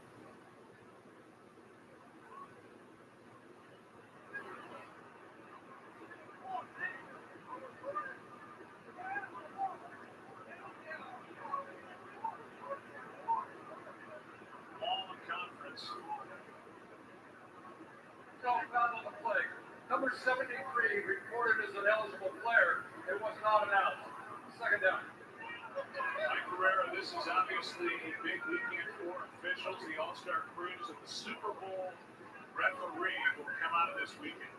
Yeah, and there's some struggles here with lack of crews, and I think I can pretty much, after seeing the assignment, say that it looks like Carl Chambers, who has the game tonight in Kansas City, will be the referee that moves on to the Super Bowl.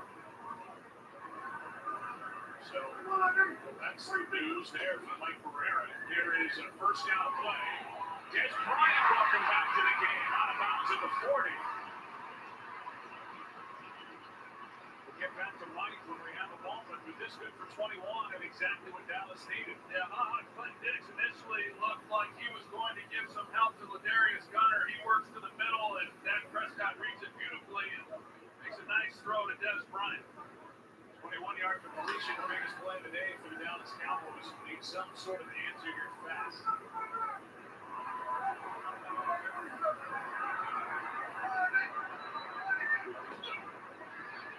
Prescott.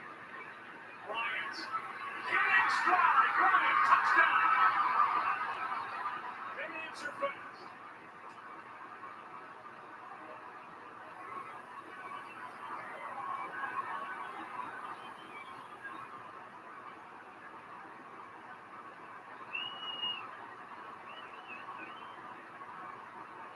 First career postseason touchdown for Des Bryant on a 40-yarder.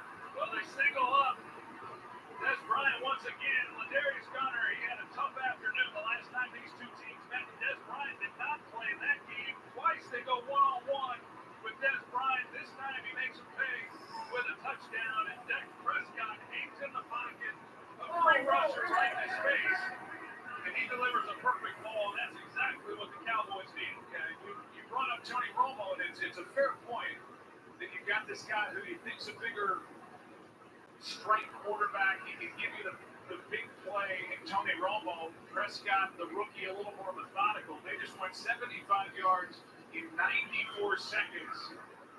The extra point is good. It's an 11-point game. Well, that was an important drive offensively, of course, but I don't know that we're going to see much more one-on-one coverage on Des Bryant with Ladarius Gunner. 21-10. And there is a glimmer of first half hope, and it's number 88 from number 4. 40 yards for the touchdown in this divisional playoff for the bet. Jason Witten loves it. Deficit 11. In comparison to the two quarterbacks, Aaron Rodgers, 15 out of 20. Dak Prescott, 7 of 12. He had a big drop by Terrence Williams earlier, but just hit Des Bryant for a 40-yarder. It's an 11-point game.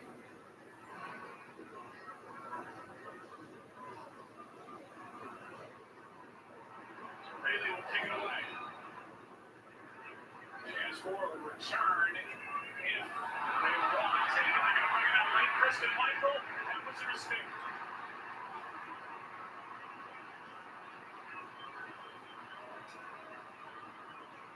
He got caught not knowing what to do once he didn't make a clean catch. Did he stay in the end zone or did he have to take it out? And instead of staying in, he takes it out and only makes it to the 5. Maybe to 6. A huge mistake on his part. He didn't have to bring it out, Joe. The whole ball has to cross the goal line, and it did not. So he could have stayed in the end zone and brought it out to the 20. They marked him at the 6.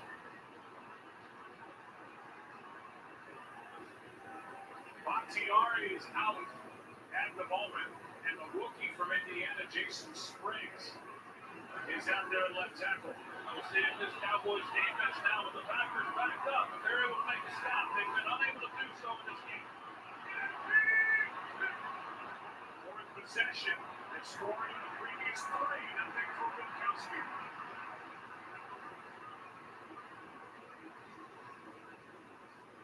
There was a little pushing and shoving after the touchdown throw from Dak Prescott.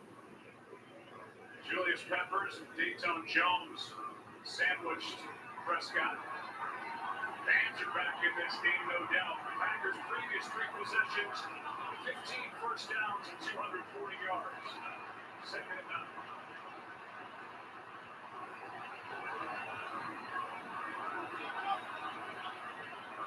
It's Conn in the slot. Pass is too high, incomplete. Allison the target. When we talked to Aaron Rodgers during the week and asked him how do you make up for the loss of Jordy Nelson, the first guy he said was Jeff Janis, but we've seen a lot to Geronimo Allison as Rodgers hurries it up. And caught him again. Although Dallas may have called a timeout, they did. There's a flag on the field, but they're going to grant Dallas the timeout. Timeout. Dallas. 30 seconds. Okay, 30 seconds. Timeout. Look at Rodgers. He sees a player getting off, going to the sideline, and he's counting the players. That's how sharp he is. And he gets up to the line fast. If the Cowboys keep trying to substitute players, they're going to be out of timeouts, especially in the second half when they move through. And I'm shocked that they tried to do it there with the ball inside the 10-yard line in the distance. These guys had to go, but out of crowd on 3rd and 9. It was Tyler Crawford who couldn't get on the field.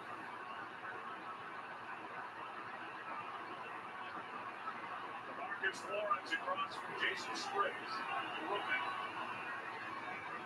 Rodgers in trouble, gets rid of it, incomplete. And he was under heavy pressure in the end zone. It's a 3-0. Rod Marinelli started bringing some extra guys, and this time he's able to get Sean Lee free. And there's another grab by Claiborne that's not called. Devontae Adams looking for it. But Rodgers, under pressure that time, had it unloaded a lot sooner than he wanted to. Cowboys make the stop. Preston Michael set this up by trying to take it out of the end zone. Sean with one. Good one. Beasley waiting for it. From the 41. To midfield. Momentum has slipped. And Jason Garrett trying to get his group pumped up. Back to the field as his offense down 11.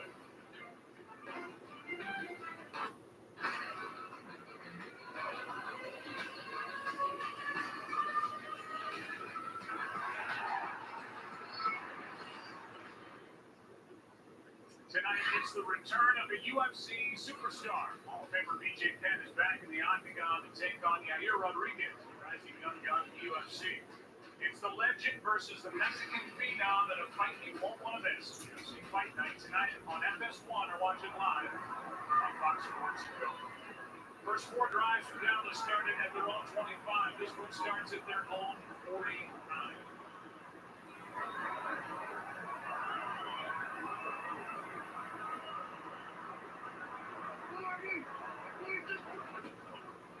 Bryant. Gunter can't bring him down and pick up on first down by Des Bryant. What's the 5? Well, right now, I think the Cowboys have Tom Capers in a bit of a quandary because you want to be able to bring the extra guy up in run support.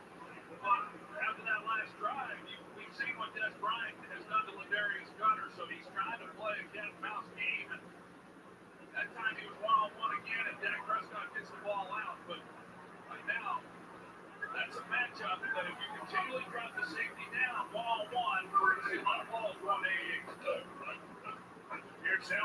getting it.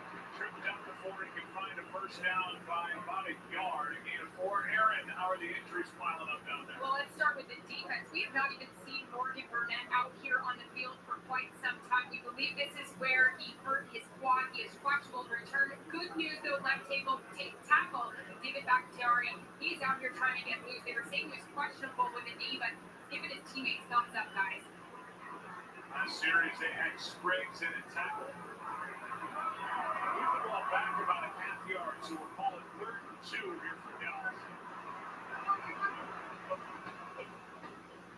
Prescott out to his right, he'll run for it. First down.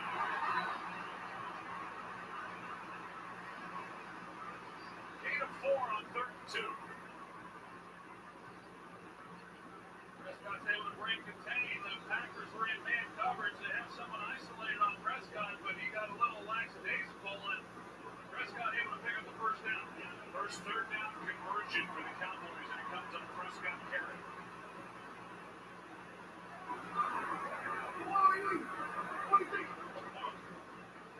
Here's Elliott. And a nice play is made by Kentrell Bryce, rookie defensive back who got a hold of the leg of Ezekiel Elliott, didn't let go. It's not an easy task to be able to make a play on him. And Dom Capers continues to play with 5 defensive backs. And see how well they can play the run versus all of their looks. And of course, now with the Cowboys hitting 3 wide receivers, that's what you expect.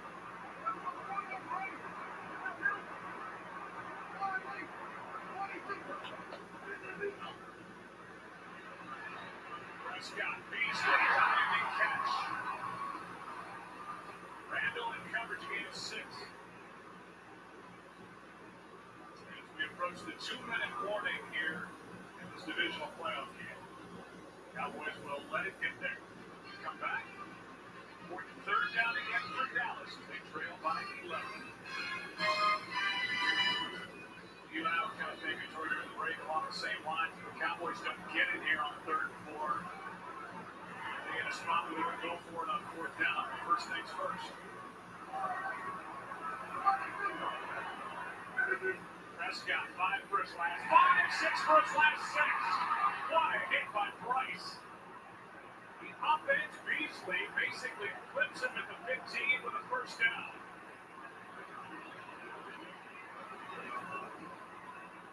It's a great route by Old Beasley off the line of scrimmage. It's a big hit by Bryce, but not until after he picks up a big 3rd down conversion. And Demarius Randall, he's been turned around a bunch in this first half, but this time he's trying to. Old Beasley's turned a lot of people around though over the last several years. 18-yard completion on 3rd and 4. End zone for Witt over his head. There's Kentrell Bryce again. 2nd and 10. Kentrell Bryce, he's getting his opportunity. He's been called upon before, but with Morgan Burnett not in the game, he's having to come out and make a play. Bryce, another one of those free agent finds the Packers seem to come up with over and over again. 2nd and 10. They're showing they're going to work to Des Bryant, give some help. But Darius Gunner, keep an eye on Cole Beasley. Kind of Prescott likes to go to in these situations. Receiver fell down, that's Witt. Got his feet tangled up. Thomas was in coverage. No flag. Grab there with the right hand, and Jason Witt, even on that previous play, crowd, they just saw it on the big jumbotron. They were wanting to see a flag as well. On the previous play, I think Jason Witt got up thinking that should have been a flag. There's been some contact. This was on the first play that he thought there should have been a flag thrown. Nick Thomas, he's their linebacker, their best cover guy. Looked like he had a hold of him. And now a timeout taken by Jason Garrett before the play clock went to 0.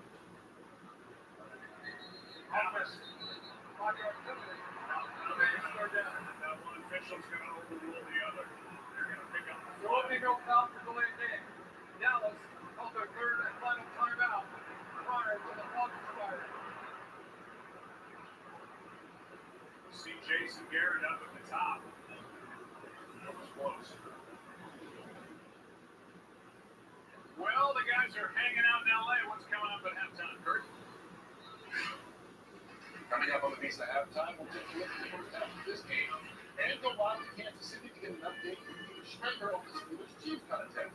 As the road to Super Bowl 51 in Houston, right here on Fox and the Nother.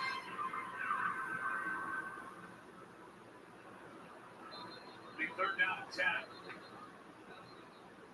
Jason Garrett now. The argument's a move from Jason Witten to Jason Garrett. A couple of calls the Cowboys didn't get. Dallas has converted on 3rd and 2, 3rd and 4 on this drive. Worthy get this saving as well. 3rd and 10.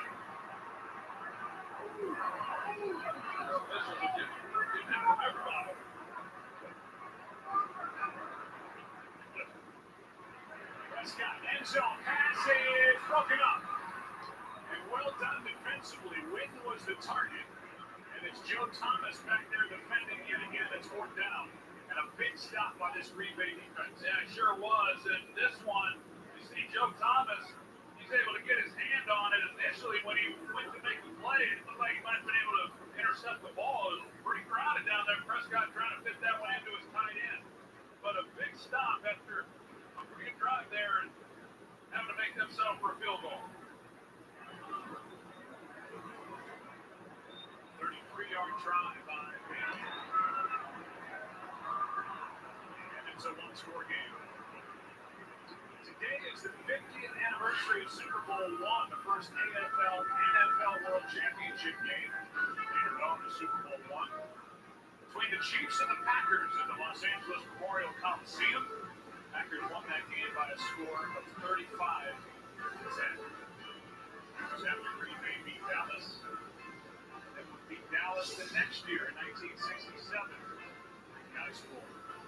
Late to the game, 2 hours, 37 minutes. Highest price ticket, $12. And a 30-second commercial cost $42 grand. How about that? 2 hours and 37 minutes. In case you're wondering, it would cost you $5 million for a 30-second ad. Yes, the upcoming Super Bowl. The price to play has gone up exponentially. The audience and everything else that goes with that great game. But now we look at this here, Joe, with a minute to play. Green Bay Packers and Aaron Rodgers with 2 timeouts. Playing time for him to see if he can't generate something here before the end of this half. Now his Cowboys have put up 10 points here in the last 6 minutes. There's a minute left for number 12. And 2 timeouts. Green Bay Packers will get the ball to start the second half. No decision this time for Michael. It's the 2017 Pro Bowl presented by Aquafina. It's a return to the traditional AFC versus NFC format. Tune in on Sunday, January 29th from Orlando at 8 Eastern. Local Skills Showdown, January 26th. Both events are on ESPN. David Bakhtiari is back out on the field for the Green Bay Packers. One of the security blankets for Aaron Rodgers as the drive starts at the 25. Nothing.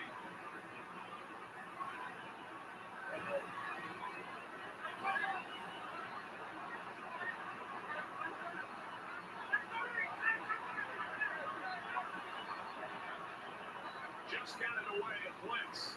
Rodgers throws for Cobb off his right hand. Covered by Scandrick. Well, we've seen Marinelli now the last few possessions. He has certainly, been bringing some people. That throw there by Rodgers, even without playing the speed, not an easy throw to make, and yet he's able to put it into a place where this guy had a chance.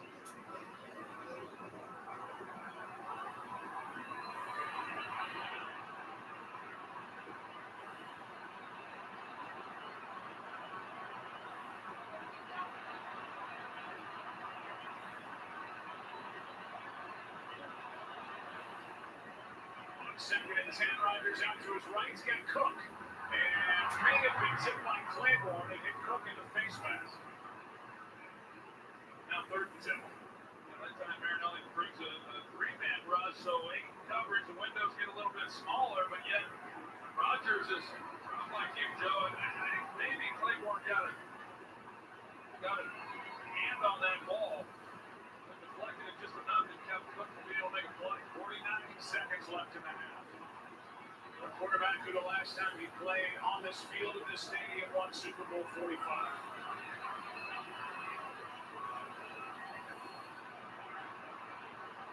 Blitz off the edge with Scandrick. He gets home.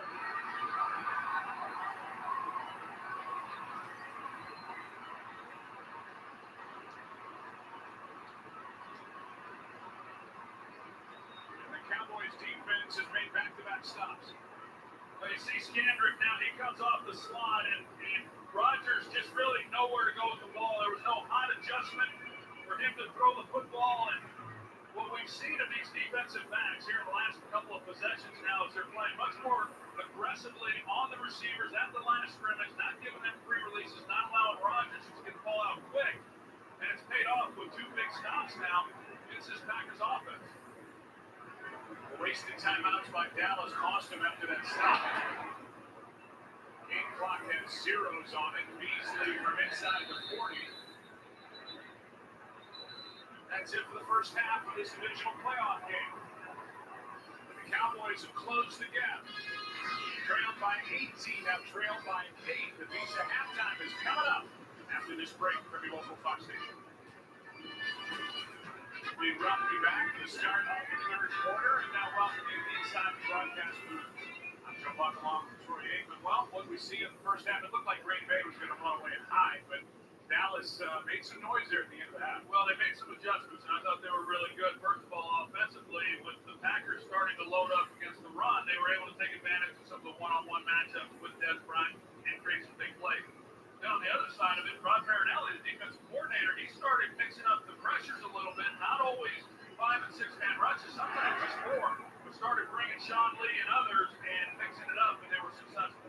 It's only the 4th time the number 1 seeded Dallas Cowboys have trailed at the half. Drive for Aaron Rodgers will start at the 25, and we'll send it down to Chris Myers. And Joe, just as Troy was saying, 3 defensive adjustments for Jason Garrett and his defensive staff blitzing more in the face of the Green Bay receivers, pressing them more at the line of scrimmage, and shadowing or slime, they call it sharking. They had Anthony Hitchens first doing that on Aaron Rodgers. They switched to Justin Durant. Those adjustments helped the defense. Offense, he said, we'll be fine without penalties as long as we can get the football back for our offense. Yeah, well, that was a question for that Dallas defense. Can they stop Aaron Rodgers? And Rodgers has stayed hot after a frigid wild card game against the Giants last week. On first down, Rodgers skips out of trouble and throws it away. Gets hit on the play and completes it to Cobb. What a throw by Aaron Rodgers on the move to Randall Cobb. Pressured by Malik Collins and good for 25. Well, and Rodgers knew he was going to get hit by Malik Collins when he loaded up to make that throw. And it's good work by Aaron Rodgers. And look at the job that Randall Cobb does coming down that sideline and finding an open spot for his quarterback. There's nobody better at that than Jordy Nelson. He's a sideline master on plays like that. Randall Cobb looks Jordy-like. What play that was. Good start to the half. Here is a catch by Montgomery. He gets forced out by Byron Jones, a gain of 3, and we go back to that previous play.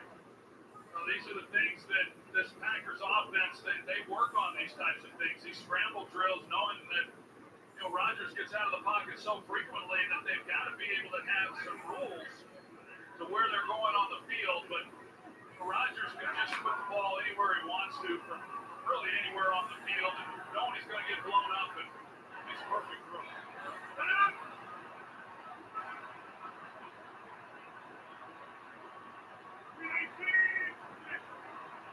Second and 7, quick throw to Adams.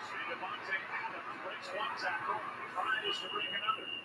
Third and short coming up, down to Aaron Andrews we go. Well, Mike McCarthy said in order to get the momentum back here for his offense, he said they need to get into a rhythm very quickly. He said, look for us to try to run the ball. He said some of those times the field position, they were backed up, didn't help them. But he told me, Joe, I am very confident with my offense up against this Dallas Cowboys defense. Speaking of the Packers defense, Morgan Burnetti's done today, guys. It's a big loss for Green Bay defensively. Their strong safety in 3rd and 3.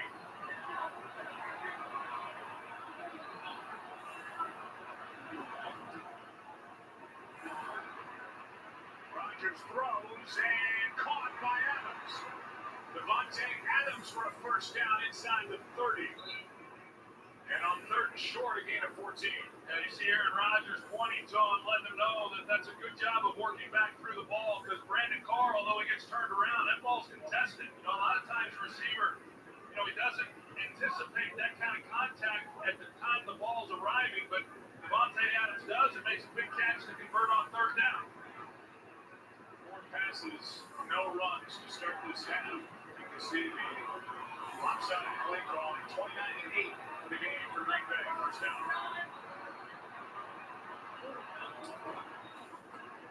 Rodgers had to pull it down. Now he goes for Cook inside the 5. Working on Morris Claiborne, and they're going to mark Jared Cook near the 3. Well, this is a design to where they show the wide receiver screen, but then Jared Cook, he comes off and is just running a vertical route. The pump fake, and then he throws a perfect ball to Jared Cook with Morris Claiborne, you know, in a position. And Jared Cook, when they split him out, he draws, you know, you think a lot of times safeties, corners, safeties and linebackers, he draws corners, and even when he gets down, he beats that quite frequently. 26 yards on that one to Cook from the 3. Play action. Rodgers to his right, wide open, touchdown. And it's Cook who got him down there.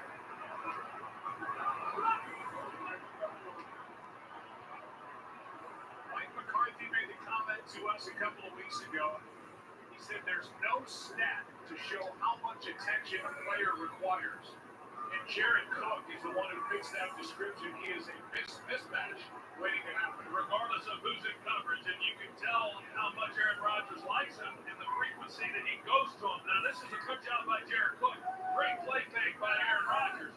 But Cook, then, he has to sell it as much as the quarterback does and give the impression that he's blocking. He goes to the corner and wide open. 4 touchdowns in the game for Green Bay. 2 on the ground and 2 through the air, and both are to the tight ends. First one to Richie Rodgers. This one to Jared Cook. The Green Bay Packers open up a 15-point lead. There's a young, fresh-faced Troy Aikman and a young, fresh-faced Brett Favre. A lot of great matchups against old number 4 of the Green Bay Packers over the years. A lot of fun. Hey, we won a lot of those games. I don't know how much fun they had.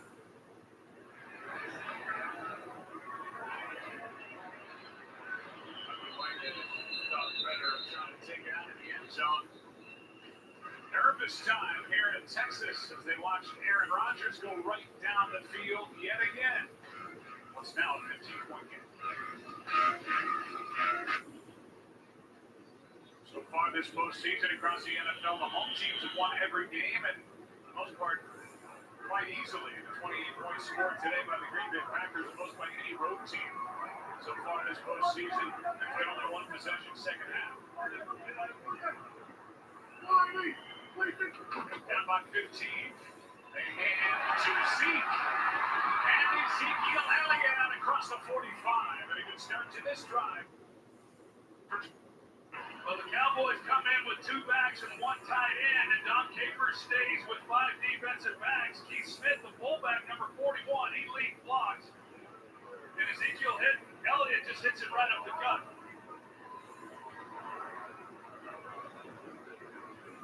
He's trying to see, Don Capers is trying to hold up. You know, he wants those 5 guys on the field, those defensive backs, and hoping that they can still hold up. But not that time. Elliott again. And this time, you expect the play to be over. we watch these games weekend after weekend, and Elliott's usually about 3 yards beyond where you think the play stopped. As he gets 4, it looked like there was nothing there. Yeah, we've seen that time after time, and even in this game that he just keeps his legs going. He's a great finisher on all of these runs. Averaging just under 6 yards a carry. And you go in and jump it. Let's go to 48, go to 48. Hold the ball, that's it. Jump 3. 16 and 5. I'll start. Offense.